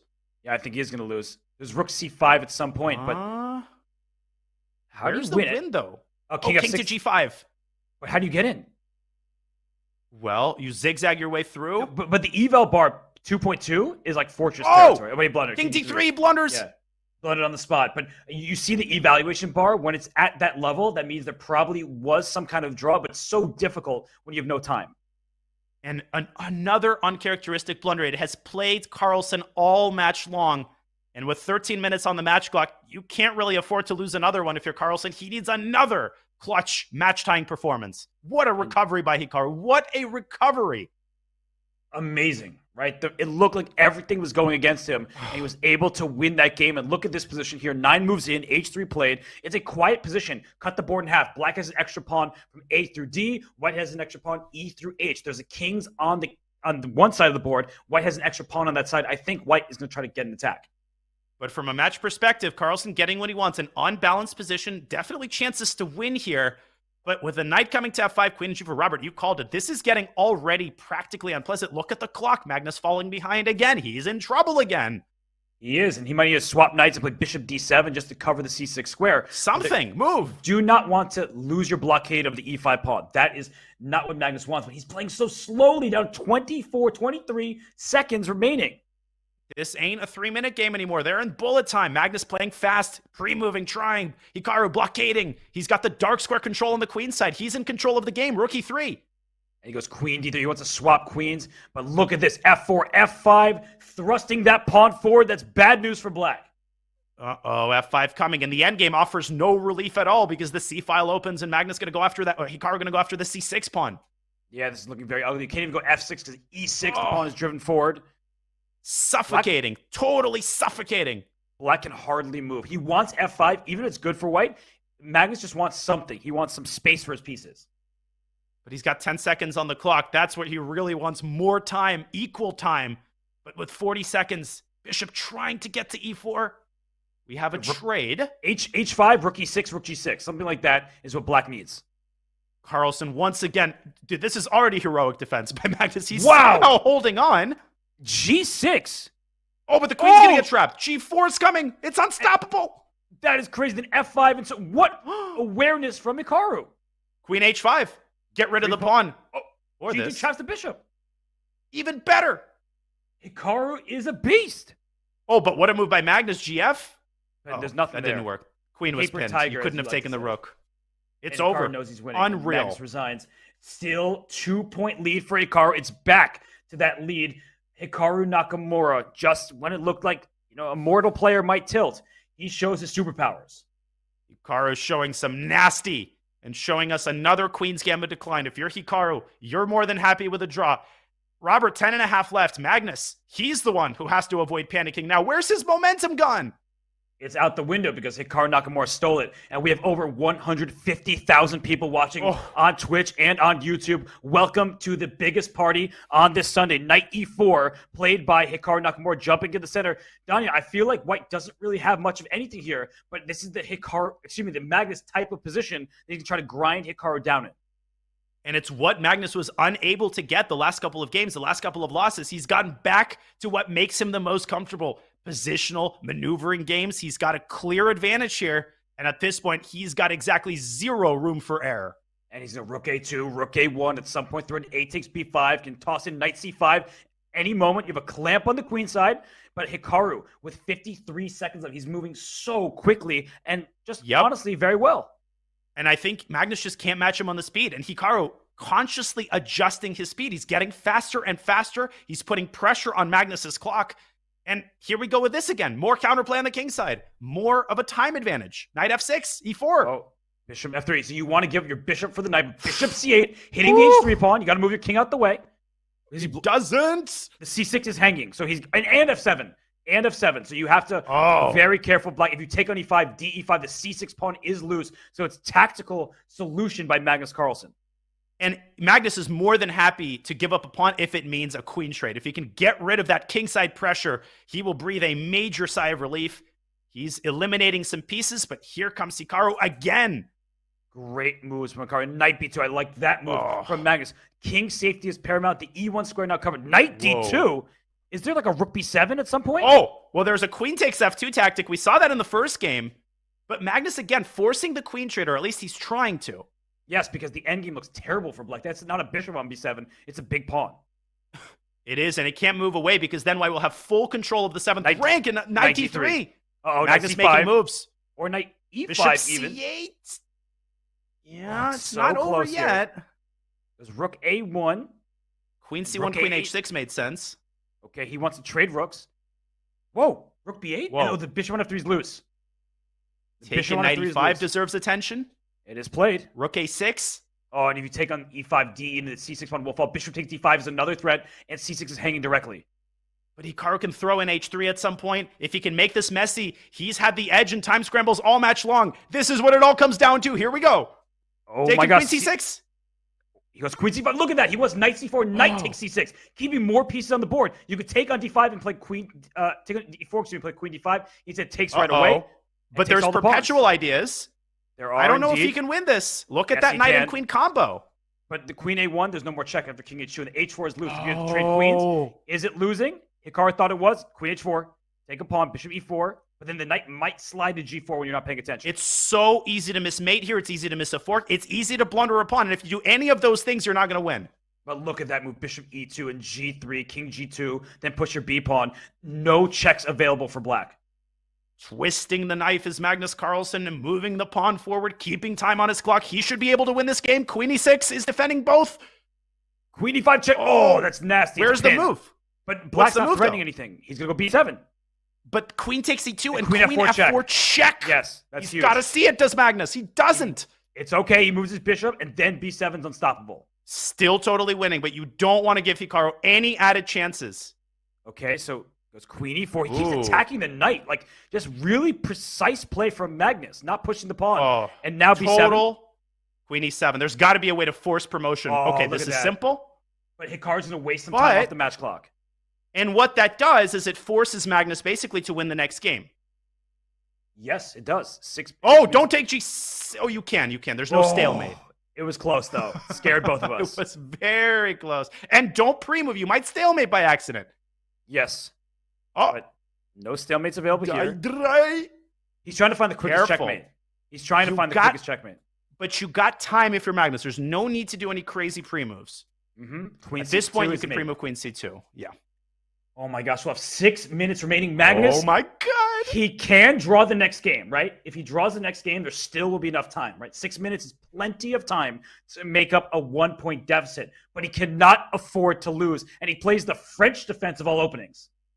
And that's what Levon Aroni knows. That's what Dmitry Andreikin played in a must-win situation. He lost that game, but Magnus has done this before, and he's getting the same type of comfortable position with the queenside fianchetto that he got previously. e6, bishop b7. That position looks knew very nice for Magnus. Oh, pawn goes all the way up to a6. Oh, and he now forces him to give away his bishop. Right, you see the evaluation bar in White's favor, but it's a long-term problem for White in some endgames that a6 pawn may have wandered too far. But here's a short-term problem for Black. White is threatening bishop a3 and forcing Magnus's queen back. Maybe he wants to go there anyway. Don't blunder bishop a3. He might sack his queen, right? It's not out of the question, but he goes queen back to c7. You called it. Hikaru is over a minute, Robert. Yeah, he's playing so good. b5 is an option for Black now. This is bad. This is bad for Black. He needs to make something happen. He needs to change the trend of the game quickly. He does, because White has the bishop pair and all the knight b5 coming in. That does not look pleasant. If he senses that he's losing, he has to resign promptly because he has enough time to start 2 games. He does. That's true. 4 minutes and 40 seconds remaining in the match clock. So g3 Hikaru played. He's playing like a computer here. Knight b5. Queen okay. b8. So rook b1, knight a6. The a6 pawn is a bit loose. So rook a2 is rook the move. a2. Very alert by Hikaru, but now maybe that gives Magnus the d file. You got to take it. You got to take what you're offering. He does. But the knights have no squares. The bishop on c2 just completely corrals those knights. And 28 extra seconds, Hikaru continues to push Magnus's pieces back. We're entering the territory where even resigning might not help, but it's way too early for that. Magnus is still very much in this game. Knight c5, he's going after the a6 pawn, but bishop e7 will be the move after knight takes a6, so you can't even capture that pawn. Oh my God, there's knight takes a7, and he sees it. Oh, the bishop is loose in e5. He's lost. He might need to resign. Actually, it would make sense to resign here. Yeah, he actually has to resign and win the next game. No, the knight c6 is over. And he might be using too much time. He's got to resign. He might be using too much clock. Oh, he's still trying, though. But queen f3 check. ends it. Yeah, 97 check after rook c8. It's over. You got to resign. It's going to be close. It is. And we have seen bullet games, especially Hikaru games, last over 4 minutes. So the match might already be over. Magnus has to play very quickly. and Hikaru can try to bleed the rest of the clock down. Hikaru Nakamura, just when it looks like Magnus Carlsen is about to get his way, he finds a way through. He's been playing marvelous chess all day. C3 followed by D4. Speaking of marvelous, that pawn structure is now suddenly pretty marvelous there. And Magnus has managed to play super quickly. He's got over a minute. He has to avoid the situation where Hikaru's time on the clock is higher than the overall match time, obviously, because then Hikaru will just wait it out. And a closed position is just what Hikaru ordered. Magnus is much better. Rook A D1. Yeah, Rook B1, Rook D1. There are issues left and right for Hikaru. I'm looking at the match time every time. 2 minutes, 35 seconds, so plenty of time left. He just needs to win this game in the next 2.5 minutes. Yeah, there should be enough time here. We remind you that if any time remains and the game starts, it counts. And is this endgame going to make it? Is he going to make it count? Rook D8. Rook D8 is a great opportunity. No, G6. But Robert, there's no square for the bishop. He's got to play passive. No, that's really bad. Knight takes C3, and a bishop C1 is 92 check. This might already be a draw. Hikaru going after the knight. And now he's going after the bishop. Yeah, no, he's going to go after the pawn. Magnus is not losing this. No, and even if he loses, I think it might take more than 2 minutes. Hikaru Nakamura is on the verge of an SCC championship. He is in the driver's seat. He's not losing this game with the black pieces. Unless something just happened. Oh, he did. He blundered the pawn. Now he's got 50 seconds. He might even be able to build up enough time to bleed it out. It's going to be really close, but Magnus has winning chances now. Oh, for sure. He'll go F3 and G4 at some point. But 1 minute, 35 seconds remain on the match clock. Look at what Hikaru is doing. He's just playing instantly. He's trying to bleed this out. He's got 40 more seconds. He needs to burn. He's losing. He's lost. His position But does he have enough time? Oh my gosh, Magnus has to show off the mouse speed right now because this is a winning position for White. He is winning a second pawn just like Hikaru did in a previous game. Magnus cannot afford to waste a single second. This could be over if Hikaru can bleed another minute off the match clock. Here we go. 1 minute, 10 seconds. Every second counts. King H6. He's going to win. G5, Rook F6. G5. Rook F6. And King G7. G7, it's winning. Oh my gosh. No, but Hikaru, he has 15 more seconds. He needs to bleed. 15 seconds. King F8. King F8. Move. If you're Magnus. Hikaru's going to make it happen. Isn't he? G5. G5. Rook F4. Rook F4. Move. Oh my gosh, the ladder. Queen. C8 queen. No, he doesn't have enough time. Hikaru made it. It's over. No, that's it. It's over. You see, Hikaru recognized it. He wins the Speed Chess Championship. Magnus gives a little bit of clap for Hikaru Nakamura. But what a performance from the American superstar. He has won the Fisher Random World Championship this year. He's winning Title Tuesday pretty much twice every single Tuesday. And now he has taken the Speed Chess Championship. That is your streamer. That is your SCC winner of 2022. Fans aren't happy when Hikaru bleeds out the clock, when he waits a minute to resign. Guess what? Every second that he bled out, this is the 3-second difference right here and right now. Hikaru Nakamura, how did he do that? He was losing for like 40 moves, and he somehow built up enough time to bleed it out. He has won the match. Unbelievable. He has, and you see jubilation on his face, relief. I mean, they have so much respect for one another. And as I said earlier, Hikaru Nakamura just defeated Magnus Carlsen in 3 hours of many, many chess games. That is such a huge accomplishment. The only other person who has done that is Maxime Vachier-Lagrave. Now it's Hikaru Nakamura's turn, and it is his SCC title, his 5th in a row. He wins, and he wins, and he wins. And the match was tied about 15 minutes into the bullet. It was the first display of negative emotion from Hikaru, but he let that out, Robert. He let it out. And then he kept playing like the beast that he is, immediately coming back with 2 wins and doing just enough to keep this lead going to the end of the match. What did we just see? We saw Smarter Chess's prediction come true. Hikaru Nakamura wins a nail-biter. 14.5, 13.5. Look at those scores. It's all the 5+1 time control where Hikaru dominated. He got a huge lead, and he was able to stave off the world champion's comeback. What a thrilling match that was, Danya. Hikaru Nakamura, what can we say about that guy? I can't wait to hear his thoughts. Hey, this match, we're going to remember it by asking, where were you when Hikaru Nakamura beat Magnus Carlsen in the SCC? These guys, they've played a lot of matches. I dare say this might be the most epic Carlsen-Nakamura match that we've ever seen, and perhaps even the start of a tradition. I can't wait to hear what Hikaru has to say. I'm so pumped, Robert. I'm sad it's over, but I'm smiling because it happened. It is a great saying by you, Danya. Let's show the bracket again to show where Hikaru Nakamura came from. It was the top left of things in the bracket. He was the 1 seed. He came into the first round against David Paravian, won by 12. He then faced off against Levon Aronian, won by 7. Things got closer against Neil Sarin. He won by 4. And last, but certainly not least, he beat the #1 rated player on the planet, the highest rated player of all time, the big boss of chess, Magnus Carlsen. And Hikaru Nakamura, you see him up there with the trophy above his name. He is your SCC title winner. So we are going to get Hikaru Nakamura in for this call. We're going to hear his thoughts in a post-match interview. But Hikaru Nakamura, he's your winner. Danya, it's going to be an epic stream the next time he goes live. It really is, and deservedly so. Listen, Magnus has a ton of fans. Hikaru has a ton of fans. Wherever you stand on Hikaru, you just have to admit that this guy is ridiculous. He's ageless, and he puts through another one of his just endless, insane performances in 2022, Fisher Random World Champion, and now the winner of the SCC on the heels of one of the most epic Blitz matches we have ever seen. We're going to bring Hikaru Nakamura in for an interview. For those of you in chat, there are so many of you out there. Leave your questions in the chat. You may be featured if you ask a good question. So we will have Hikaru Nakamura, your 2022 Speed Chess Champion, in for an interview in just a few minutes. Do not go anywhere.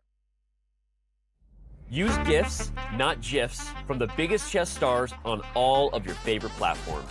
Just search chess.com and your favorite chess star on Discord, Twitter, WhatsApp, and more to find hundreds of GIFs from chess.com's biggest broadcasts and events.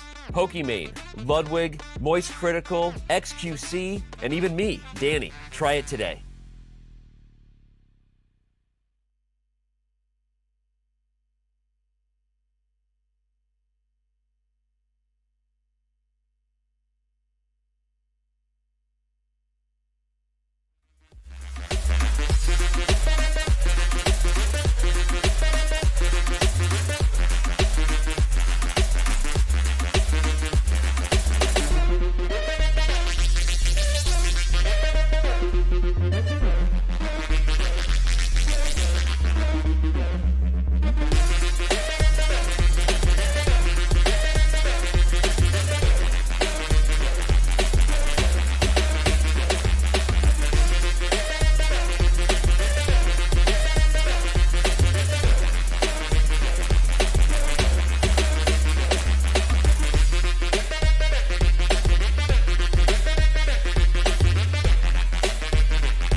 And we are joined by your 2022 Speed Chess Champion, Hikaru Nakamura.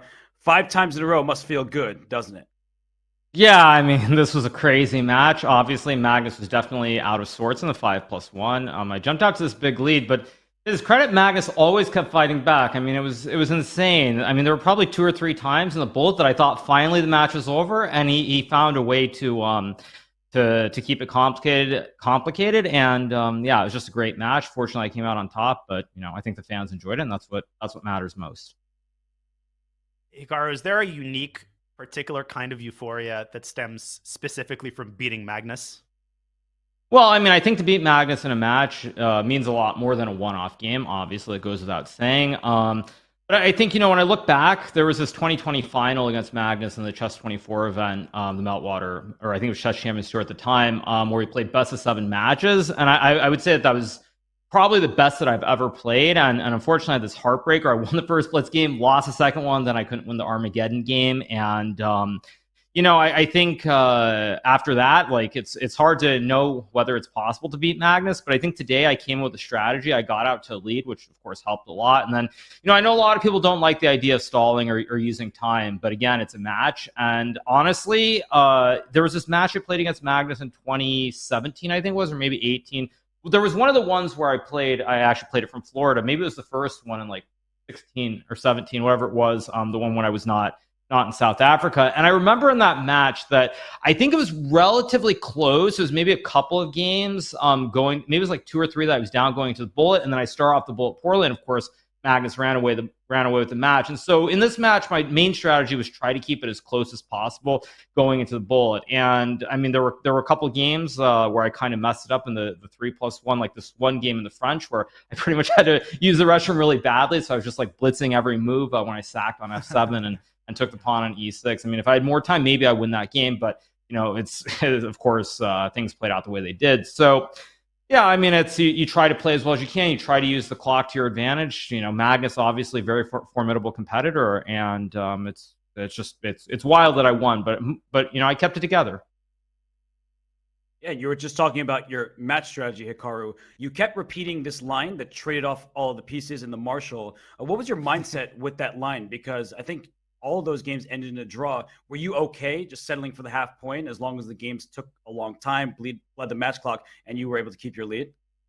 Well, I mean, the first thing is I didn't prepare this line. I had another line that I thought I might play if Magnus played the Marshall, but then, of course, as everybody knows, I had this famous game in 2005 in the Isle of Man against Catronius, where I played the Marshall with black. I mean, I think I played F5 Bishop F4. I don't remember if I played F5 Bishop F4, and I didn't know to play Bishop F3. I lost the game afterwards. I think it was Catronius or maybe it was Aroni, one of the two. They came over and told me like, oh, you take on F4, go Bishop F3. It's just an easy draw. And then I think in 2008 I played it against Levon himself in Gibraltar. Maybe I have the year wrong. And at any rate, I just figured with the lead, there was no reason not to do this. Again, if Magnus is, I feel like you have to try and use every advantage you can have against Magnus. And he's being very, very solid. And if I start playing creatively, I mean, why do I want to take the risk? I'm up by 2, 3, 4 games at various times. And it's just a way to bleed the clock out. And I think strategically it makes sense. Obviously for the fans, I mean, it sucks because I mean, you just see like 10 games in a row where basically I just run out like 3 or 4 minutes and we end up drawing. But it's what it is. And then Magnus tried to get a little bit creative, and I wasn't able to punish him, but it was still, the onus was still on him because he was down after the 5+1. So I mean, it was wild, but I think I did just about everything right. Other than maybe there were 2 games in the 3+1, the game which I should have won right before the break where I sacked on F7. And maybe it was the next game that I lost, or maybe it was the game before. There was one of these games where we played this A3, and I took on E4 with the pawn as though I thought it was a QGD Lasker, and then it wasn't a Lasker. I mean, it was a little bit different, and Magnus played great, and I lost that game. Those 2 games in 3+1, I think if I had kind of not messed up those 2 games, maybe I could have won more cleanly. But, it's Magnus, and he's going to create chances no matter what you do. So it was wild. But at the end of the day, I won, so I'm obviously very happy. Hikaru, I have a more general question about your approach and your record against Magnus. When you first started playing him, you were riding a pretty bad streak, and then right around COVID, you really turned things around. You started beating him really consistently in those rapid tournaments, and now, of course, an SCC victory. Was there something specific that changed in your approach against Magnus, or would you say it was more coincidental? Did you do something consciously to alter your attitude when you're playing him? No, I don't think I changed anything in terms of my approach necessarily, but one thing kind of happened at that time, which is I kind of became a streamer and I basically stopped playing chess. And I think that shifted my whole mindset to where it doesn't matter. I don't have these thoughts anymore where like, okay, if I beat Magnus, fine. If I lose to Magnus, fine. Like, it doesn't really change anything in my life at this point. I think the fact that I don't have to worry about the pressure, there isn't the stress there of like, oh my God, if I lose to Magnus, it's the end of the world. That helps a lot, because I think for a lot of players who are professionals, certainly when they play against Magnus, anytime you lose, everyone obviously is going to be like, haha, you lost against Magnus, you all suck. That's pretty standard. Doesn't matter whether it's me, doesn't matter whether it's Fabiano, whomever it is. But I think for me, the fact that it's not the main focus, the fact that I can sort of just relax, and if I lose these matches or I lose these games, it doesn't change anything. Has made me play better. And I would just say that I'm very, very proud of my performances. The Grand Prix and the candidates, I mean, even this, it's all kind of gravy. If COVID had stopped and I had played terribly, lost 30, 40 points in classical and gone to 2,700, it still would have been a great career. But to have all these events where I've been playing so well, it means a lot. So I'm very happy. Yeah, the other day you sounded and told us that you were exhausted. Sounds like you might be rejuvenated. So do you feel like this fires you up for the upcoming World Rapid and Blitz? No, I mean, I think the thing is I'm playing Magnus. I mean, if you can't get excited by playing Magnus, then why are you even playing chess? I mean, he's the best player in the world. He's the world champion. If you can't be excited, then like there's something wrong with you. So, I mean, I think right now at least it's just adrenaline, just kind of like the just having won the match. Certainly, it feels amazing. But yeah, I think going to the World Rapid and Blitz, obviously, I'll probably play Magnus again, and we'll see how it goes. He always has been someone who comes back from defeats very strongly, so it's going to be exciting. Looking forward to it. Before we let you go, Hikaru, we got a couple of feature chat questions. I'm going to package two of them in one. The easy one is question for Hikaru, asks Shiba, what's the mystic drink you're using? And then the second question is, how did you avoid tilt? Question from Silva1988, when Magnus managed to tie it up in the bullet. Does that have to do with what you mentioned about putting less pressure on yourself overall? Yeah, so in terms of the first question, I mean, I was drinking the classic Dunkin' iced coffee. That's what I drank for the 5+1 portion. Then on the break, the Keurig machine stopped working, so I had to make my instant coffee for the 3+1. So that's what I was drinking. I had a little bit of kombucha as well. That's what I was doing in terms of drinks. And yeah, as far as tilt, I think the main the thing is, it was very hard because I think I was up by 1, and then I lost this horrible game in the Marshall where Magnus played this Bishop G6 stuff, and I was completely winning, up 30 seconds, and then I completely messed it up, and then the match was even. I think the main thing for me, and this is not even so much about today, but just in general, is sort of I have this ability now to where I don't care. I'm just able to get over it, and you just move on to the next game and keep going. In the past, I would have folded like a cheap suit there. I would have probably lost the next 3 or 4 games, lost the match, and I would be saying, okay, well, Magnus, Hikaru, he chokes again. Magnus in his head all the time, all this nonsense. So at any rate, I think it's mainly just, when I look at the performance I've had in all the tournaments this year after critical loss, like I look at the Grand Prix, I lost to Levon in the first game. Third Grand Prix, I came back, and then I beat him in the 5th game, and I won the last game as well. You look at the candidates, I lost to Fabi in round 1, then I beat Timur round 2. I lost to somebody later, and then I beat Fabiano, I think. So I've just been able to bounce back because I think it's just there's no pressure. It's very easy when you have no pressure in chess. There's if I do badly, I do badly. I'm still a streamer. Who cares? I do well, that's great too, but it doesn't matter. Well, that makes perfect sense, Hikaru, and you have stated that before. And a related question from Carry Chess is, do you feel a greater sense of confidence against Magnus now than ever before? I mean, I don't think it. Well, okay, I'll tell you guys a story. So this is one of the things I was thinking about before the match. Now, some years back, Mr. Danny Wrench, the chief chess officer over at chess.com, he said that according to the chess.com stats, apparently when I play Blitz, I'm more accurate than Magnus, except when I play Magnus and I play like a complete clownfish. So that was in my mind, that basically if if I'm able to just keep it together and not lose my mind, good things can happen. But in general, I think it's really just that I try to play good chess, and I think everybody else is under pressure, and I have nothing to lose, and that makes a world of difference. For Magnus, for example, I mean, there's definitely pressure. He has an incredible score against me in classical chess. I mean, over the years, just in every format, frankly. So the pressure's on him. I mean, there's no pressure on me. If I lose, I lose. Big deal. But I know it's like very sort of psychological and stuff that a lot of people probably won't understand. But certainly when you don't have to worry about the result, it changes a lot. And I don't think that I can state that enough. I think actually, to use another example, I'll look at Fabiano. He started doing this podcast, doing some other stuff. He goes, plays the US Championship, wins it.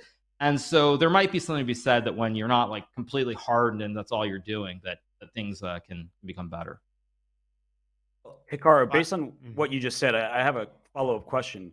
Do you believe that if you didn't know who your opponent was, like if people didn't know Magnus was the opponent, that they would play better against him based on kind of absolutely. I mean, absolutely. That's without a doubt, that's true. But I think the thing is, chess is obviously a mental game or a mental sport versus, say, a physical sport. But I use this analogy very oftentimes, and it's like if you look at, say, tennis, for example, because it's a sport that I played, or I took lessons for many years. If you look at tennis, is there any actual difference between the best players and number 100 in the world? No, I mean, they can all hit the same shot. So what is it that really makes those top couple of guys really good? A lot of it is just like the mental aspect, knowing sort of what to do in those critical moments. And the same thing is true in chess. Like, I don't think you can say that anybody in the top 10 can't beat Magnus on a good day. But the fact that you're playing Magnus, the world champion, he has that, everyone knows how good he is at defending, playing end games, openings. I mean, just everything, put it simply.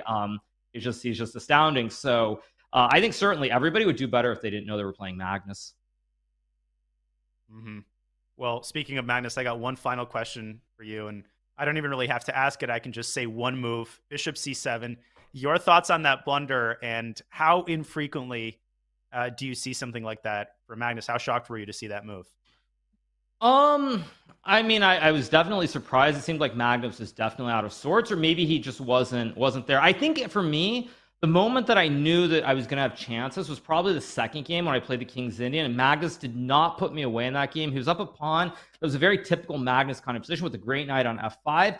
And in the time scramble, he was very shaky, and the game ended in a draw. And I think from that time on, I felt good about my chances because it was just very uncharacteristic for Magnus to not be precise there. So that was when I had sensed that something might happen. But of course, Magnus kept fighting to the end, and a lot of credit to him because there were a couple times when he also could have just fallen apart, but he kept it together. And I think all the fans enjoyed it, and I guess that's the 5th year in a row that I've won it, which is nice. Definitely nice, Hikaru. And I just have one last question. You just used the word sensing things. It seemed to me like you were looking at, probably off screen, at Magnus on camera. Were you looking for his reactions throughout the match? Did that sort of help you find your rhythm? And was that something valuable to you? Well, I actually think that Magnus and I are the only two people who take advantage of that. You put the zoom up in the right-hand corner, and you just periodically look at critical moments. I know Magnus has definitely done that when we've played before. And yeah, I mean, I was looking to see what his reactions were. There were a couple times that he also, he said a few things as well, obviously Norwegian, so I have no idea what they were. But yeah, I mean, it just seemed like Magnus was a little bit off. I mean, it felt like he was off. And definitely, I'm always looking at the cams to see what the reactions are from the players, because again, when you're playing at home versus in person, it's a lot easier to be your true self and let the emotion show. It's very easy to forget that something's happening. I've slammed a mouse when I lost to Shanklin. I think Magnus is I think he's done something similar when he's lost in the Meltwater Tour. So I definitely think that it's something that more people should be taking advantage of. It's just periodically in those critical moments, just looking up at that Zoom call to see see what the reactions are. Well, Hikaru, when can we expect a celebration stream? Is it after we let you go?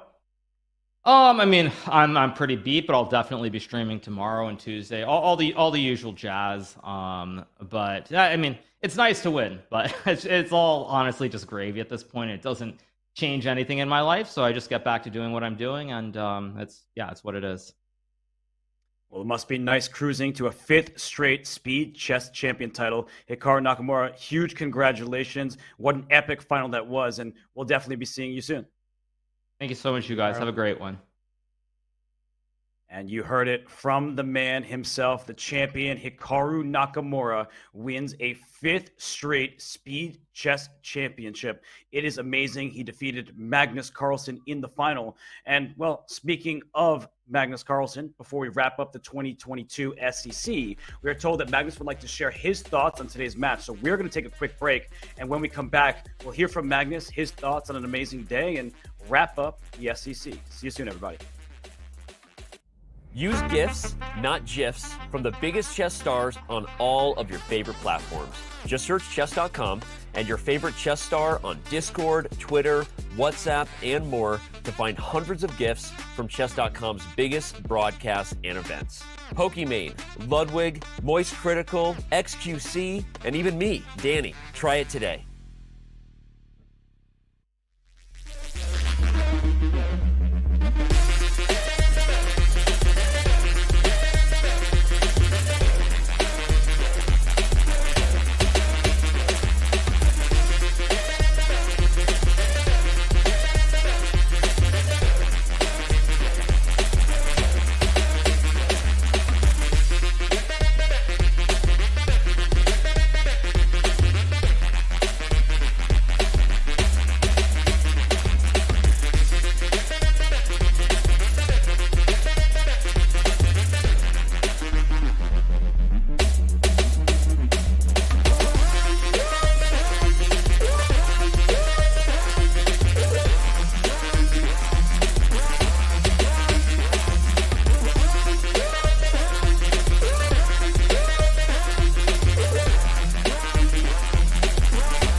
It's always an honor to be joined by the world's #1 rated player, Magnus Carlsen. Magnus, sorry that today's match didn't go your way. And I guess in your own words, can you describe what you felt went wrong, especially in the early going of the match? Well, I mean, first of all, sorry for wasting people's time in the sense that the event could have sort of have been over with the interview with after the interview with Hikaru, but I mean, I just thought it was such a fascinating match that I wanted to share some of my thoughts. Mm-hmm. Well, Magnus, we'll definitely give you the floor, and you can take this in whatever direction you want. I'll sort of prod you by asking, at which point in the match did you recognize that you were sort of off form? Was it something you recognized before the match began or during the 5-minute portion? Yeah, I mean, before the match, I was feeling a little bit of an energy deficit, but I thought I was still fine. And then the first couple of games were sort of okay, I felt. And then, yeah, the third game was just that was a bit of a meltdown. It was just, I was outplaying him a little bit. I got a better ending there with bishop and knight against 2 knights, and I was sort of building in the center. And then he set up this fortress. I tried to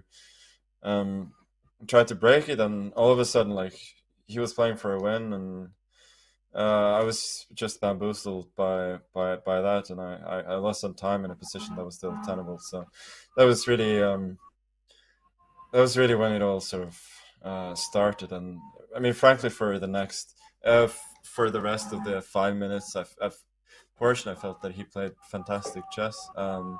He was just way better than me in every aspect, and at that point, I was just looking forward to somewhat faster time controls, because I felt that he was doing a lot better than I was when we both had a lot of time to think. Like, he was strategizing better in the middle game, and generally just seeing things better. So I thought, like, when we have less time, there will be less time for him to think, and also it will force me to play a bit faster. So that's fine. Also, when I got my first win, I sort of calmed down a little bit, I think. To be fair, like, a couple of games later, I mean, I put my bishop on overlooking a backwards knight move, just not impressive, to say the least. But I felt at that point that he was vulnerable, and I was already, like, really cherishing the challenge of making it all the way back. And I even with that game, I felt that I had a chance. So the rest of the match was just really, really enjoyable. I didn't make it in the end. Of course, I wish I had, but like, after the start I had, I'm just happy that it was competitive, and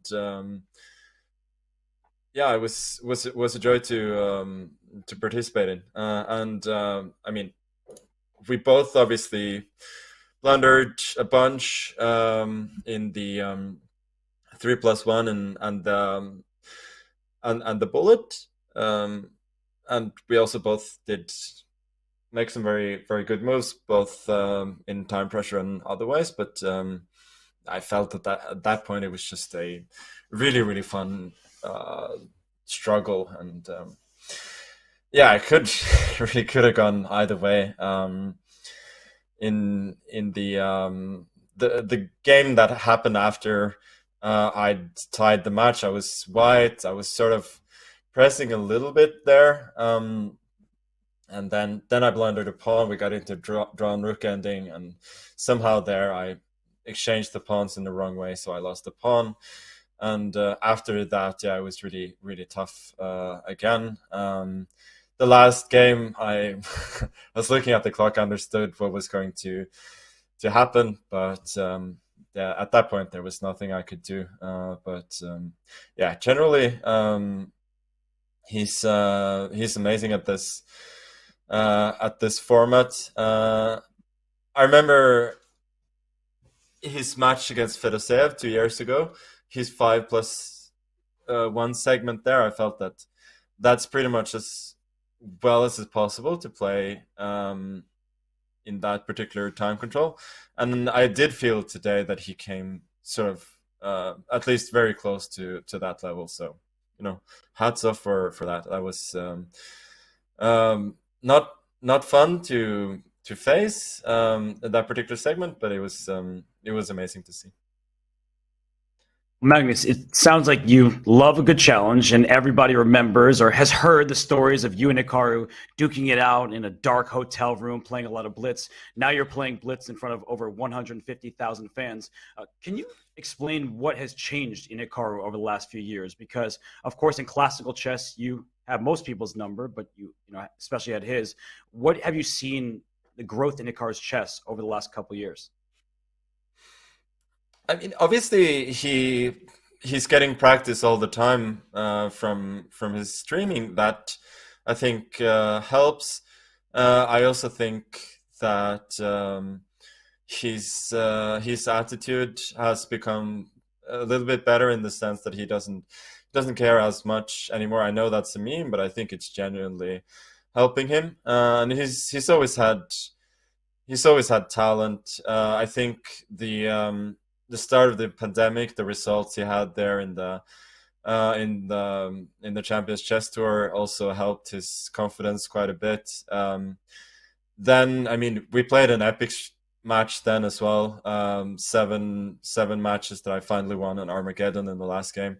Could have gone either way. Now we've sort of played 2 of them and we won 1 each. So I feel like that's probably fair enough, but yeah, he's just a beast at this format. Like, I generally still think that I'm a little bit better, but I didn't prove it today, and he's certainly as close as it well, I mean, basically anyone's ever been. So it's a great challenge.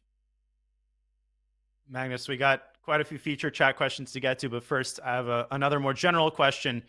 How would you compare over the board versus online Blitz? Do you have a clear preference? And can we expect you to play online Blitz and Bullet even, let's say, into your 50s and 60s? How strong is your addiction to online Blitz? No, this is one of the things that sort of hit me. I think it hit me like one of the days when I played the Mr. Dargy Invitational before this. It was like, I absolutely love playing Blitz. Like, and I just had this. I mean, I've always loved it, but I guess I started like appreciating it more and more, and I just had these moments where I'm thinking that I don't feel like it's an addiction in the sense that it just, I feel, some of the matches where you play for a long time, that can be put down to addiction, but I'm not sure it does a lot of harm. So for me, it's just improving quality of life to have this passion. So yeah, I absolutely love it. I have to say, and that's sort of why this struggle was so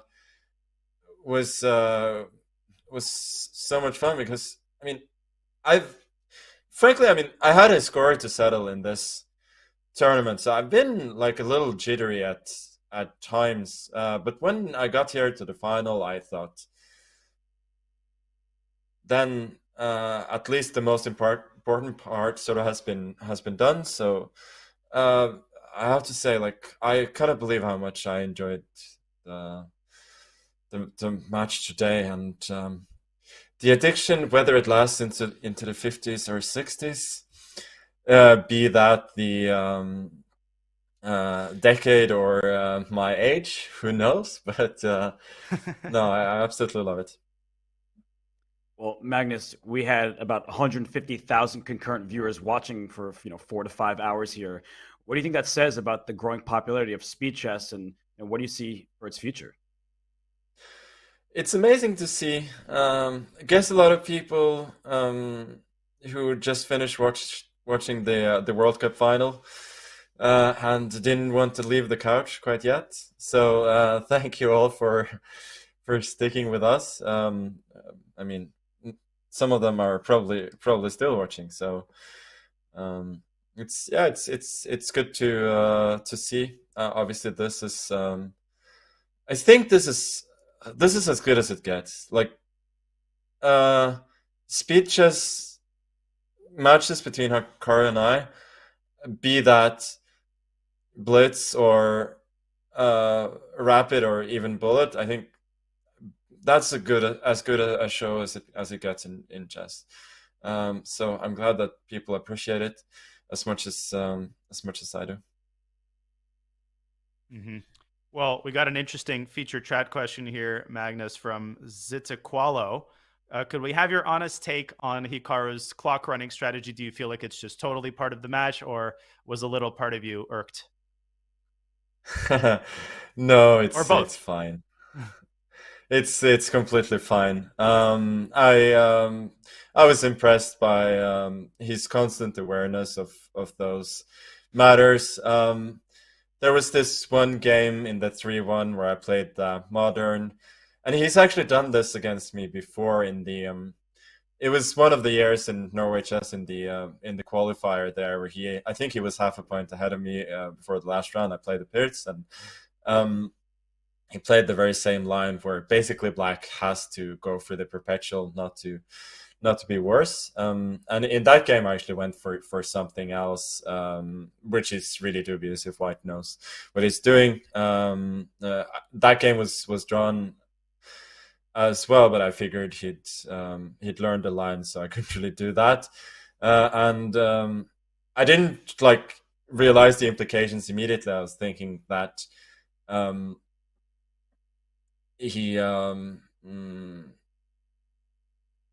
that we were going to have a draw, and then of course at some point I realized that he's going to take the 3 minutes, and I just gotta say it's props to him for recognizing that, and it's absolutely fair game. I have to say though, if there's one thing that I regret a little bit in this match, it's the sort of a little bit of uncompromising openings I played at various points as Black, because generally this A4 this A3 nonsense was really working well for me. I was getting playable positions, and generally outplaying him as White at some point. So, well, first of all, maybe I should have started that earlier rather than the Catalan, but also a couple of the losses that I had with Black playing combative openings were maybe unnecessary. I think that there were enough White games for me to just say that you can have all the draws that you want as White. You can even run some clock. I have enough time. I'm going to win most of the White games if I can have my way there. So no, but basically the answer to the question is I understand that. I understand the format, and it doesn't bother me. One bit. Well, Magnus, we have another featured chat question for you. You tied the match up after being down by 4 points. So Sir Laser asked, do you feel that you had the momentum when you tied things up? Yeah, it's fun when you have these Zoom chats where your opponent is mic'd up, so I can actually hear things that people sitting at home cannot hear, and he can hear it when I'm muttering to myself as well. So I think when when I won the third game in a row and tied the match, he was like shouting to himself, like, or I think maybe I heard the slaps. Maybe he was like slapping his face and saying, "Wake up, wake up." I thought that was funny. It was a clear sign, of course, that I had the momentum, and as I mentioned earlier, that game really was it was a bit of a backbreaker for me, because I was applying pressure, and if I hadn't given him this chance to go pawn hunting, I think I could have put a lot of pressure in him in that game, and probably won the match. One thing I should say, though, that in general, there's been this sort of, it's always been this discourse that Hikaru is much better at bullet than everybody. I think, at least at 1-1, I think he doesn't practice really 1-0. I don't either these days, but so I don't know his level there. But I think in 1-1, I was not the least bit worried about that. I was still thinking at the end of 3, if I'm within a couple of games, I thought like I'm a slight favorite for bullets, so I should be fine. So I feel like sort of the notion that he's a lot better than everybody at 1-1 is a bit outdated at best. Mm-hmm. Magnus, we have a featured chat question from Honey Bear, who asks what your mindset was going to the tournament. I'll just tack on a question about you mentioning settling scores. Could you expand on that a little bit? And on a broader scale, Magnus, does it motivate you when people respond very reactively when you don't win a tournament, which is, of course, very rare? Does it motivate you when people start talking about, Magnus's domination is coming to an end, all of that nonsense? Does that give you even more motivation to set the record straight? Yes, of course. I really wanted to set the record straight in this tournament. There's no doubt about that. So that was sort of my main motivation for well, I mean, it's a fun event, but sort of my motivation was set the record straight, show that I'm still the best. I remember before the 2020 event, I was thinking that I thought that at the start that there was about 20 to 25% chance that I would lose to Hikaru, and then probably 5% or a little bit less that I would lose to somebody else. And I think it was pretty similar this time, actually. And so these things obviously do happen. So that's why I'm also sitting here. Like, it's as I said, like, I think I'm somewhat better, but it's close enough that it's it's an exciting matchup, and that's really all you can hope for. And I think it's really fitting that even though like the quality of the matches were a bit varying, that both Hikaru and I were pretty comfortable in our matches coming into the final, so it only makes sense that the final would be very very tense and very close. Well, Magnus, we asked Hikaru this question. I asked him if he was looking at the Zoom call. So one part of that is, how often do you look at the call, and is that valuable to see people's reaction? And the second part is, Hikaru said he believes that if you didn't know that you were playing you, if nobody knew they were playing you, that they might perform better. What do you think about that? Would people perform better against you if they didn't know that it was Magnus Carlsen against them? Yes, of course. 10 plus years of domination is intimidating to face. So it's as simple as that. And similarly, people are extremely intimidated while facing Hikaru. So there's no doubt that that's a factor. Like you double, triple check stuff that you normally wouldn't, and I think you just play a bit worse. And I think it's also the case that I'm not intimidated by him, and I don't think he's really that intimidated by me anymore, and that sort of frees us up both a little bit. As for the Zoom call, no, I've sort of spoken about this before, that I feel like there are a lot of fake tells coming from Hikaru, so I prefer not to. I prefer not to try and look for them. So I don't want to watch the call. I watch the board, but I do listen to what's being said, of course. Mm-hmm. Well, Magnus, final question from IPK1. Your reaction to France losing, and was your decision to play the French in a couple of games an homage to, unfortunately, the losing team? No, it wasn't. I wasn't getting great positions in the French, so maybe that wasn't a great decision. But I mean, to be honest, like I was rooting for France, but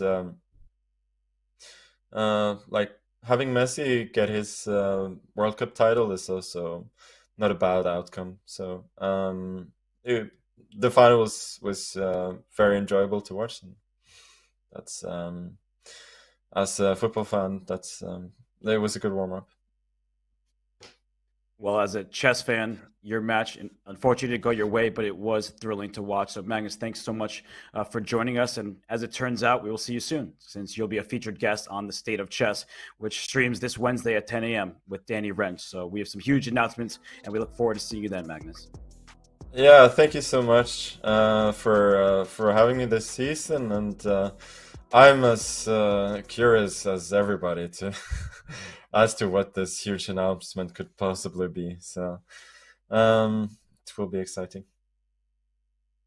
It certainly will. Nice. Thank you so much, Magnus, for joining us. You know, there's so many people watching, and it's always a treat to have you on. It is. Thank you. Thank you. And that is the conclusion of both our interview with Magnus Carlsen, the world champion and the #1 rated player in the world for over a decade. And well, Hikaru Nakamura did take him down today. It was a very close affair, 14-13 final score. Hikaru led early, Magnus struck back, but when all was said and done, Hikaru Nakamura keeps that lead. Danya, it was an epic finale. I'm just mesmerized by this bracket, and it's crazy because the Nepo MVL match almost feels like it happened in a different century. Feels like dinosaurs still roamed the earth, and the Model T was on the streets when MVL defeated Nepo. That's bottom right-hand side. Nakamura Paravian, do you even remember that match? And that's a good thing. That's because these matches, they took so much energy away from the players.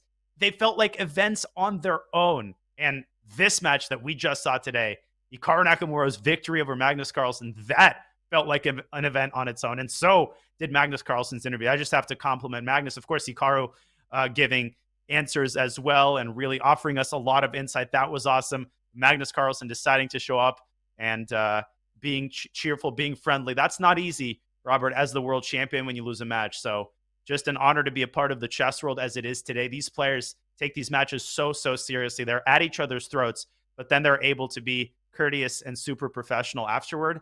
And I just think that's awesome.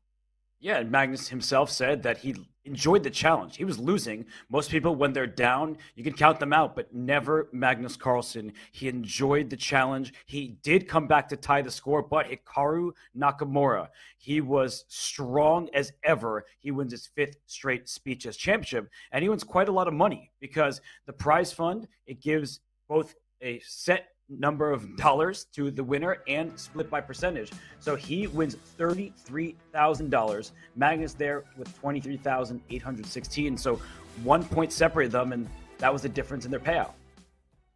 It was indeed. It was a nail biter. I made only one prediction this entire day. I refused to predict how the 5-minute segment is going to go. All I predicted is that this match is not going to be decided until the final seconds tick down. And that is literally what happened. Hikaru building just enough time in the final game by a second, by a move, to milk the clock down and cement his 1-point lead. Both of these players, they gave this match their all. And yes, Magnus Carlsen was not in perfect form. And yes, he blundered with bishop c7 uncharacteristically. And yes, he had some bad positions out of the opening. He didn't play the way he wanted to play, but he gave it his all. Hikaru gave it his all. And we truly live in the golden age of chess entertainment. We certainly do, and it's thanks to players like Hikaru and Magnus. We all love seeing those two players battle for chess supremacy. This time it was Hikaru. We'll see what happens next time, but the Speed Chess Championship was so much fun, and it's thanks to all of you watching. You make this so much better for us. Your feature chat questions were excellent. We had Magnus Carlsen on for an interview after losing a match. That is a special treat, and of course we got to hear Hikaru's thoughts, hearing from the Speed Chess Champion. 5 championships in a row for the #1 chess streamer on the planet. He's a streamer, he's a superstar, and he is the SCC title winner. So, Danya, I've had a blast commentating with you. You have any final thoughts about the SCC before I wrap this up? Well, I wanted to say something sarcastic, but I'm too emotional. It's been an honor to cover the SCC and an honor to do it with you. I really feel like I'm not working. I feel like I'd be doing this anyway. I'd be on the edge of my seat anyway. I'd be shouting at the television screen if I didn't get to commentate. So a great privilege and honor, something I never take for granted. And of course, just to echo my gratitude to the tens, in this case, hundreds of thousands of people taking time out of your busy days to watch the SCC unfold. This really is the crown jewel of the annual chess calendar. This is an event that has gained prestige, that has gained recognition as it has moved from one year to the next. So I feel like this all went by in a flash. It's been such a pleasure covering it. And Robert, I can't wait for next year. I can't wait for SCC 2023. And I think neither can Magnus and Hikaru. No, because those two players, they have a long history, a rivalry in the making. It is epic, and I want to genuinely thank everyone from the bottom of my heart. This was a special event. Magnus and Hikaru for the championship. Hikaru comes out on top, but just to be able to cover chess, it is always a pleasure for me. And Danya, we are very close friends, off camera. We do talk a lot, everybody, so it's a pleasure to commentate alongside you. I want to thank the Chess.com staff for putting in all of their hard work, the producers who do everything behind the scenes. They may not get the recognition, but we certainly appreciate them. And of course, to you all for making this so much more fun for us. And last but certainly not least, the 16 players who took part in this year's Speed Chess Championship. On behalf of Chess.com, I'm Grandmaster Robert Hess. That's Grandmaster Daniel Naroditsky. We'll see you next time.